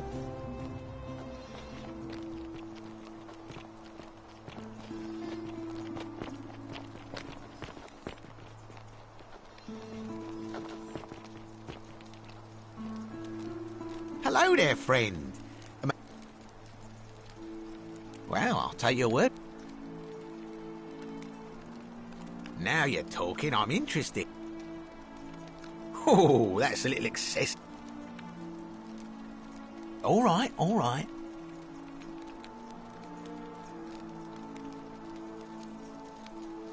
Wait. Let's not be too hasty, friend.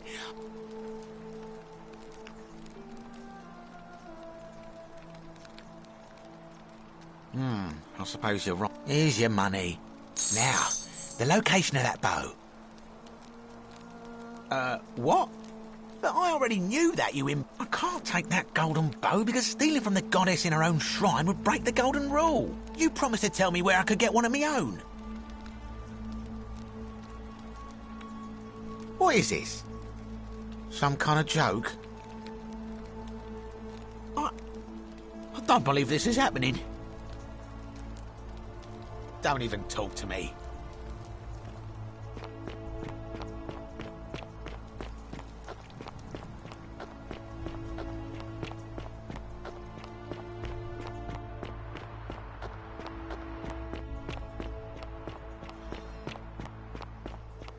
Strange day. So Julia is alive. Galerius is magistrate. It gladdens my heart that Galerius... Did you hear Galerius free Dooley? I will tell. He's off to a great start as magistrate. Hello? I'm Dooley. Magistrate Galerius said I should thank the newcomer. Are you the newcomer? Oh, it is you. Then, thank you. You're a big helper. I was locked up, but they let me out again. I'm so happy. You can have my shiny plaque if you want, and maybe you can help me find my treasure. My friend Hannibal used to look after me, and he said he always would. But then he died. But before that, he told me if anything ever happened to him, I had to find something very precious.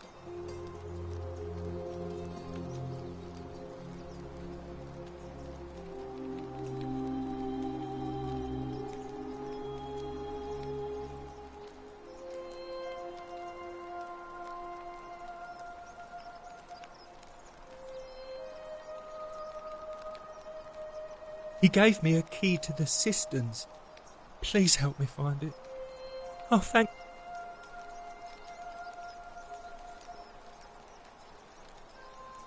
I hope you find it.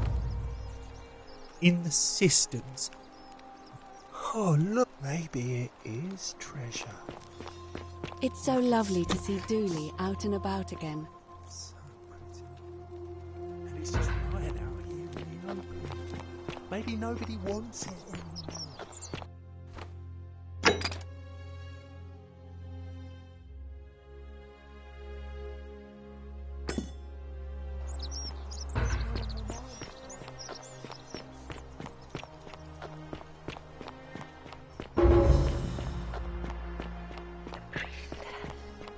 Oi! How did you get in there, you cheeky little stirkus? If I cop an earful from Malleolus, I'll be coming.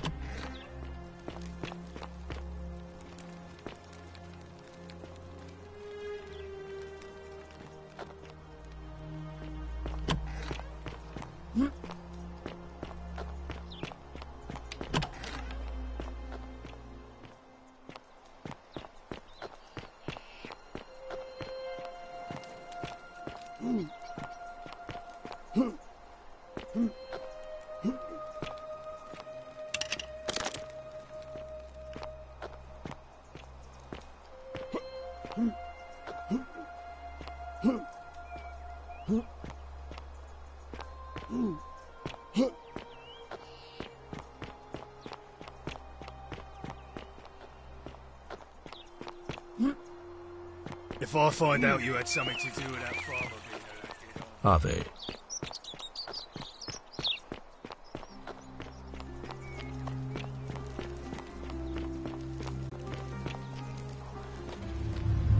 The many shall suffer for the sins of the one.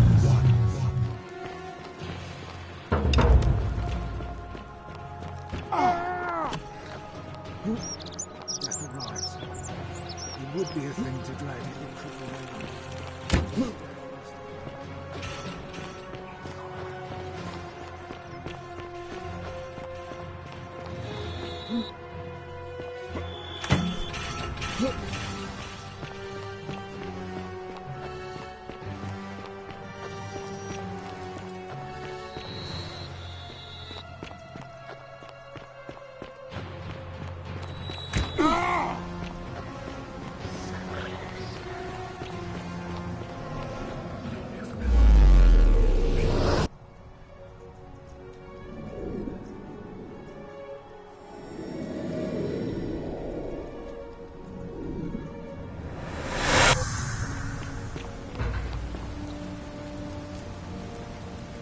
Salve, friend. Oh. Yulia. Poor Virgil. All right, let me see. What? Are you... I'll go.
And here you are.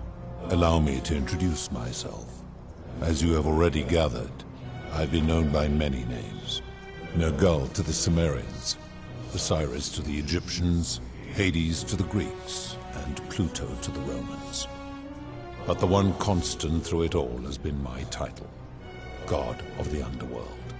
And I've been watching you with curiosity, mortal, ever since your arrival. You are unlike the others, aren't you? And what is more, you carry a weapon that was never intended for mortals to wield, and you do it so brazenly. But there will be time as a reward for undoing the desecration of my obelisk. I will allow you to satisfy your curiosity. Ask what you will. My story is many thousands of years long. You will need to be more specific. What do you wish to know? It is a matter of perspective. God is a label I was given by you mortals, not one I gave myself. Your ancestors revered me because to them, my knowledge and technology made me incomprehensibly powerful, just as you might seem so to an insect. But despite all that, there are rules even I must obey. My kin and I all adopted this form long ago, so that we might better understand and communicate with your kind. In time, we grew fond of the sensory delights it affords. Desire, joy, ecstasy, even rage and sorrow, while an acquired taste can be addictive. No. Long ago I swore to Proserpina that I would remain in this form for as long as we remained among your kind. I must honor that. This is my beloved. Like me, she has been known by many names. Ereshkigal to the Sumerians, Isis to the Egyptians, Persephone to the Greeks, and Proserpina to the Romans. Or perhaps you might know her as the goddess of springtime, the cycle of life and renewal.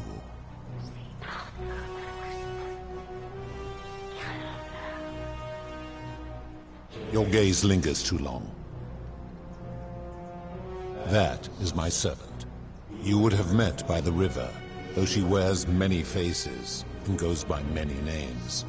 Kumutubal to the Sumerians, Kirti to the Egyptians, Charon to the Greeks, and Charon to the Romans. Her role is to ferry souls between the mortal world and this one, and to make their transition as seamless as possible. For that, she earned herself the infamous, if erroneous, moniker, the Ferryman. You will talk more later. For now, ask your questions.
As you wish.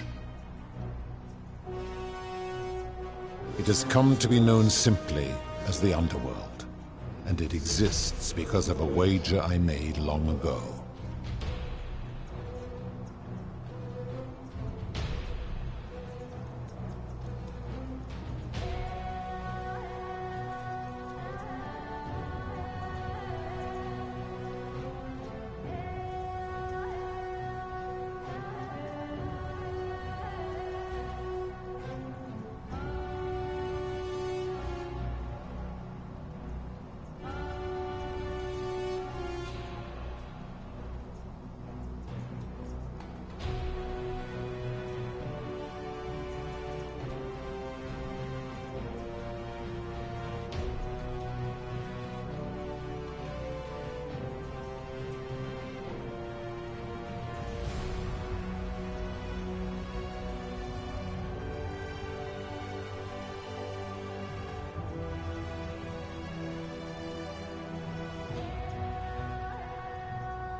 That is a long story, one that began over 3,000 years ago and continues to this day.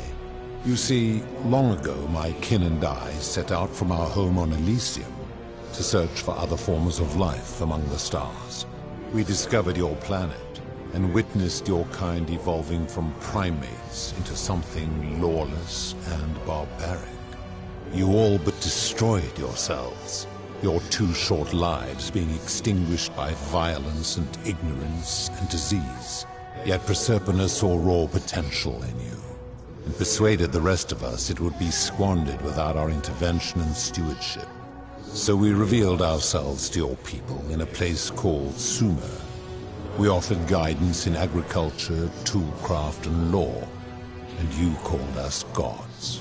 For a time you flourished, but soon you were too many for us to oversee.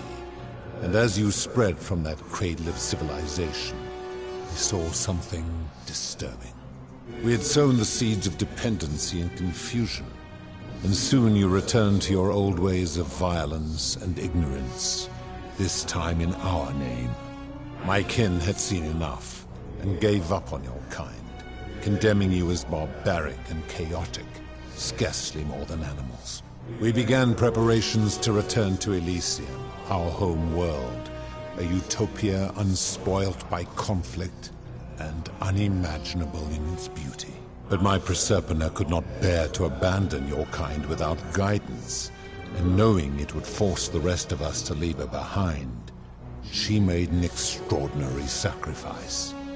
She gave up her immortality to descend permanently to the ranks of humankind. And so she began her inescapable trajectory toward death.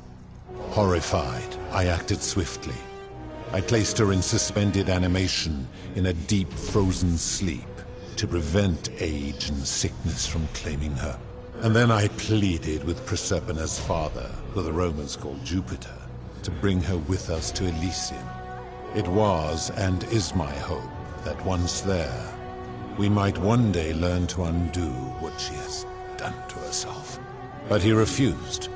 I did everything I could to persuade him, but he would not relent. He would rigidly uphold his final pronouncement. Humans were unworthy of ascension to Elysium, and no exceptions would be made. But seeing that I was aggrieved, he proposed a wager, the terms of which were as follows. If even one human city could prove itself capable of living without sin for a single year, then Proserpina and all of humanity would be permitted to join us in Elysium. My part would be to remain behind, the last of my kind, to watch over you, without interfering, and to sit in silent judgment. And so my reward has been to languish here, enduring a 3,000-year winter, waiting for the day your kind proves itself worthy of her faith in you, so that I might take her with me to Elysium and unthaw my goddess of springtime. And here I am, after all this time, still waiting.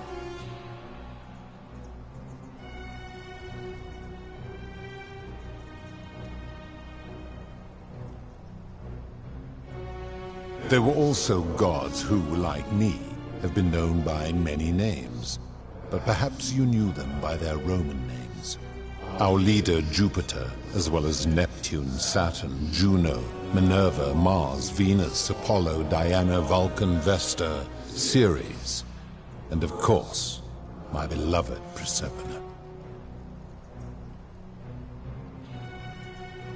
As the first wave of your kind arrived from Sumer, I had them build a city in their own fashion, so that they might be comfortable and recreate their lives here. I had them build the entrance as a vertical shaft leading to baths, to cleanse them of the sins of their former lives, and to prevent escape. I watched wave after wave of Sumerians arrive, and as their civilization declined over the centuries, they were replaced by Egyptians. Of course, believing themselves to be the superior civilization, the Egyptians promptly built over what had been built before, and made all the same mistakes. After another 1,000 years, the Greeks began to arrive, and then the Romans, and they all did the same thing. They built upon the underworlds of their predecessors, renamed their gods, and ensured their foundations were forgotten. To ensure the wager was fair, it was important that my subjects were chosen at random. To this end, I had my servant distribute 1,000 tokens fashioned from silver, a rare element at the time, across all of Sumer. Whoever died while in possession of one of them would be located by my servant and ferried to this place, with no memory of how they arrived. As the tokens were discovered, they were traded, smelted, and fashioned into trinkets, and eventually coins, spreading to Egypt like seeds on the wind. Later, when they spread to Greece, they would come to be known as Charon's obol, or as coins for the ferryman.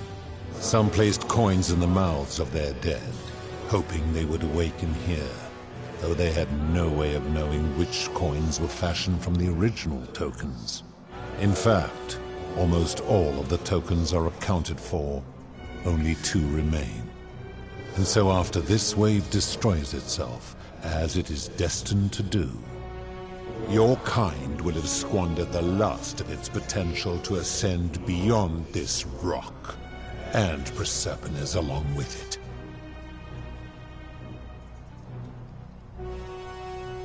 It is a regrettable story.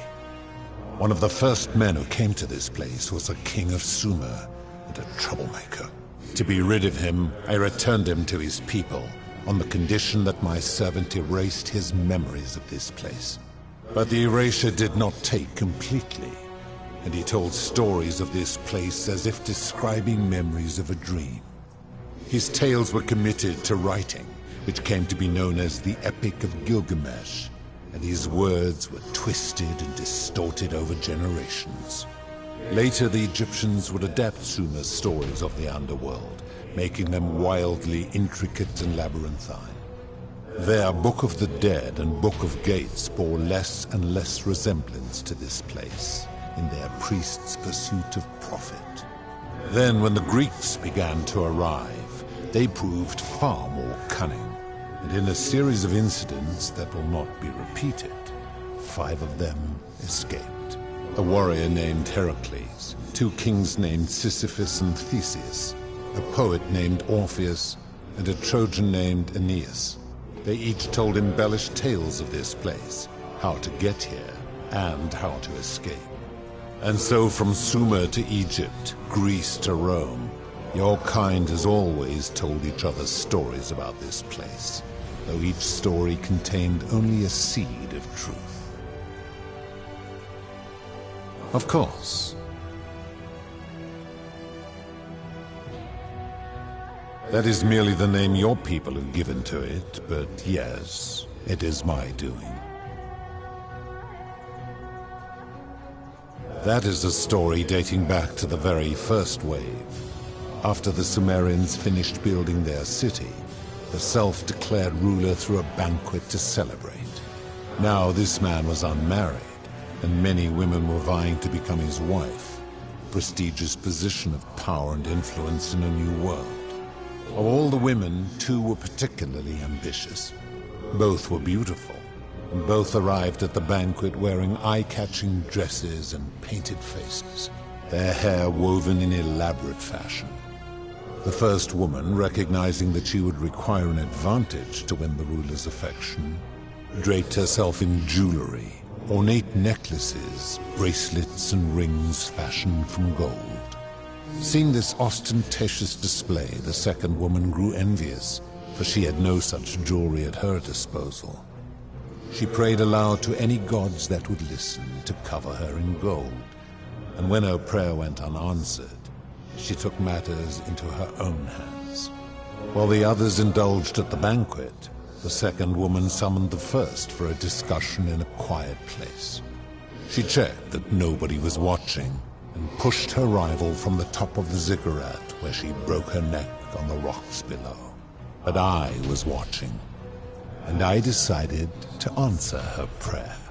I took the golden bow left behind by Diana, and I shot that woman in the heart, covering her from head to toe in a layer of molten gold. And I left her to stand there, that she might serve as a grim reminder of what befalls those who sin in my domain. But that was not enough, for the entire city was tainted by her sin, and the wager could no longer be won. So I had no choice but to wipe the slate clean. I gilded them all, to make way for a new wave, and began the wager again. And to this day, each of them, and all who came after, line the halls of this city, inanimate but conscious, suspended in time with only their sight and hearing preserved, so they may bear witness to and lament the folly of your kind for eternity, as silent golden sentinels. I give your kind a second chance at life, as well as ample warning about my law. And when you disobey, and you always disobey, you force my hand, bringing terrible suffering upon yourselves. And so you ask if I am the one destroying your lives. And I say, no, you destroy yourselves. I am merely the means by which you do it. When my kin departed, they left behind many relics which I inherited. A consolation prize of sorts. The golden bow originally belonged to one of my kin, who the Romans called Diana. As my collection of golden statues grew, I chose the most ferocious among them, and equipped them each with a duplicate of her bow, and tasked them with hunting down the Forsaken at my behest. They became known simply as Furies. I've always considered that the cornerstone of morality is the ability to determine right from wrong on one's own. No attempt to lay out rules like your Code of Hammurabi or your 12 Tables of the Roman Republic can ever cover all possible scenarios. This should come as no surprise to you, since the core principle has been expressed in many forms by many of your civilizations. The Egyptians made a rudimentary attempt with do to the doer to make him do. The Greeks refined it with avoid doing what you would blame others for doing. The Roman Stoics added, treat your inferior as you would wish your superior to treat you. Even the so-called cultists hiding among you often say, do unto others as you would have them do unto you. It is the simplest of concepts, and each one of you is born with the faculties required to apply it to any situation. Yet none of the peoples who expressed this rule were able to uphold it. Curious, is it not?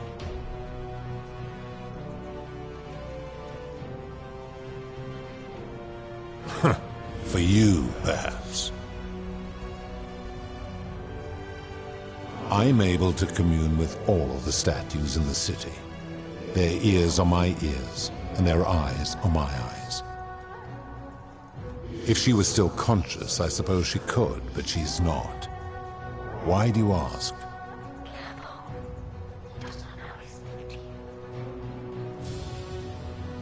Then what an odd question.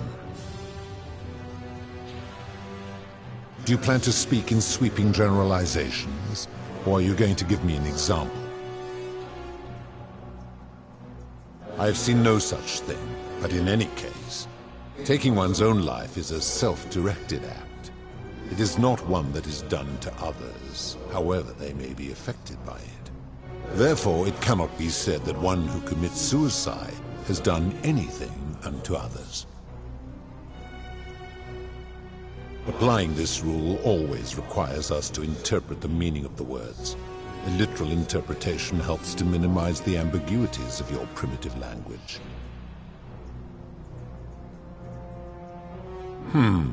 Supposing you're right, then my law has been broken, and I should turn you all to gold immediately.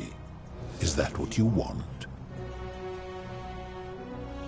Then your desire to be right outweighs your desire to survive. You will make a fine statue. Do you really think you can wound me, a god, with that primitive weapon?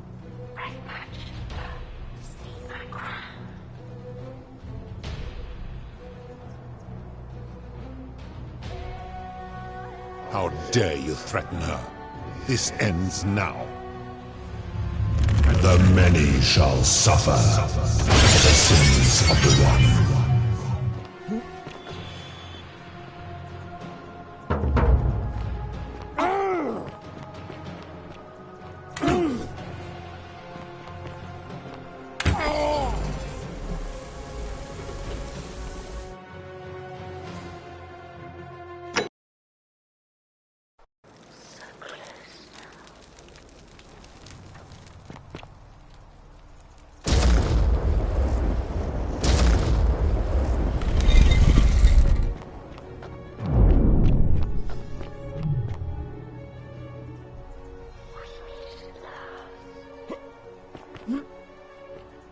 And here.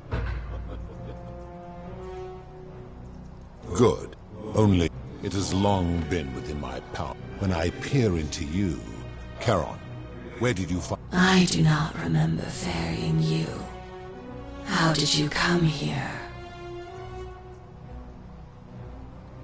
If that is true, then I sense the intervention of someone powerful. How did you come to be in this time, mortal?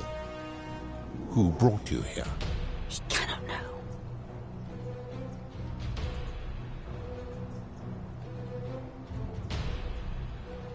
I do not know.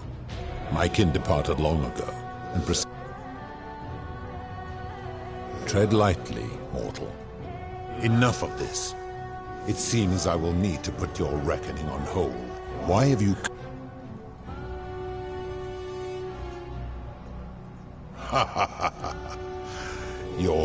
If you anger me, so tell me.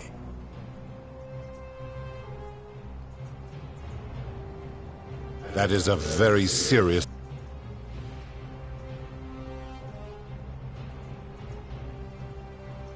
These people were all dead when my servant found them. Then you still have the option to end your life. Accordingly, It was an act of rebellion against the others. Accordingly, everyone they...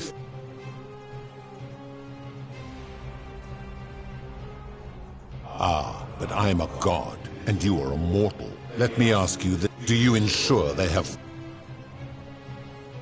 I warned you, you will make...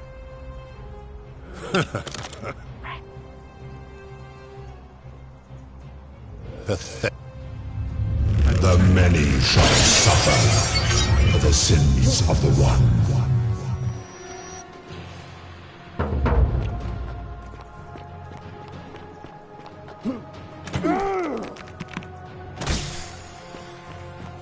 No, you vile, despicable creature!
Salve. Oh, sounds... Yulia.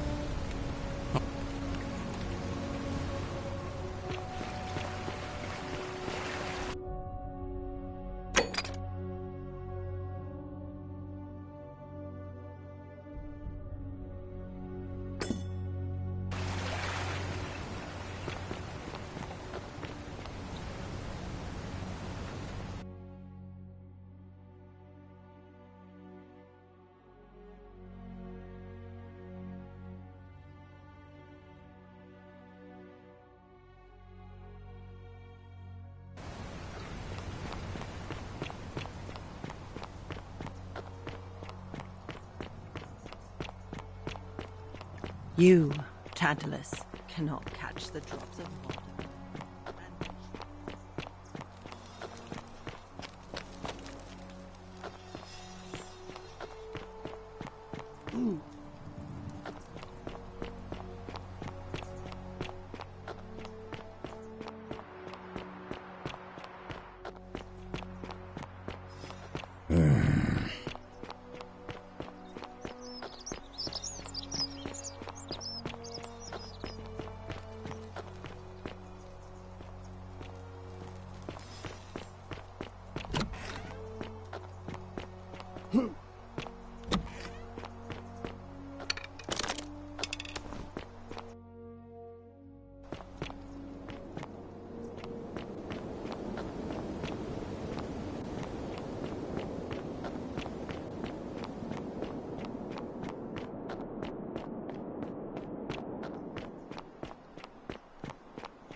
You carry the gift of welcome, welcome. May I ask your name? I was indeed... Oh. I assume you're asking me this as some kind of amusing hypothetical?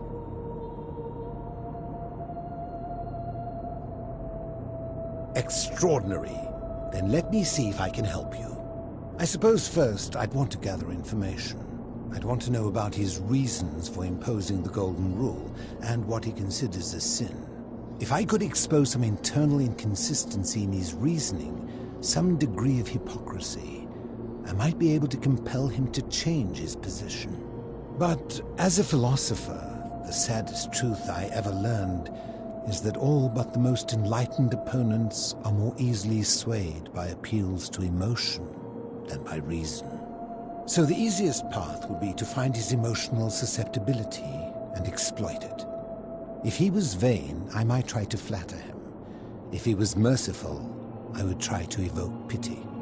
As a last resort, I might figure out what he fears losing above all else, and, if I could, threaten. Now, go quickly.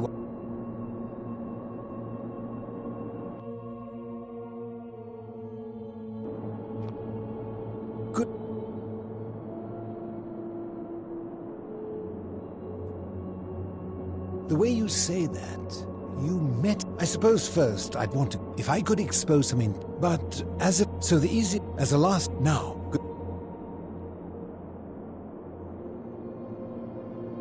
Did...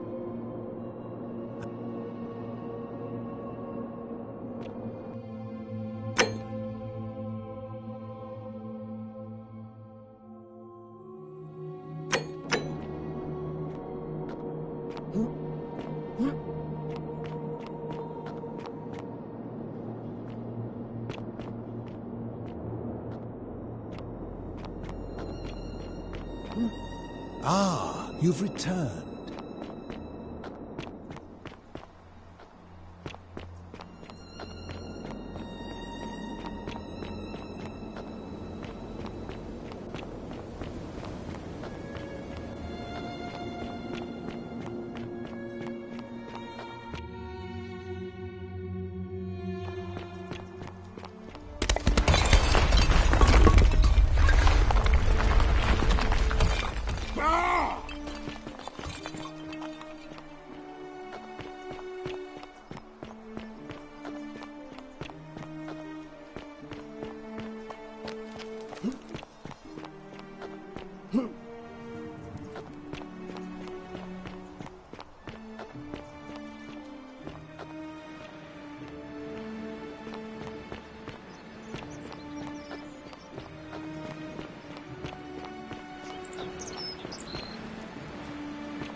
The many shall find this despicable creature.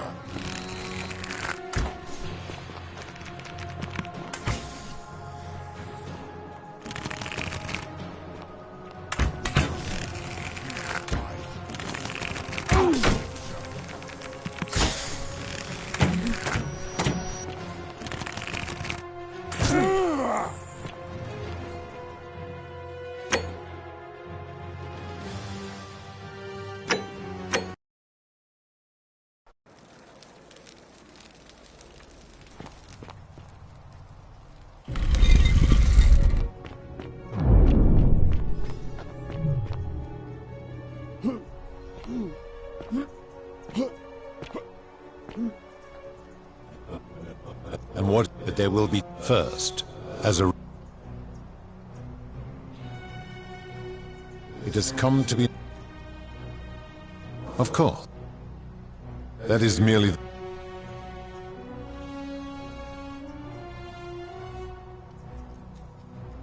That is a... Well...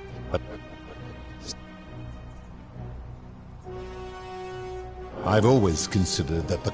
No attempt... This should come as... The Egyptians made a rudimentary attempt.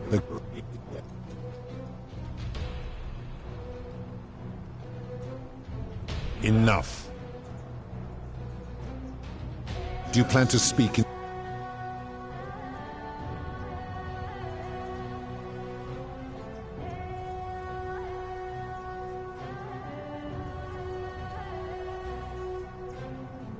Abduction?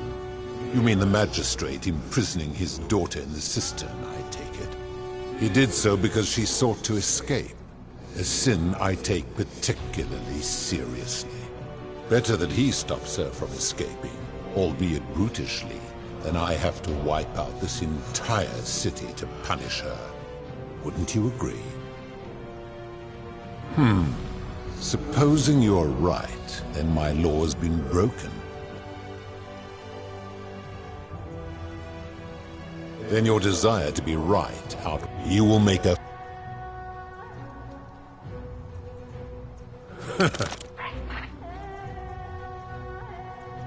How dare you threaten? The many shall suffer for the sins of the one. You will suffer eternal torment for this.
Salve.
If that is... How did you... Impossible! I do not... Enough of this. It seems I will need to put... Why have you come here? You know far too... You will remain here as my servant until the wager is won. Going? You know far too much now. You will remain here as my servant.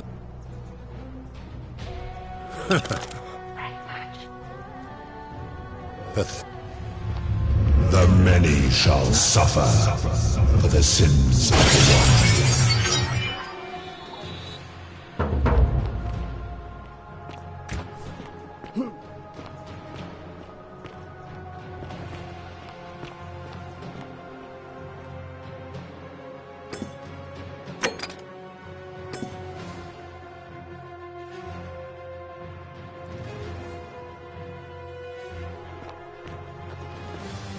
You will suffer eternal torment for this.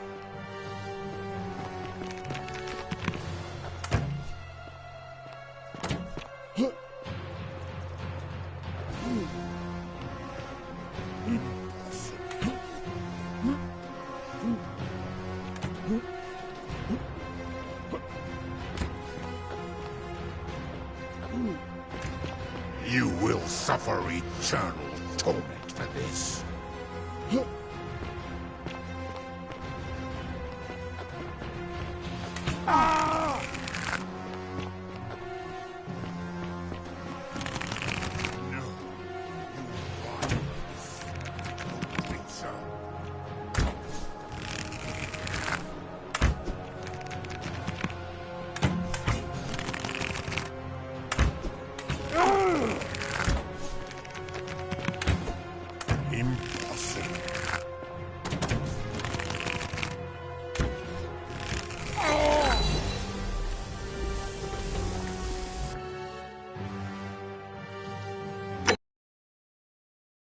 You would have us believe that my servant merely forgot bringing you here.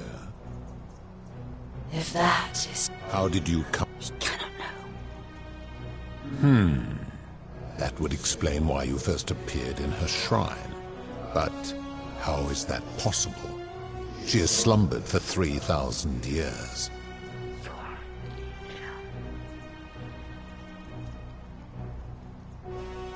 You would have me believe that all this time she has been deceiving me, and that you are the pawn she has chosen to undermine me? Then she has chosen poorly, because you are clearly a fool. However, you will make a fine statue. Do you... Pathetic. The many shall suffer for the sins of the one. You will suffer eternal torment for this.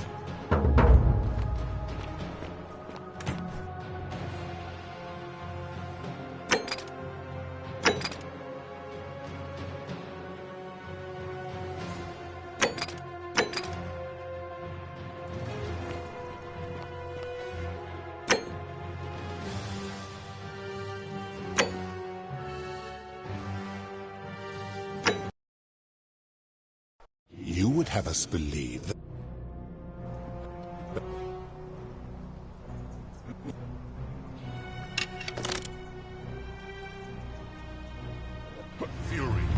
The many shall suffer for the sins of the one. Impossible.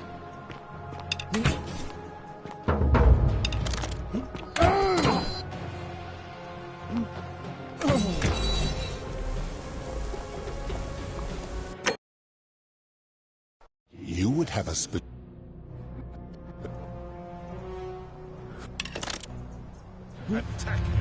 The many shall suffer for the sins of the one.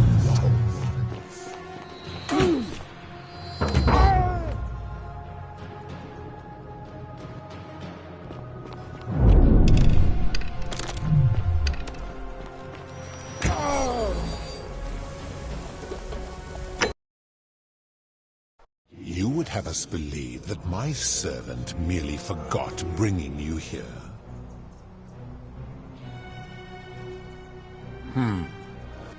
But...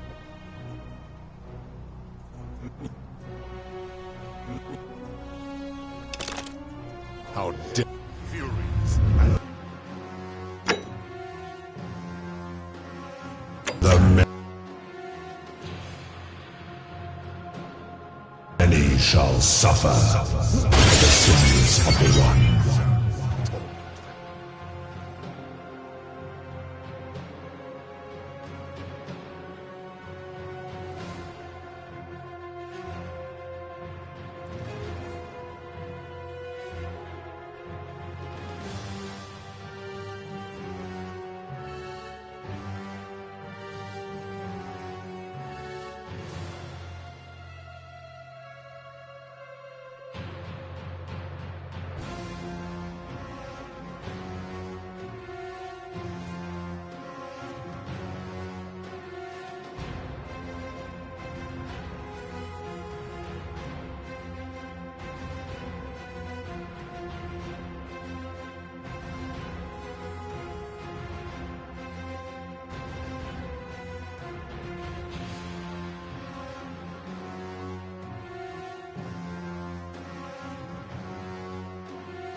You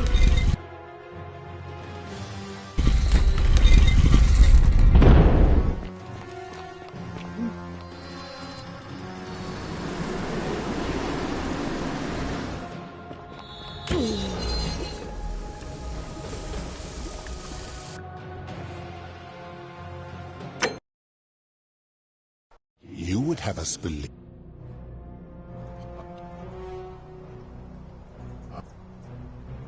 Tread lightly. Enough of this. Why... The many shall suffer for the sins of the one.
You would have us...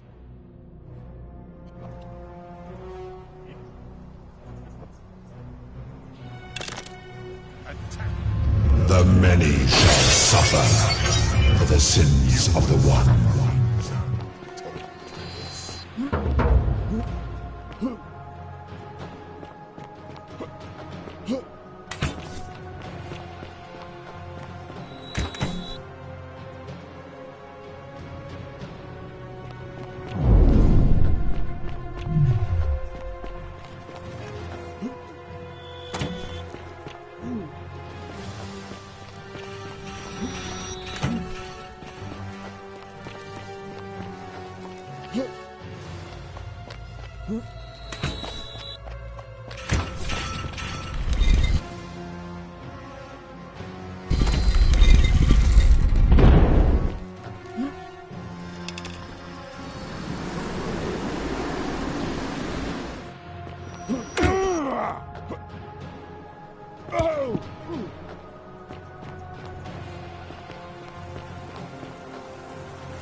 Salve.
I can't believe this is how it ends.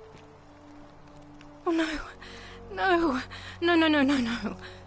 Ulpius, what are you... I'm out. Wherever you are. Scintilla, my love. I'm sorry. Ulpius, no!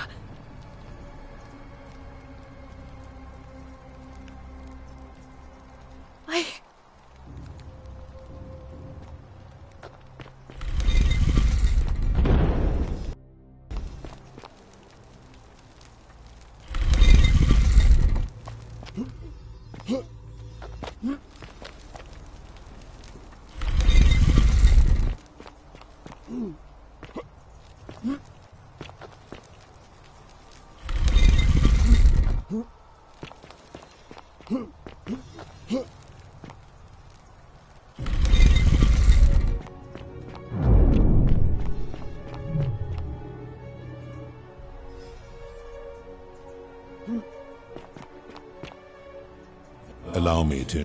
No gold, but the one... And I've been... And what is... That there will be... First.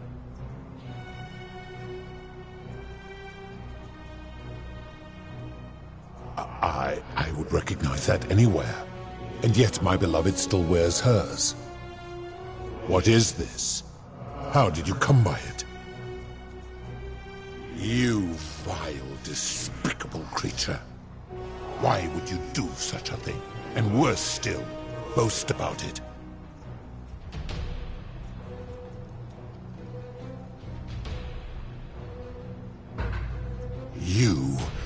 You have put me in an impossible position.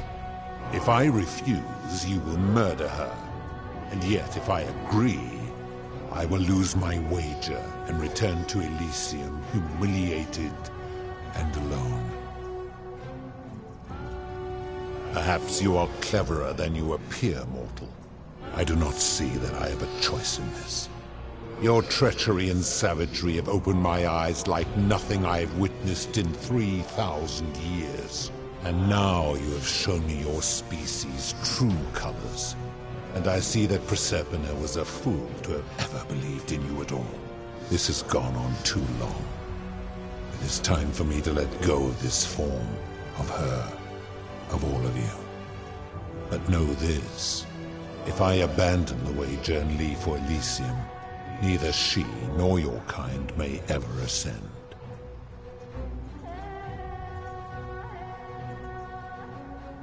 Because despicable creatures like you have no place there. My kin would never allow it. The best I can do is return you to the land of the living. I will have Charon make arrangements to ferry the others. But as for you, be aware you will be separated from the rest. Once this exodus begins, the events that brought you to this moment will never have taken place, and you will have created a paradox. What will become of you is difficult to predict, but that is the risk you have taken by interfering in the natural flow of time. Now, are you ready? You had best pray our paths never cross again, mortal.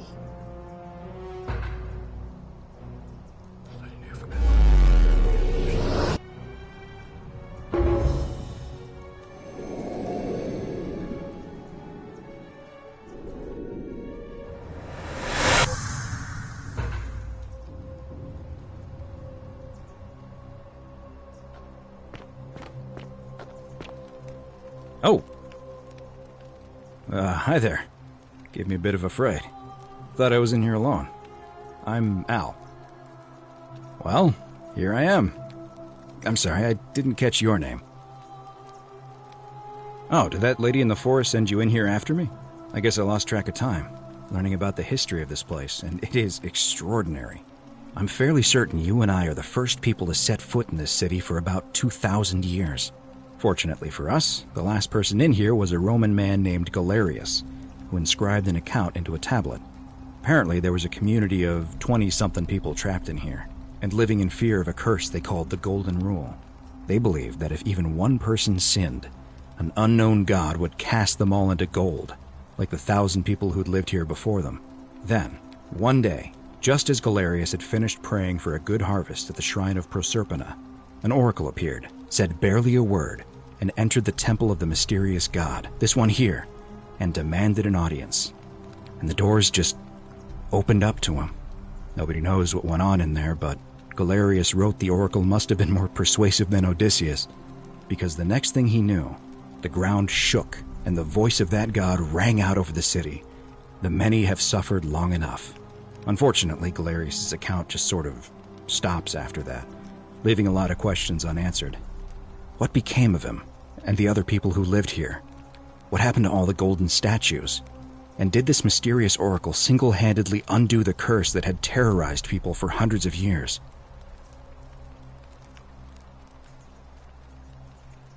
I don't know, it reads like an earnest account to me.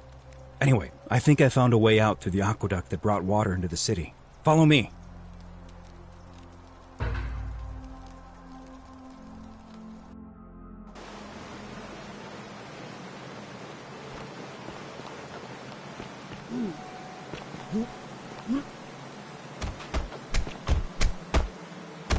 I'm gonna... You go on it.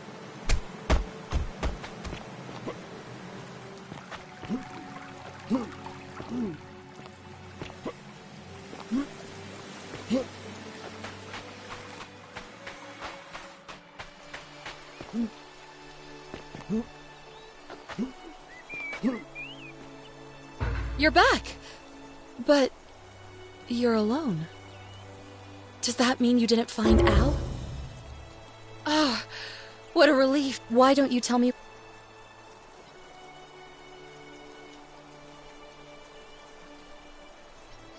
Really? Sounds amazing. Al! It's... Kinda lost track of time, and there was a tablet describing an oracle who... Sounds like quite a story. You two look exhausted. Sounds good to me. And you?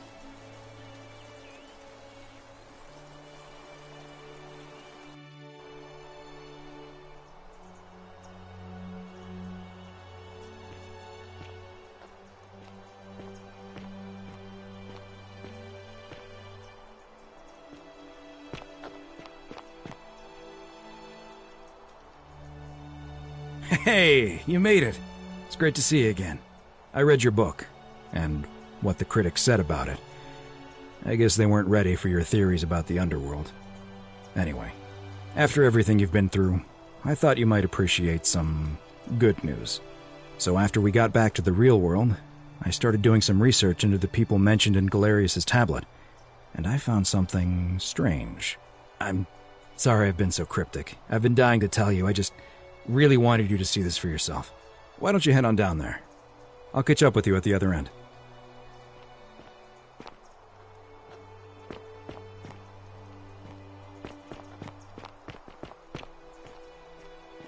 Oh, hello. You're finally here. Remember me?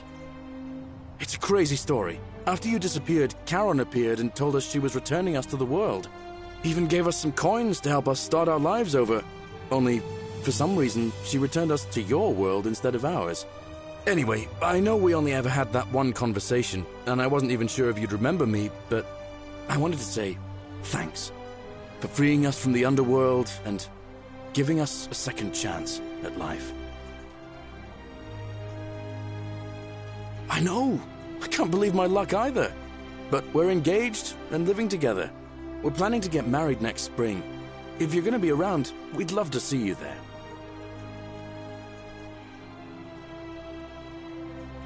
Of course, there's a whole museum full of people waiting for a chance to thank you, so you'd better keep moving.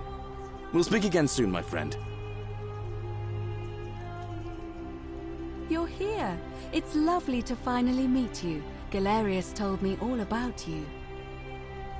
So, you're the hero who somehow vanquished the last of the Roman gods. As I'm a priestess, you realize you've put me out of work. I'm just teasing. Actually, and it still feels a little sacrilegious to say this, I'm finding life after religion quite enjoyable.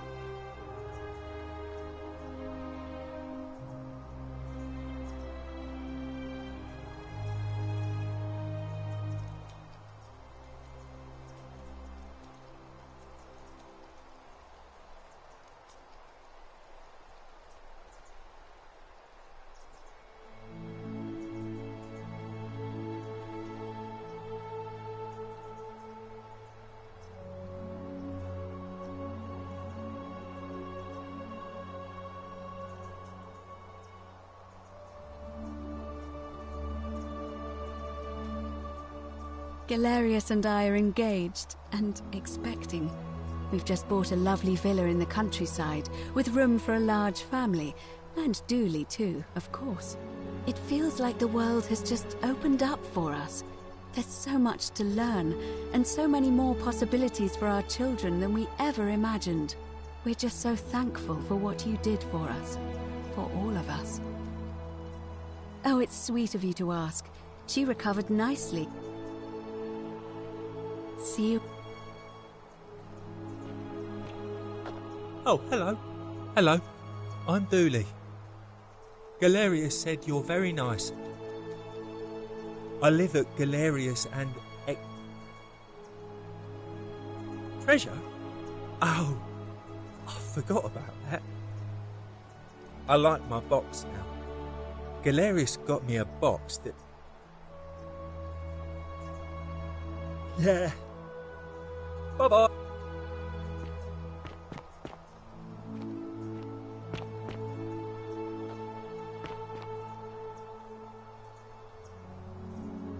You are here. Lucy is fine. I'm making an effort. If the world knew we died 2000... Speaking of which, I wanted to say you... Hey. I'm not sure if you heard. She knew, but he's still there, all alone. The last golden... eternal tour. You...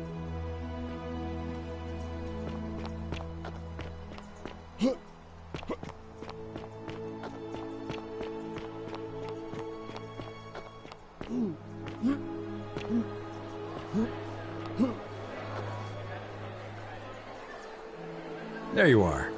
I hope you enjoyed that. Now, there's one more person I wanted to introduce you to. I think you know her.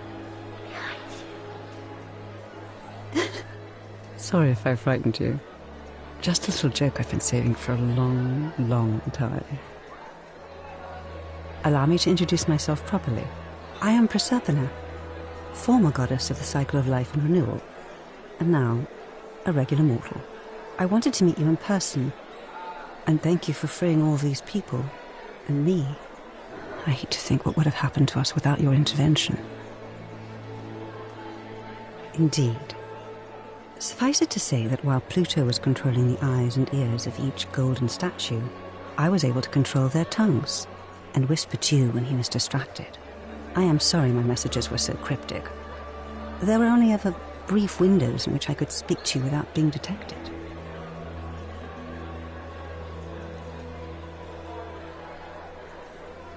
I did. I may have given up my immortality, but I still retain my gifts as the goddess of the cycle of life and renewal.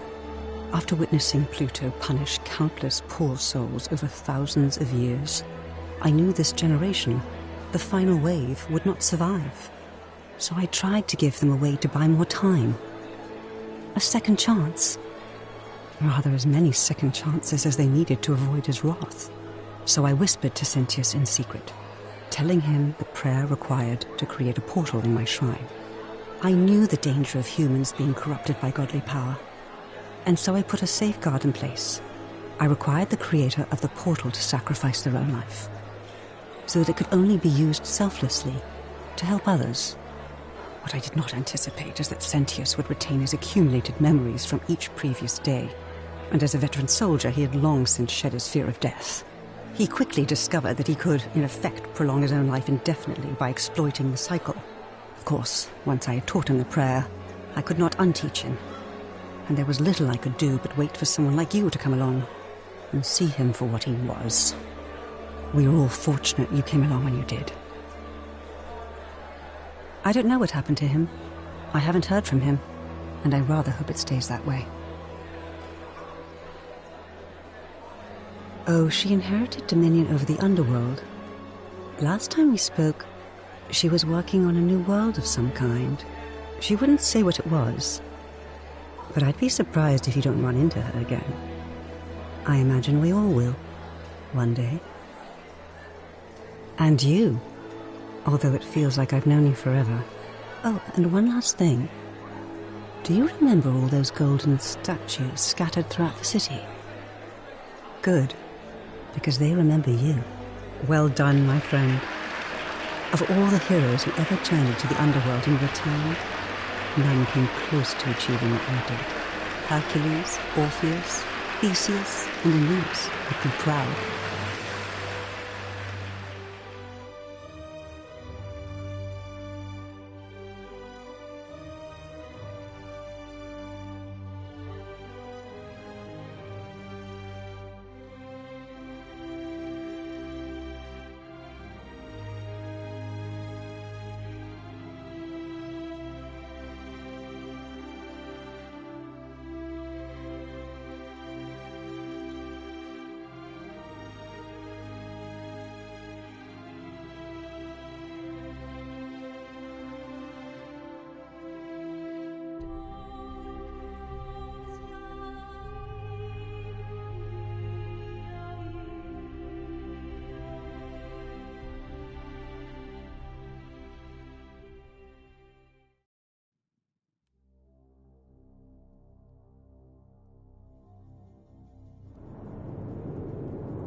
It's no use.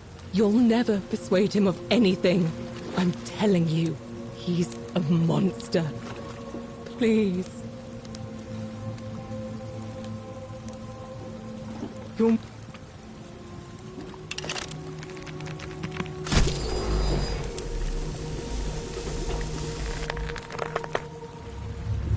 The many shall suffer for the sins of the one.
Salve.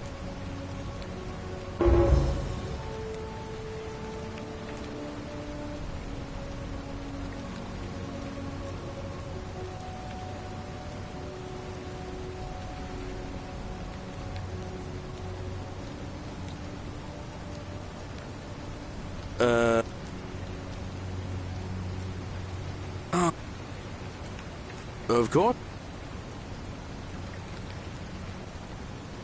Oh, but I...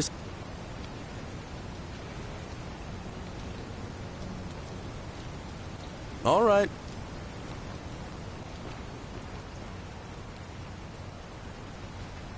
Ah, it's... now.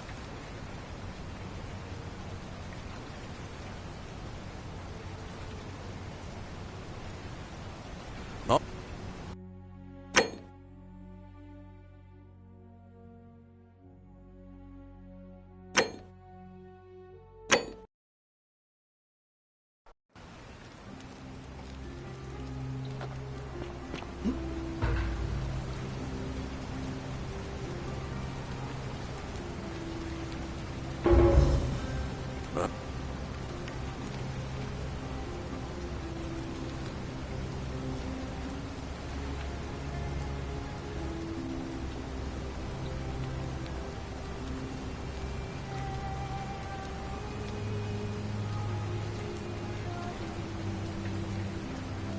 All right, let me see.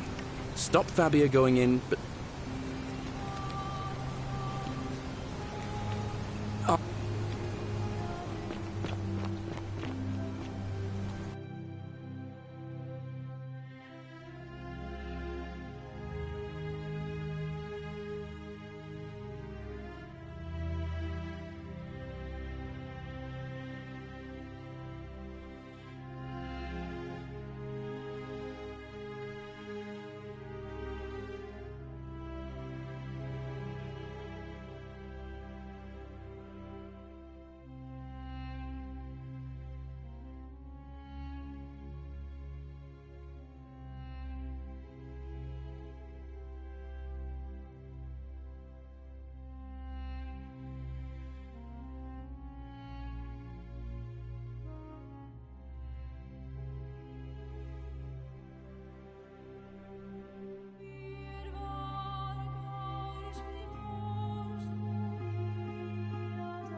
You're back. There's no time. What? No.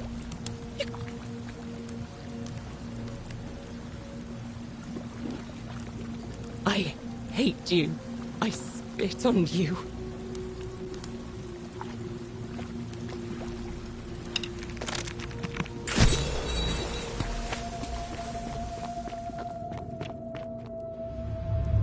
The many shall suffer for the sins of the one.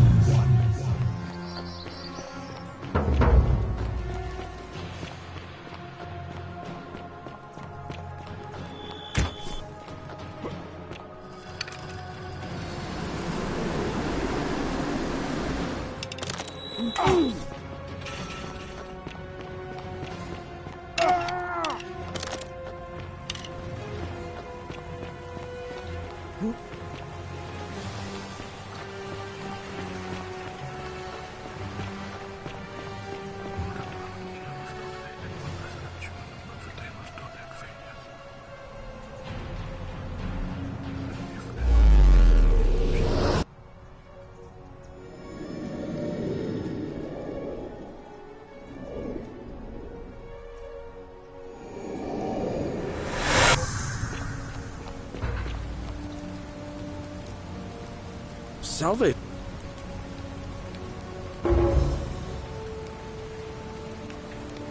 What? That's a big ask. But something tells me you're not kidding.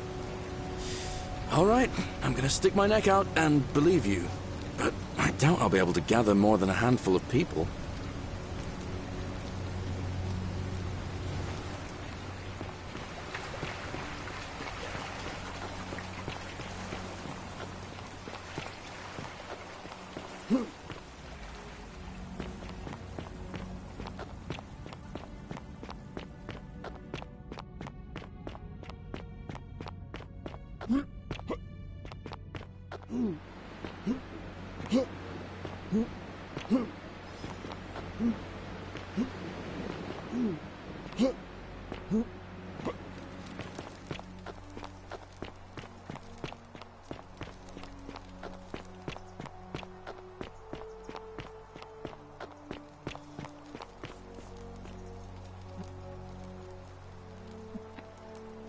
All right, well... I can't believe this is how it ends. Oh, no. No. No, no, no, no, no. Ulpius, what are you doing? Get back from there. That's the... What? I know... I'm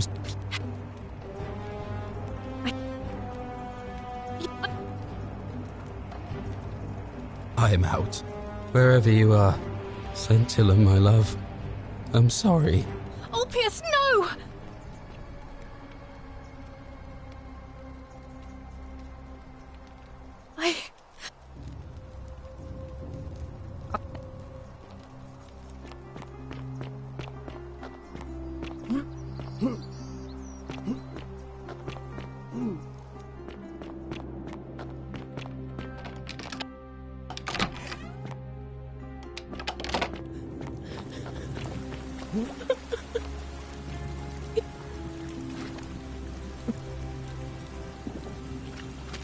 How did you know?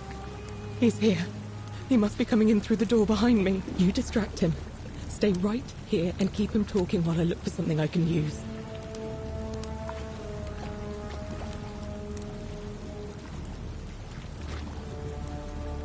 What did you do with Scintilla? Where is she? So, you discovered my secret. So what? What are you going to do about it? Do you really think you can... Who? Scintilla? Where is she? I'm right here, Father.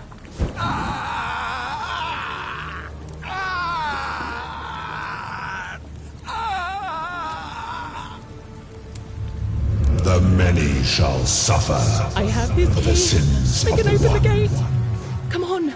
We have to go. The others should be right behind us. Hey, what's happening to you? That light, it's so bright.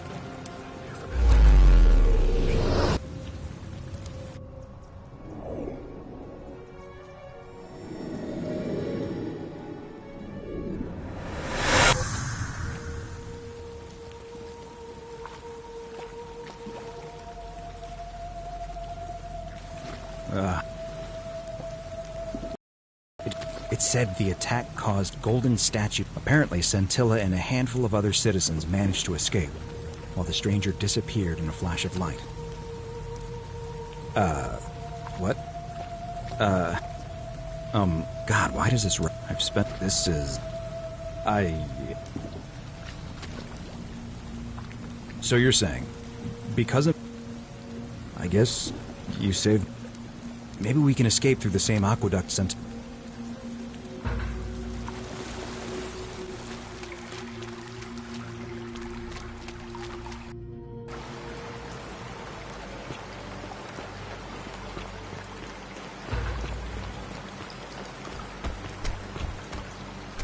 I'm gonna put...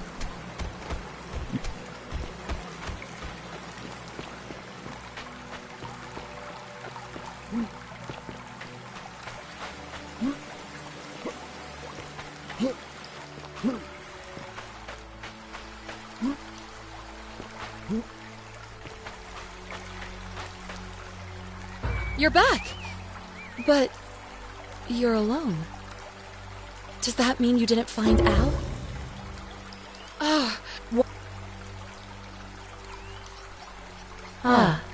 I see. I thought you might. Well, now you know. I suppose you have questions. You can...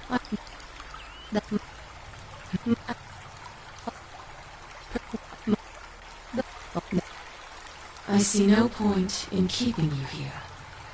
But I have to ask one thing. That you keep this to yourself. Look! Here comes Al now. Al! It's so good to see you. You were gone so long I thought I'd never see you again. Kinda lost track of time in there. You wouldn't believe what we found. The ruins of a long-forgotten city. And there was a tablet describing an event 2,000 years ago. Supposedly, the city was destroyed when a woman murdered a tyrant with the help of, well, my new friend here. I know how crazy that sounds. Maybe not that crazy. That woman. I don't suppose her name was... Scintilla? How could you... What? She left a tablet of her own. I stumbled across it while I was waiting here. I think she meant for you to read it. Here, take a look. I don't know what became of you, or if you'll ever read this, but Octavia, Lucretia, Horatius, Equitia and I will never forget you, or what you did for us. It pains us that so many of our dear friends were not so fortunate, including Ulpius and Galerius, who heroically tried to rescue Dooley, but never made it back. But there is no point dwelling on what might have been. All we can do is take this gift you've given us, and try to show others the same compassion you showed us. We promise you that saving our lives was not for nothing. Scintilla et al.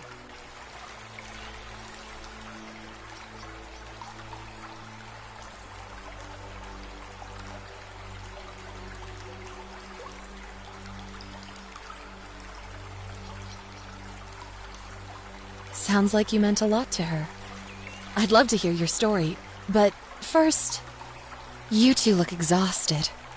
Why don't you hop in my boat and rest while I ferry you back to civilization? Sounds good to me. And you? Are you ready to go home?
You.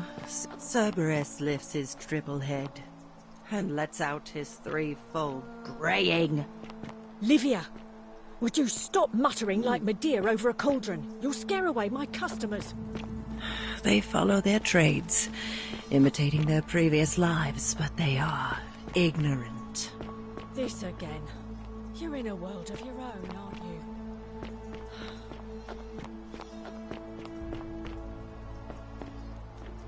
You stay away from my money!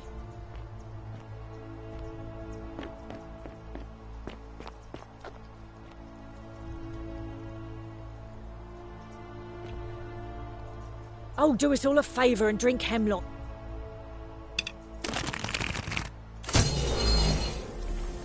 Cerberus lifts. The many shall suffer for the sins of the one.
Salva.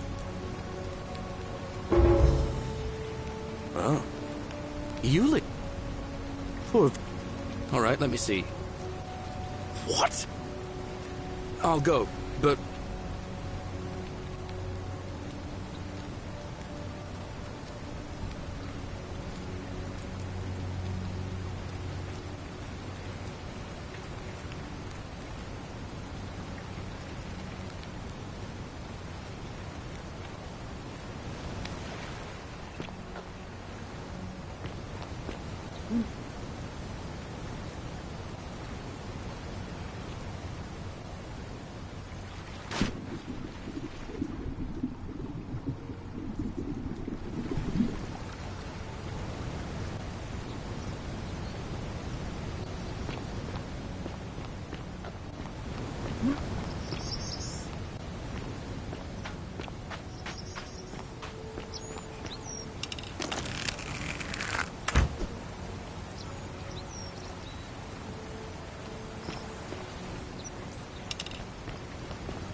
Keep an eye out for Scintilla, would you?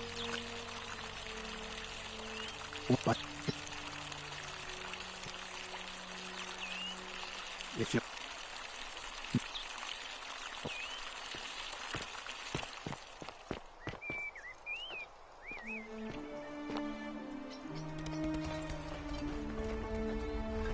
How come you're allowed a weapon?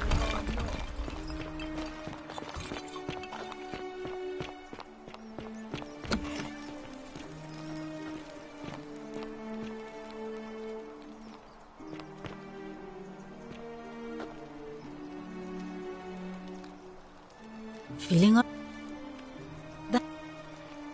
Salve, Rufus. I hear your rheumatism has...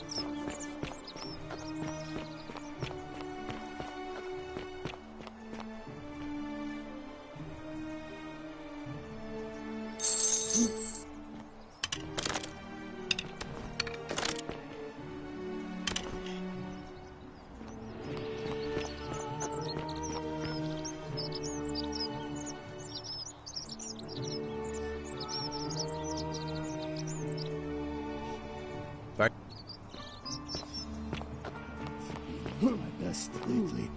Appreciate that. Now, I've got to run.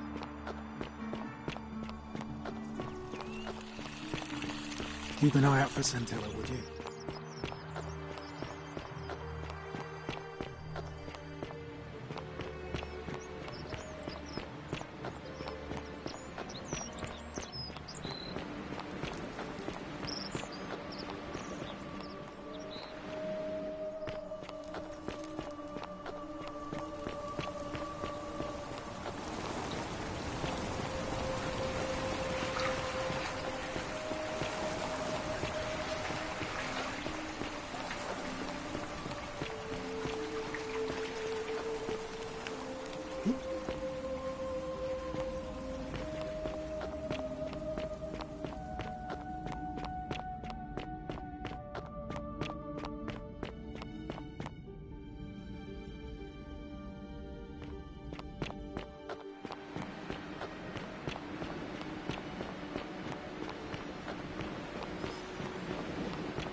And here you are. Allow me to introduce myself. As you have already gathered, I've been known by many names. Nergal to the Cimmerians. But the one and what first. My story. My.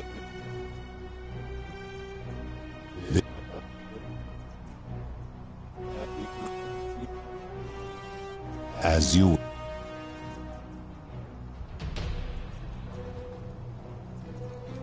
That is merely the name your people have given to it, but yes, it is my doing.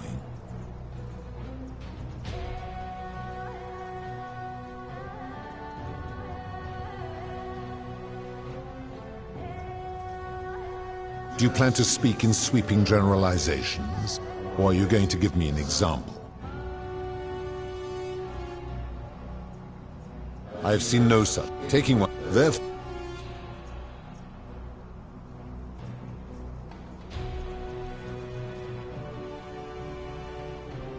Now tell me. Ah. Now tell me. You speak of them, and you would. Now tell me, what other sins do you believe I have overlooked?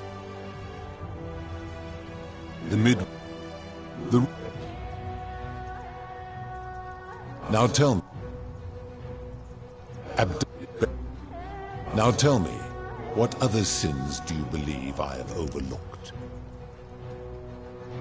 Very well.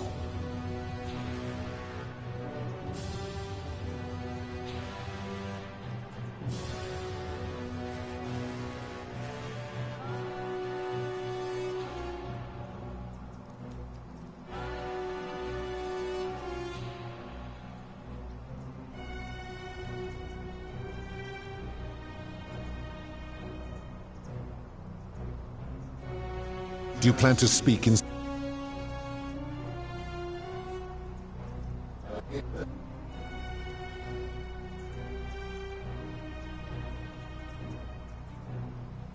Now tell...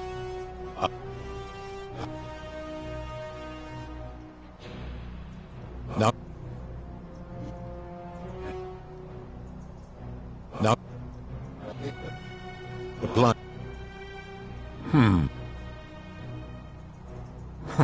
Now tell me.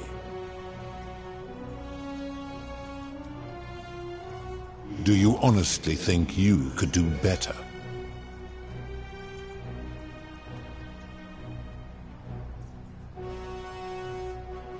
I should strike you down for that. Now, did you have any other questions before your reckoning?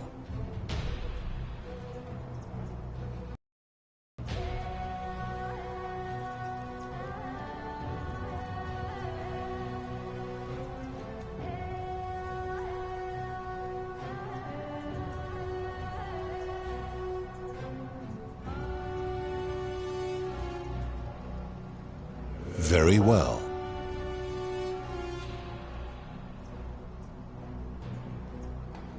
That is merely...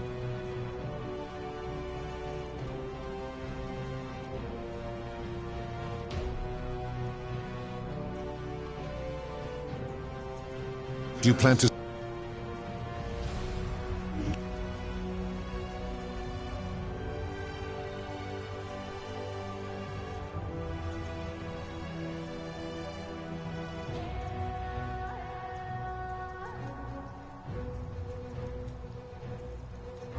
Then you are a fool. Now.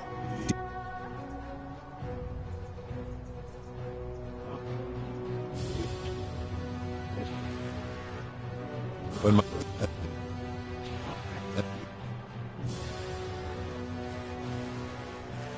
Very good. Only it has long been with it. When I peer into you, Charon. How did you...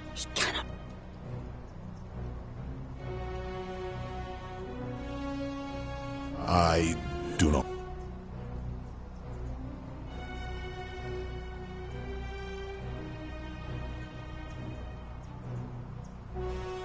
Tread lightly. Enough. Why have you come? Ha ha ha ha. Your hubris is amusing, so I will allow you to make your case. But I warn you, if you anger me or waste my time with lies or wrong-headed arguments, you face death here. So, tell me, why should I put an end to the so-called Golden Rule?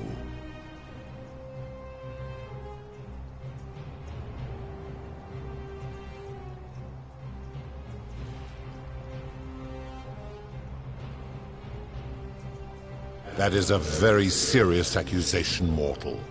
What sin have I committed? What evidence do you have to support it?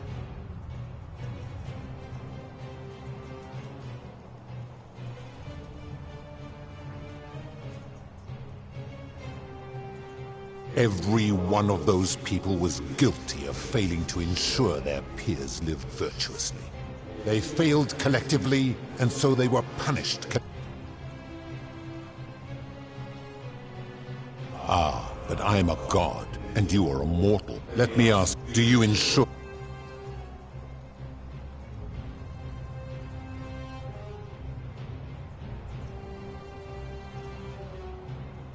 Of course not, because that would be absurd, just as it would...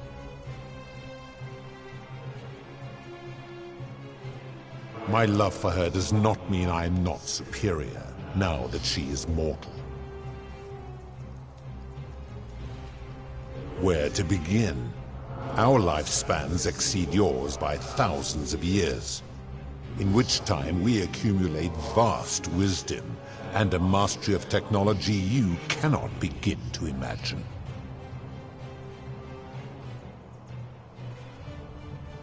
Because that is the source of our power over you.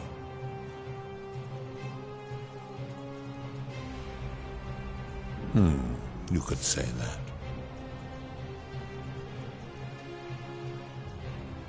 My kin have no superiors.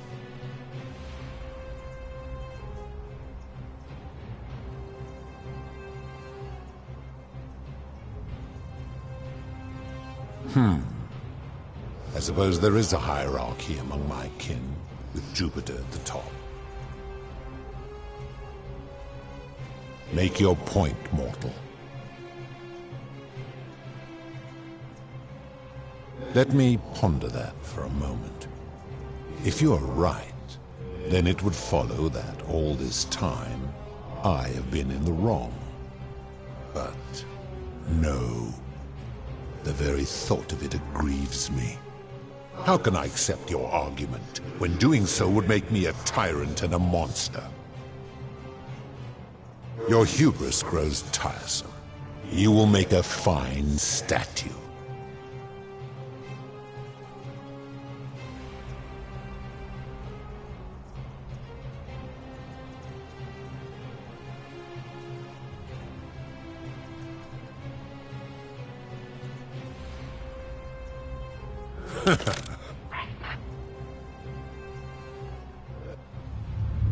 The many.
Not if... Now...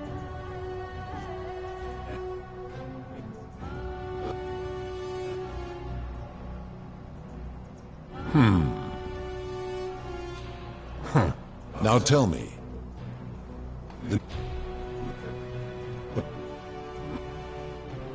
Now...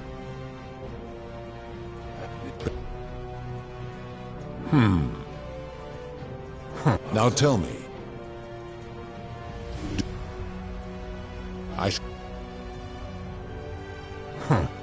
Now.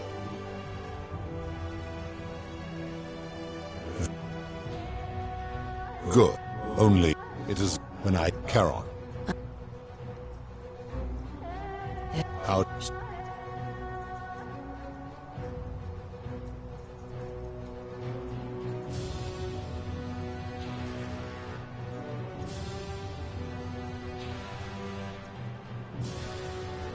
Impossible. Enough. Why?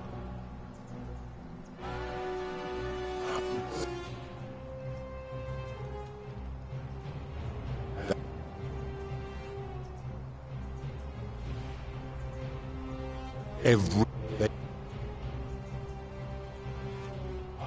Do you in... Of course not.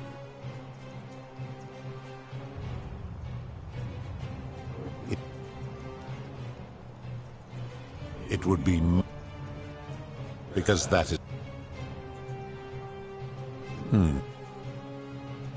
my kid.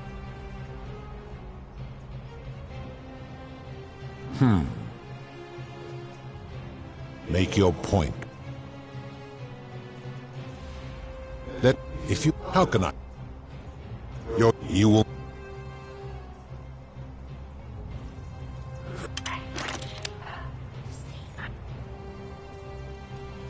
How? The many shall suffer for the sins of the one.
And this has gone on too long. It is time for me to let go of this form, of her, of all. But know this. If I abandon the Wager and leave for Elysium, neither she nor your kind may ever ascend. No.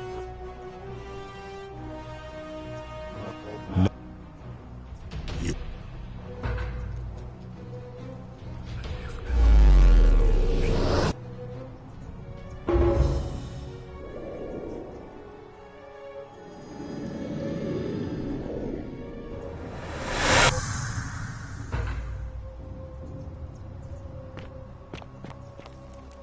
Oh.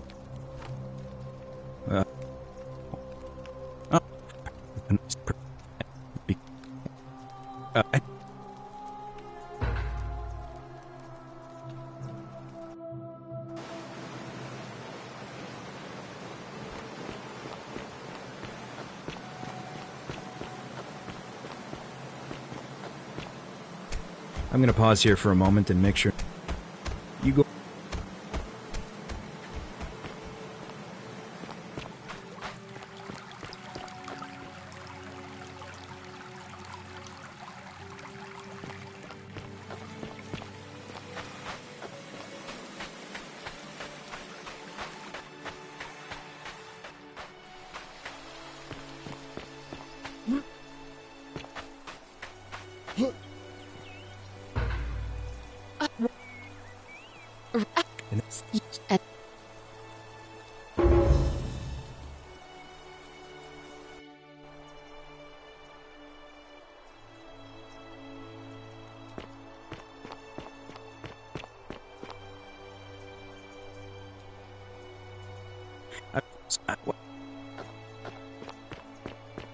Oh, hello.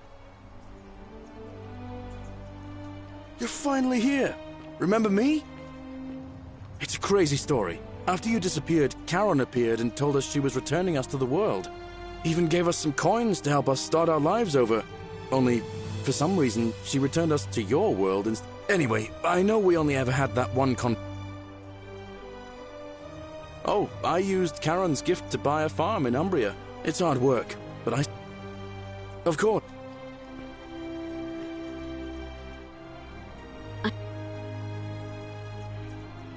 Galerius and I are engaged. We see you.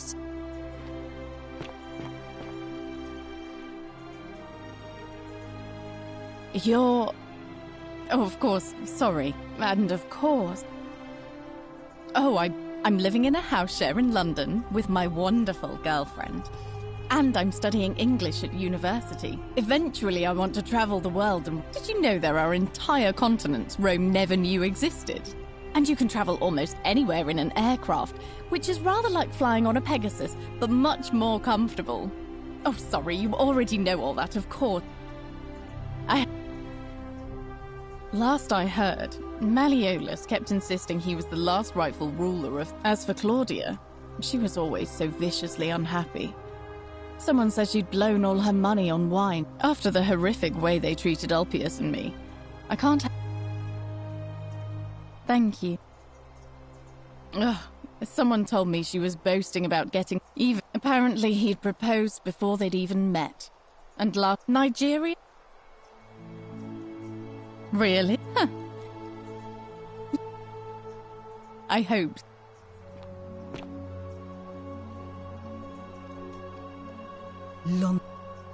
If the world knew we died. Speaking of which, I'm studying to win it. Hey. It's good to see you again. Ah, you remembered that. In the words of Epictetus, remind yourself, your precious one. Thanks. I'm living up north, and the world still. The one... He's not my... Oh, I see what you did there. He had more trouble. He got himself disqualified from the UFC. Suppose it appealed to people's baser instincts. But his look finally... You're not wrong. I take it you're the Oracle. Actually, I changed my name to Cynthia. I'm not sure if you heard, but after she knew right away what none of us had figured out about that psychopath. He'd been keeping my little sister locked up in the... But he's been dealt with. Anything I want. Of course, I mostly just stay in my villa and have my servant Alexa summon things for me, because it's just awful out there. He's still there. Eternal You too.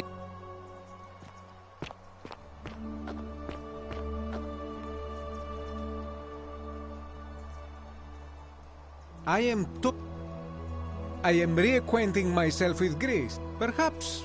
I hope you will join me. You too... I wanted to say thanks for sending Galera. I'm just so happy. Well, mostly that means baking for my friends and looking at... Thank you. Well...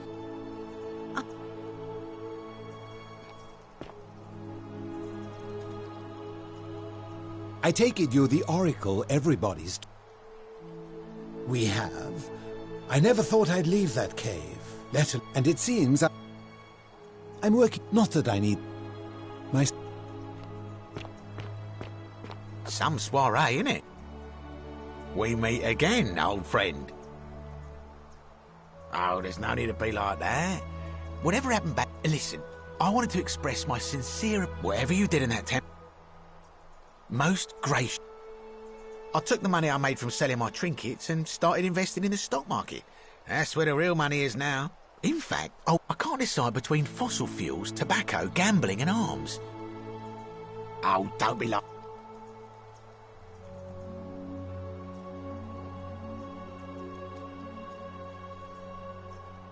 Oh, of course, yeah. I was just thinking...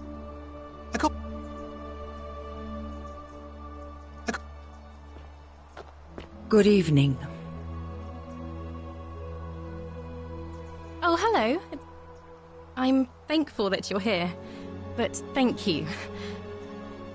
I'm living in Rome again, in a charm. After you sent... I just want to spend... Thank you. And... Wonderful. Greeting. Thank you for...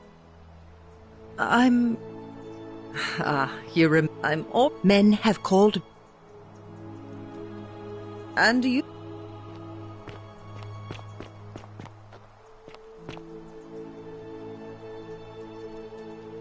It is... Oh, I too would like to offer. For a time, I returned to... Instead, I...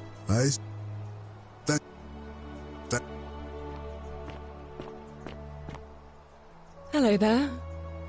Oh, I go by Gabriella now. I didn't want to be reminded of that monster every time I heard my own name. After you drove Pluto off, Proserpina came and released me, and that monster got what was coming to him.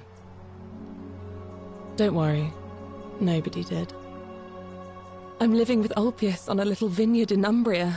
I'm so grateful. You can try... Thanks. It's nice to finally... I understand I have you... The way you just showed up out of the blue.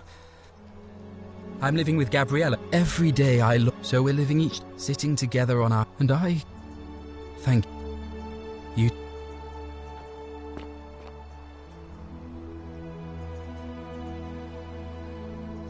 I go by Rufus now.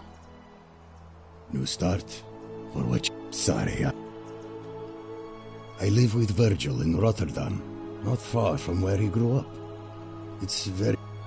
Haven't... Huh. Good to know.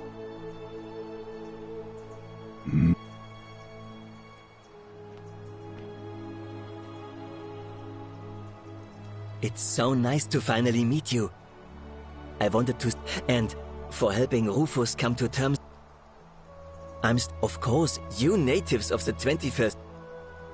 You too, as Rufus, if you ever in...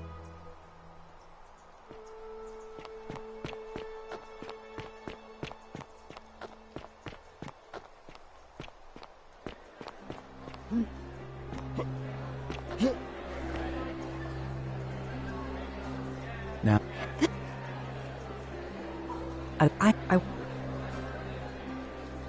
oh, good, because they remember you. Well done, my friend. Of all the heroes who ever journeyed to the underworld and returned, none came close to achieving what you did. Hercules, Orpheus, Theseus, and Aeneas would be proud.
Shall I?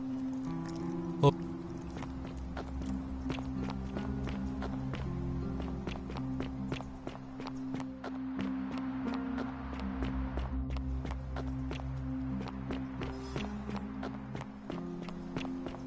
May Apollo keep you safe.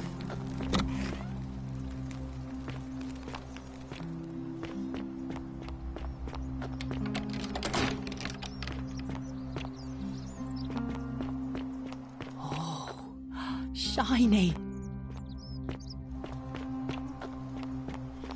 Ah, a fellow traveler from a faraway land.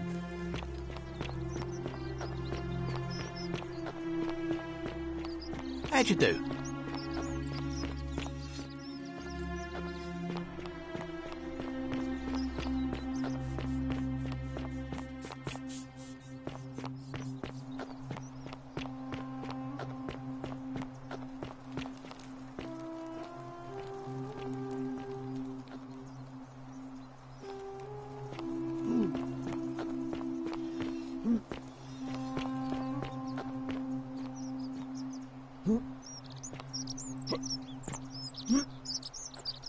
Greetings and salutations.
The many shall suffer for the sins of the one.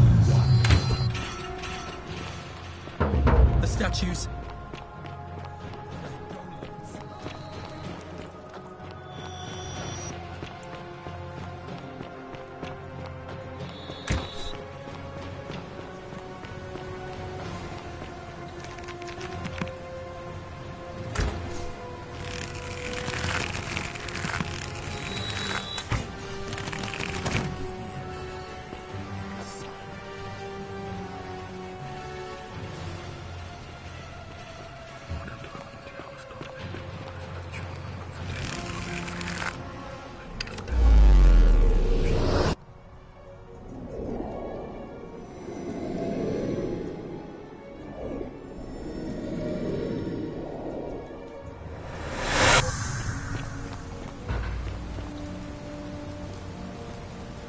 So?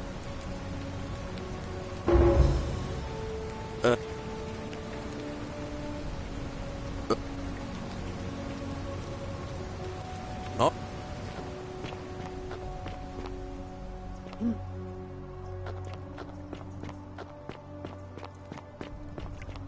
Ixion turns.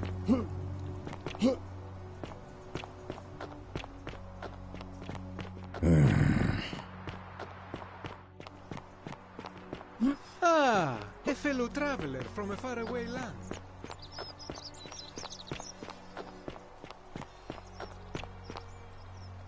Help!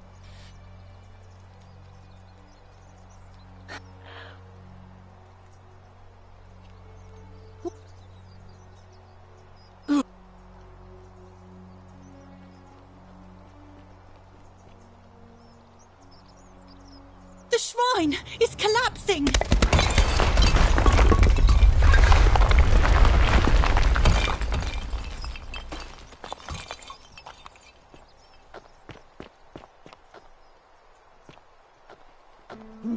Fabia, no! Oh gods, she's dead! Did anyone see that? The whole shrine just collapsed on her! Oh Fabia, why did you have to go in there? Poor sweet girl.